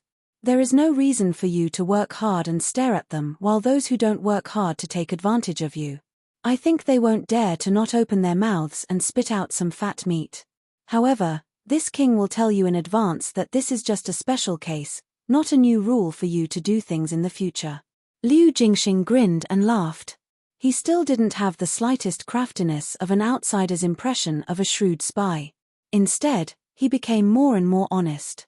He didn't look like a cold spy who called Song Yang Wang Shihua by his name. Hsu Fengnian continued to pick up the book, and Liu Jingxing tactfully said goodbye. When he crossed the threshold and gently closed the door, he caught a glimpse of a little girl from the corner of his eye. From beginning to end, Liu Jingxing didn't notice such a girl. She had a golden hairpin on her head and was squatting beside a blue and white porcelain vase that was half the height of a person. She was looking at Liu Jingxing. Liu Jingxing quickly retracted his gaze, lowered his head, and completely closed the door. Not long after Liu Jingxing left, Song Yang, who was temporarily the guest of Lingju, knocked on the door and entered. Hsu Fengnian held the book and pointed to the chair opposite the table. Song Yang sat down calmly. Hsu Fengnian joked, "Our Wang Gongkao really fell into your trap." Chapter 1051. Song Yang wasn't surprised that spies found out about what happened today. During this period of time, spies were everywhere in Iha city. Along with the fact that he and Wang Shihua were eye-catching, it was expected. Song Yang said helplessly, "Wang Shihua was one of the more flexible civil servants in Beiliang. If this is the case, one can see that the governance of Beiliang is still a long way off." Hsu Fengnian smiled towards the girl, "Please bring 2 jugs of wine over." The girl left silently and brought 2 jugs of green and wine back. Hsu Fengnian and Song Yang each had a jug. Hsu Fengnian said emotionally, "In the past, I knew that it wasn't easy to be the head of the family. However, only after sitting in this position can one understand how difficult it is to be the head of the family. You have to fight with people, evil people like the Ihe River Huang family and good people like Huang Shong and Wang Shihua. You have to fight with the heavens. In the past, listening to the rain and appreciating the snow was a joyous thing. Now, you have to consider the harvest of your territory. I have a stack of secret letters to deal with. Some say that the butler Song Tonglu colluded with officials to alter his nephew's works. The children of the Lu family took farmland and were exposed. There was also a senior of the Lu family who spent a lot of money to buy a painting, but it turned out to be fake. He couldn't return it and wanted to cause trouble. A master drank wine in Liangju and got jealous of the general's son Zhengfeng. The latter called for people to gang up on him and the former tried to kill him. Both of them weren't good people. Logically speaking, it would be better to kill both of them. There was even a rumor that the youngest son of the deputy commander of the infantry, Wei Taizhan, brought along his belongings and moved to the neighboring Hezhou. Just the illegal gold and silver alone filled 16 large chests, which were detained by the soldiers patrolling the border. Very soon, there was a rumor that the border guards had insulted the daughter-in-law of Deputy Commander Wei first. There was also a young captain that great ancestor Ji Yu thought highly of. For some reason, he was beaten half to death outside the pass. Song Yang said calmly, "As long as one has a family, there will be conflicts. There are even gaps between father and son and wife, much less such a big Beiliang." Hsu Fengnian smiled and said, "From now on, all the major and minor government affairs in Yu province will be handed over to you, Kue Hu, and Huangfu Qiong. Administrator has been fighting for you, saying that you have the power of magic but have no place to use it. He hopes that you can be of some use after moving to Yuju." Song Yang nodded and said, "It's only right that I do my best." Hsu Fengnian didn't pick up the wine jug that still had more than half of it left. He stood up and walked out of the study with Song Yang. After Song Yang left, Hsu Fengnian found Wang Shihua, who was temporarily staying in a side courtyard of the general's official residence. He told him that he was going to meet someone. Wang Shihua was confused and followed him out of the residence. He sat in the carriage and left Ihe city to the outskirts. There was an irrigation ditch here that nurtured a lush reed field. The land in Beiliang was poor, so the reeds that were quite useful had all become priceless grass. Near the reed field, there were several small villages near the river. The breeze was cool and the spring sunshine was warm. Walking on the narrow mud road, the air was filled with the fragrance of green reeds. There were groups of 3 to 5 village children picking tender buds. Hsu Fengnian and Wang Shihua slowly came to a small ferry by the river. The clumps of reeds nestled together gracefully. It was a rare tender and charming scenery in Beiliang. Hsu Fengnian had an empty stem of green reeds in his hand, which looked like a rough reed flute. Hsu Fengnian sat on the cobblestone ferry and blew the reed pipe, whimpering faintly. Wang Shihua didn't sit down. Instead, he stood on the riverside and thought that the young lord might be dissatisfied with why he made that bet with Song Yang and questioned his action in Yuju province. However, considering that Wang Shihua was half his trusted subordinate, he didn't punish Wang Shihua in the usual officialdom. Hsu Fengnian stopped playing the reed flute, raised his head, and pointed to the northeast. "There's a poor scholar from Beiliang who has been in the capital for 7 years and finally made a name for himself. The year before last, he had already become the daily assistant of the emperor's close minister. Last year, he became the physician of the meritorious service department. He assisted the Minister of Personnel Ministry Zhao Yuling and the Crown Minister Yin Mao Chun to preside over the capital assessment. This year, he will participate in the assessment of the local 4th-grade officials in Liang. In the early spring, he and Crown Prince Zhao Zhuan made a private visit to the south. After returning to the capital, they got married. On the wedding night, there were big red candles and a red veil. The woman surnamed Zhao was a noble. This scholar was destined to have a meteoric rise in the future. Even becoming a minister was just around the corner. In the past 7 years, there were only 2 secret letters sent to Beiliang. One was about the crown prince, and the other was about the Zhao emperor's health. This scholar, who had made great contributions to Beiliang, only wrote 2 words at the end of the 2 letters and asked Beiliang to pass the message to one person. Hsu Fengnian paused for a moment and said flatly, "Don't miss. Don't wait. Wang Shihua sighed. Xu Fengnian continued slowly. Before this scholar achieved meteoric success, there was a spy here, Zhao Go, who had been keeping an eye on him for many years. Therefore, even if it was just 2 simple words, the person who missed and waited for still did not know. Wang Shihua asked softly, "That infatuated woman is still waiting?" Hsu Fengnian nodded and patted the stone at the ferry. Back then, she sent the scholar to the capital to take the imperial examinations here. She did not marry, but if she missed him, she would come here to wait. That was because he had promised her that he would return home to marry her, regardless of whether he could pass the imperial examinations or not. Wang Shihua sighed from the bottom of his heart. Such a scholar, such a woman, should have been married. It would not be excessive even if the king of Beiliang personally presided over their marriage. Hsu Fengnian turned a deaf ear and said, "After the end of last year, the woman stopped waiting at the ferry." Wang Shihua was stunned. Hsu Fengnian threw the hollow reed into the water. Without turning his head, he stretched out his finger and pointed to a place far away from Wang Shihua. She died in the reed marsh and was buried there. Hsu Fengnian put his hands into his sleeves. "I came to Yuju, to the Yi River, to kill people. You, Wang Shihua, said in your heart that I killed the innocent. I thought that no matter how innocent those nobles were, they were not as innocent as this woman. Moreover, such a woman, such a tragedy, could not be counted in Yuju. You scholars keep saying that you wholeheartedly want the world to be peaceful. I, Hsu Fengnian, feel that world peace is too far away. Since peace is so close, I have to do it well first." Wang Shihua's face was pale.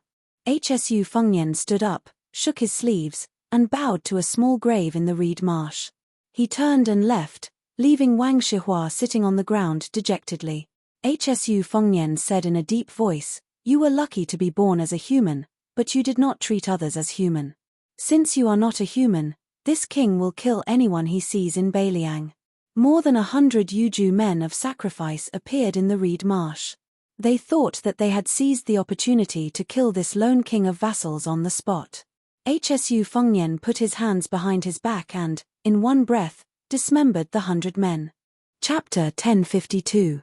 Because Yenji County in Yuju was close to the border and was a little far from Ihe City, it was involved in some disasters. Compared to the bloody rivers in the hinterland of Yuju, it could almost be called a paradise. However, there were still some disciples who were implicated and lost their official titles. Therefore, scholars from other places constantly poured into this county with official documents and occupied various positions in the yamen. Most of these scholars who had just entered the Dragon Gate had official seals from the provincial governor's mansion and letters of recommendation from literary bigwigs like Huang Chang. Over the past 10 days, the Yenji County's county governor, Hong Shandong, had been busy receiving and sending people off.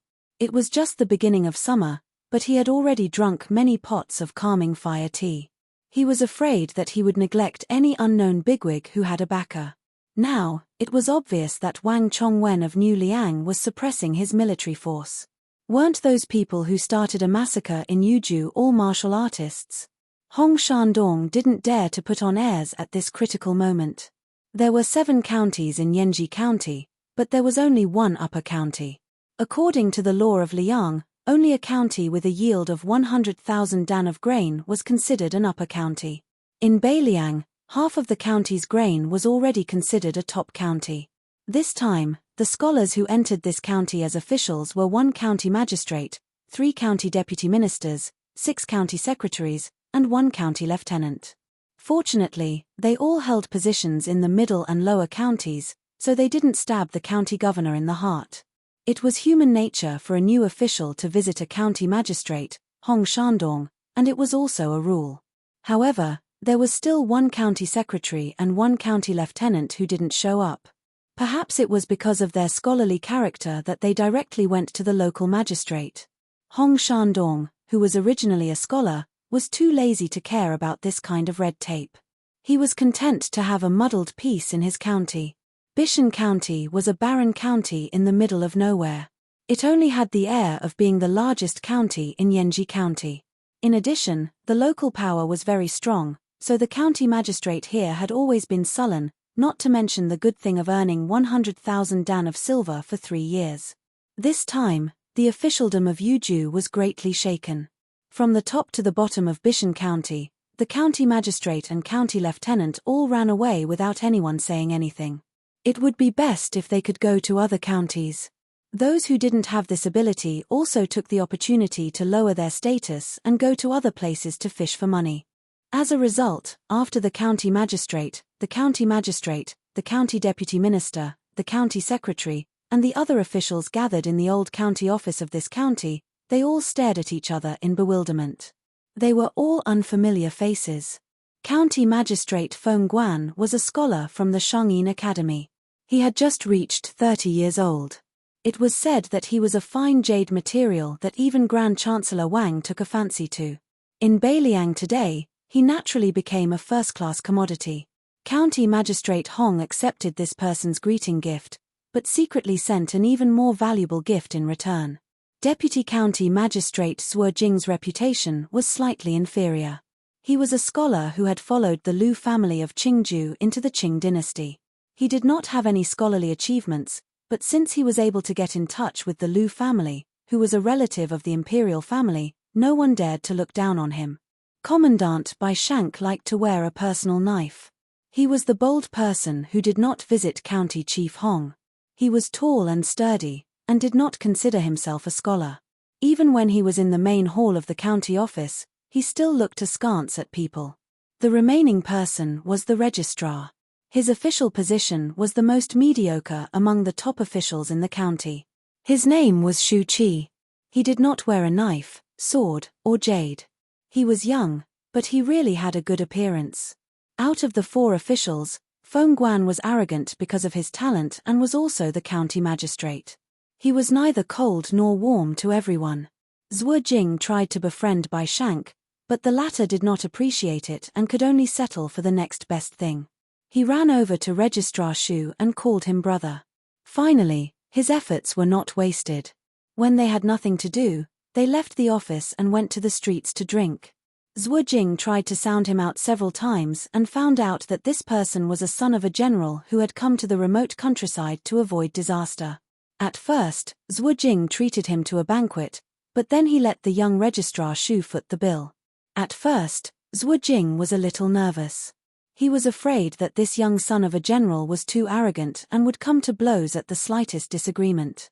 Later, after drinking more and more, they became more familiar with each other. He was certain that this inexperienced official was very easy to talk to and was willing to suffer losses. However, in his heart, Zhuo Jing looked down on him more and more. He only saw him as a fair-weather friend. It was the general trend for scholars to be in charge of Beiliang's government affairs. Shu Qi was just an insignificant son of a general. What kind of future would he have in the future? However, there was one thing about Shu Qi that Zhuo Jing liked.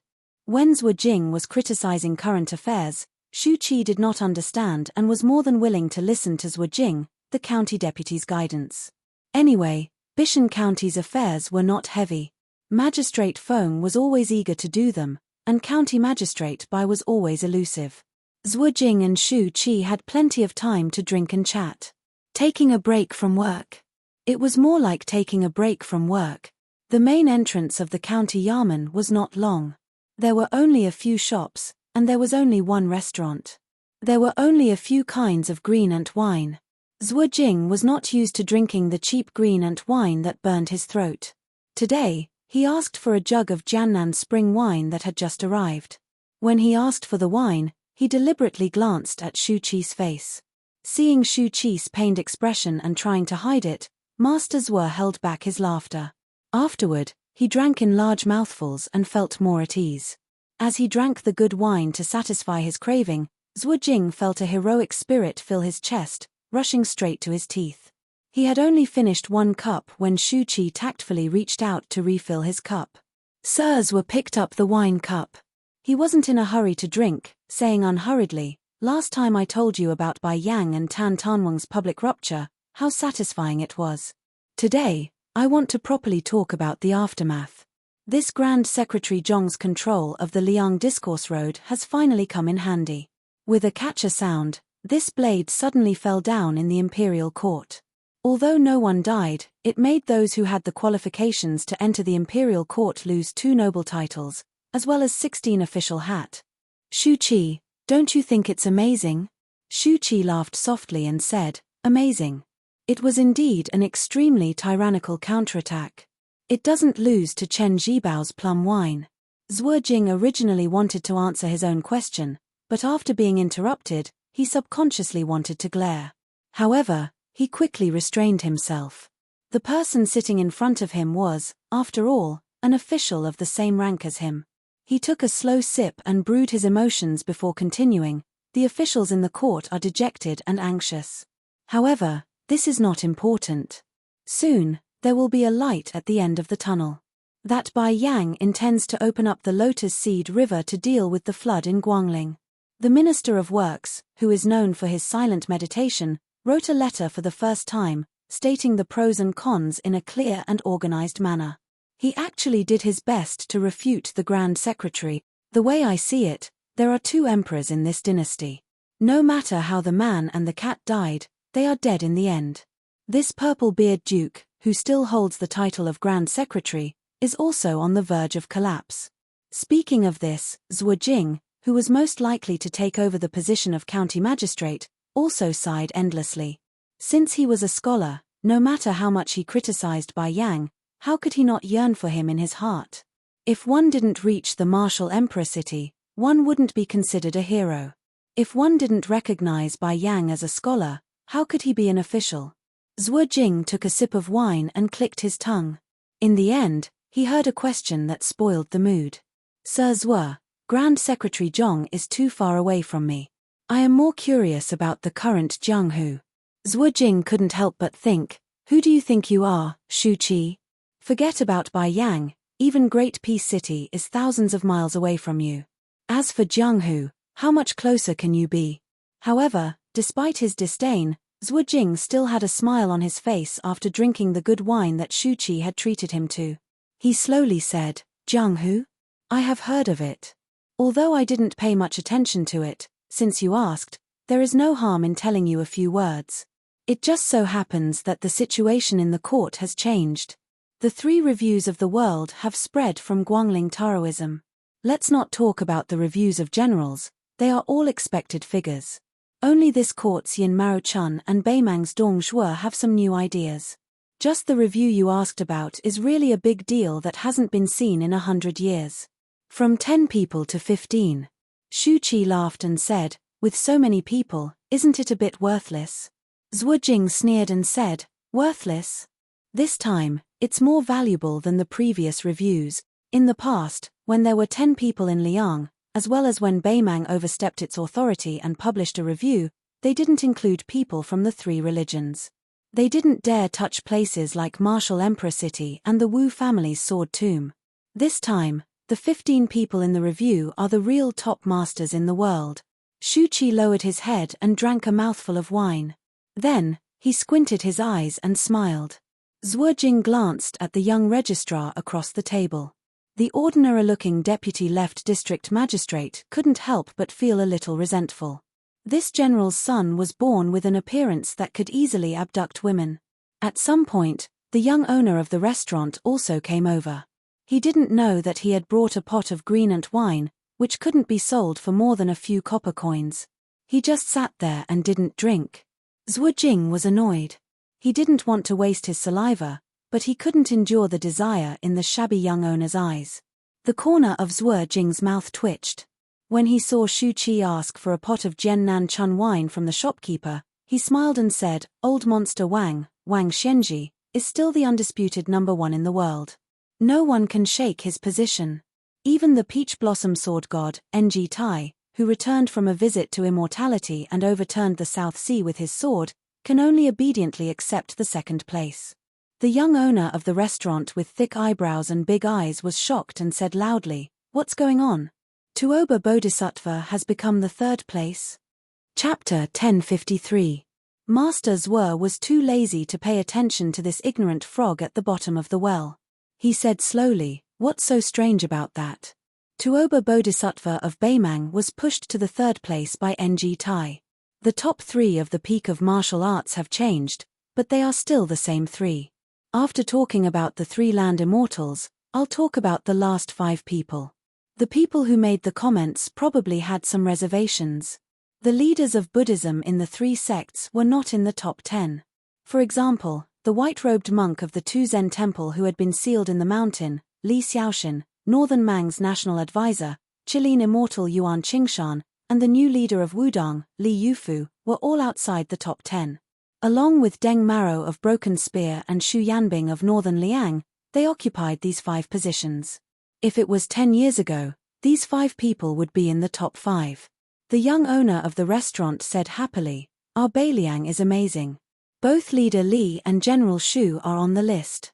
I'm in a good mood today. I'll treat you to a drink later. It's definitely the best green ant wine. You can't find a place to sell it in Bishan County. Masters were, tell me, who are the 7 heroes?" Zhuo Jing wanted to make fun of him. He said mischievously, "Give me the wine first. Otherwise, there's no need to talk." The young owner said impatiently, "What's the hurry? I'll definitely treat you to 2 pots of green ant wine later. Do you think I have the guts to cheat you?" Xu Qi opened the 2nd bottle of Sword South Spring wine. After Zhuo Jing filled his cup to the brim, he didn't want to bicker with a country bumpkin. He downed half a cup and said with a satisfied expression, "The 4th is Cao Chongqing, the Confucian sage of West Chu. The 5th is Luo Yang, the devil of Zhulu Mountain. The 8th is Hong Jingyan, Gang Luozi. The 9th is Jiyu Jiantang, the pillar of the state. The 10th is lustrous King Sword Master, the current master of the Wu family sword tomb." The young owner was stunned. He counted with his fingers and asked in confusion, "Where are the 6th and 7th? Deputy District Magistrate, could it be that you drank it all away?"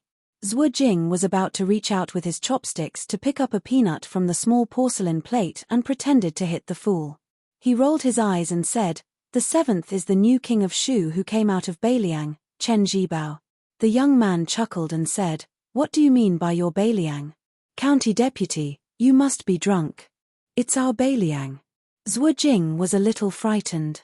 Most of the tipsy feeling left him, but he quickly regained his composure and said with a smile, "As for the 6th, it's our king of Beiliang." The young man opened his mouth and eyes wide. Zhuo Jing glanced at him from the corner of his eyes. He did not hide the sarcasm on his face. "You don't believe me? Peiju, do you not dare to believe it, or do you not want to believe it?"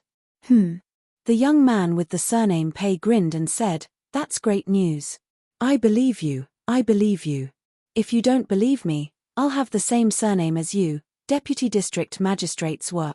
Zhuo Jing could not help but show off his knowledge.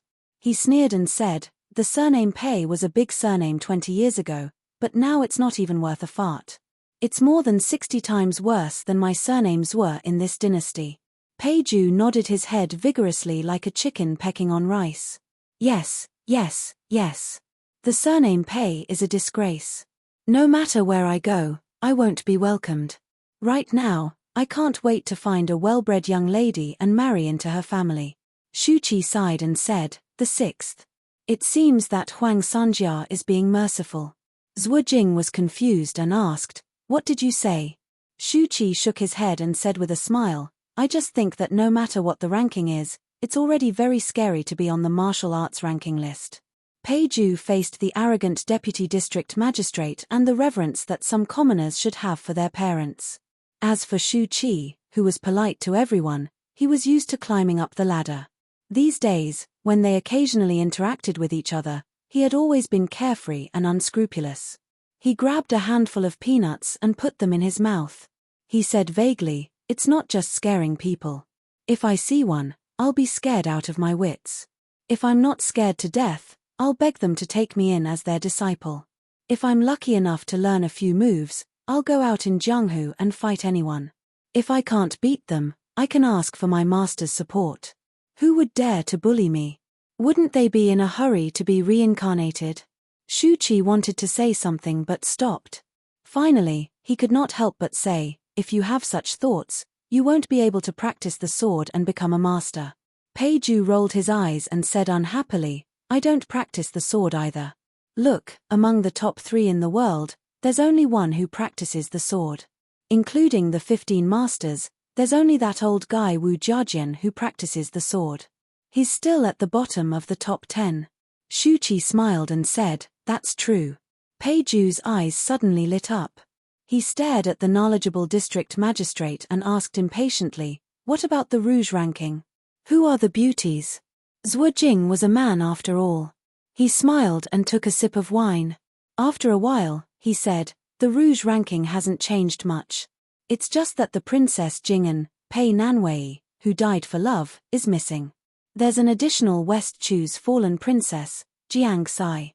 Pei Ju thought for a while and said, "I know this one. She can ride a sword through the 18 gates of the imperial city. Who would dare to marry her in the future? What about our Wulin chief, Mount Huishanzi? Didn't they say that she's also a beauty who brings disaster to the country?" Zhuo Jing laughed in a low voice and said, "No one dares to marry the West Chu princess, but no one dares to touch the mistress of Great Meadow. You have to understand that although Shenyuan Qingfeng wasn't ranked among the 15, he was singled out along with Nangong Push. He said that the former was only 1 level away and the latter was only 1 level away. They both have the potential to reach the top of the Wulin world as women. It's just a matter of who's a step faster. Whoever's a step slower will fall behind and it'll be difficult for them to stand side by side. In my opinion, this old fox who wrote the ranking is also full of evil tricks. He wants nothing more than for the 2 beauties to fight. Little brat of the Pei family, let me ask you, let's not talk about those unattainable people. Let's talk about how you know 2 beautiful ladies on the street, but you can't eat them. Would you be happy to see them fight on the street?" Pei Ju only cared about laughing. The answer was self-evident. Since there was free wine to drink, Zhuo Jing talked more. Afterwards, he told the 2 ignorant young men about many new things in Jianghu. For example, Dongyu Sword Pool's Song Nianqing died for no reason, and Shishan Spring Cottage swordsmanship master Xielingzhen also died mysteriously. These sects had lost their pillars and their status in Jianghu plummeted. They were no longer at the top of the Jianghu world. They were far behind the Wu family's sword tomb in Longhu Mountain, and could only be ranked among the top 10 sects with many new rising sects. Beiliang was indeed the big winner this time. In this evaluation of Liang being Liang, Beimang being Beimang, there was another fish dragon gang that no one had heard of before.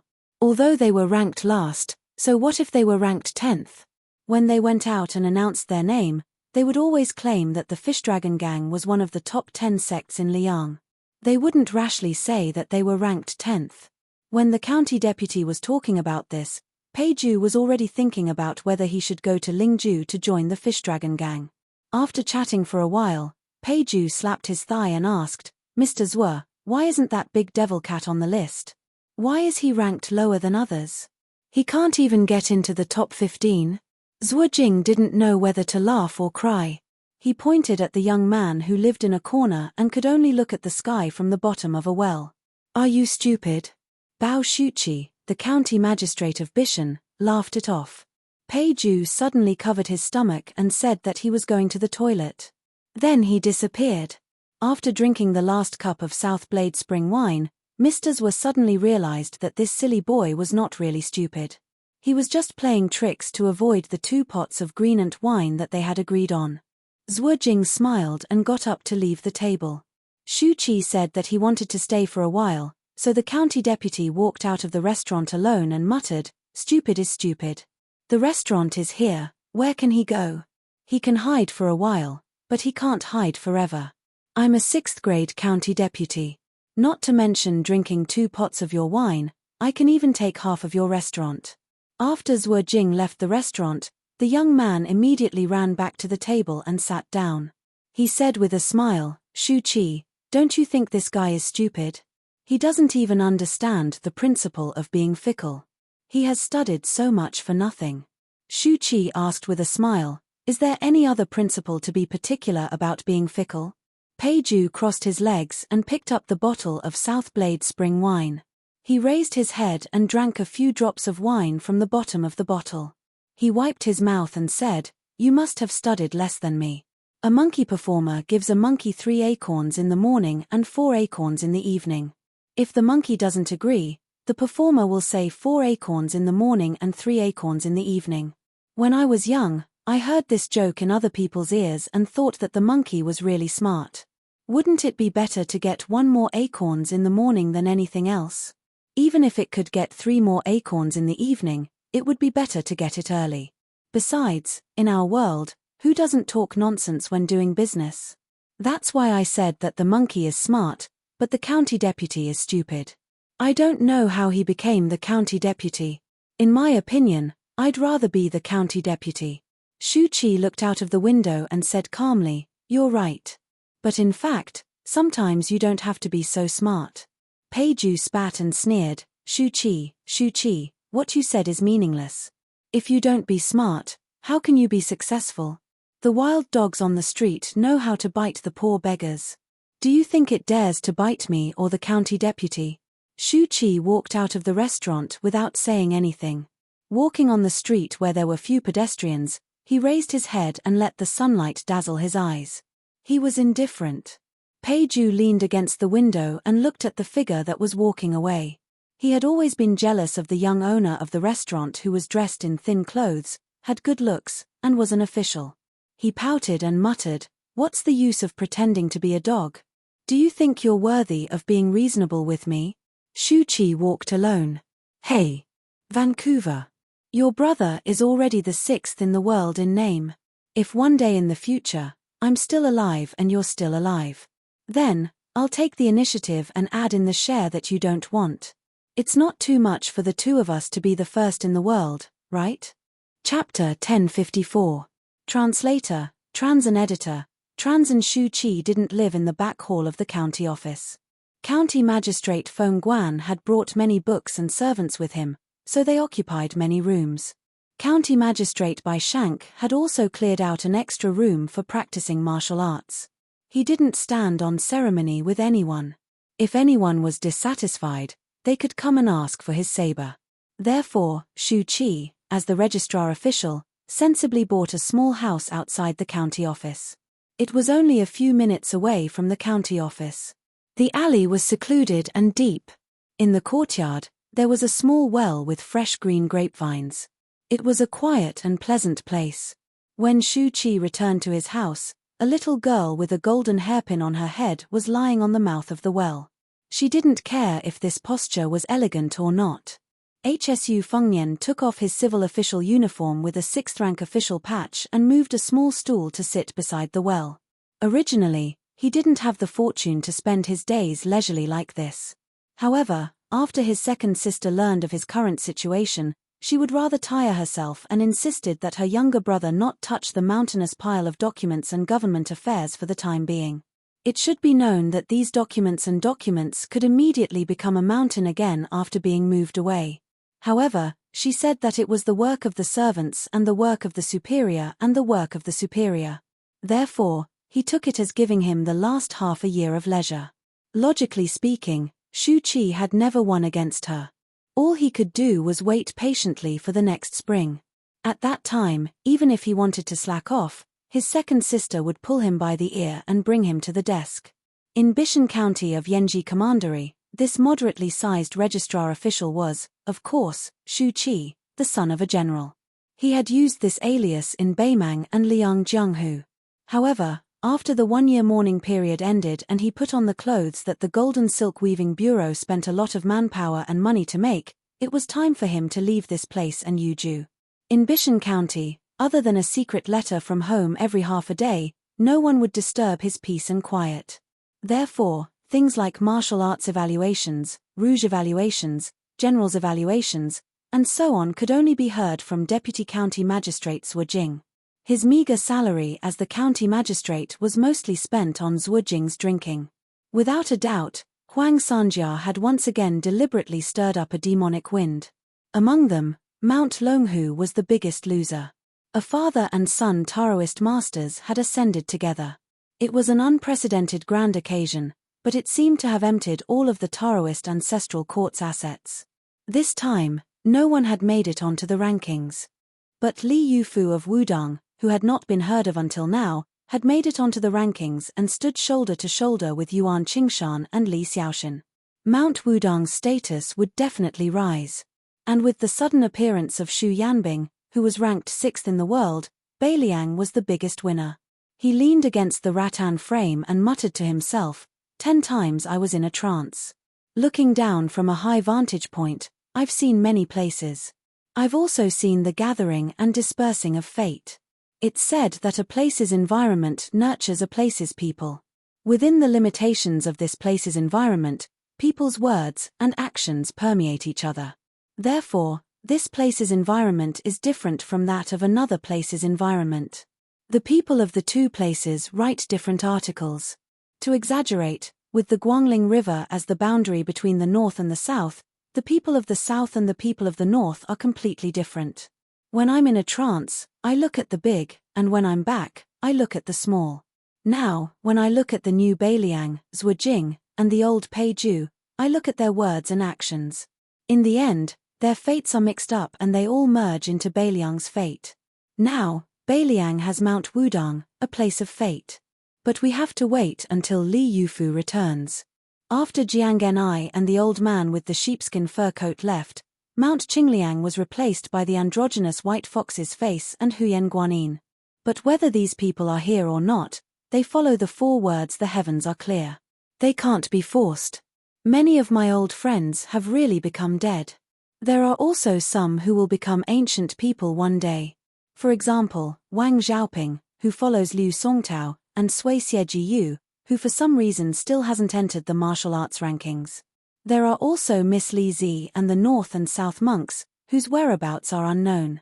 But speaking of which, most of the people who are related to me don't have good endings. He, who had been listening to HSU Fengyan's nagging, raised her head and adjusted the slightly tilted golden hairpin. She said calmly, I should have died more than 10 years ago. HSU Fengyan was amused. He asked curiously, since I'm your savior, why did you kill me? You showed mercy a few times, but there were also times when you really wanted to kill me. The young girl sat on the mouth of the well and looked at him. She blinked. Old Huang said that you lived so miserably.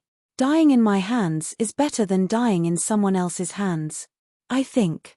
HSU Fengyan said helplessly, you think it makes sense? The young girl chuckled a few times. She was obviously happy. She suddenly seemed to have remembered something and disappeared in a flash. She left as soon as she said so, leaving HSU Fengyan all alone in his room. HSU Fengyan didn't know where she went, but he felt that she wouldn't show up for a while. HSU Fengyan sighed and sat on the small bench in a daze. These days, he mostly went to the county yamen for roll call. After that, he didn't have anything to do. There were many things waiting to be done in Bishan County due to the replacement of the old and the new. It should have been the most difficult time in the county yamen, but the county magistrate Feng Guan was incomparably powerful and monopolized the power.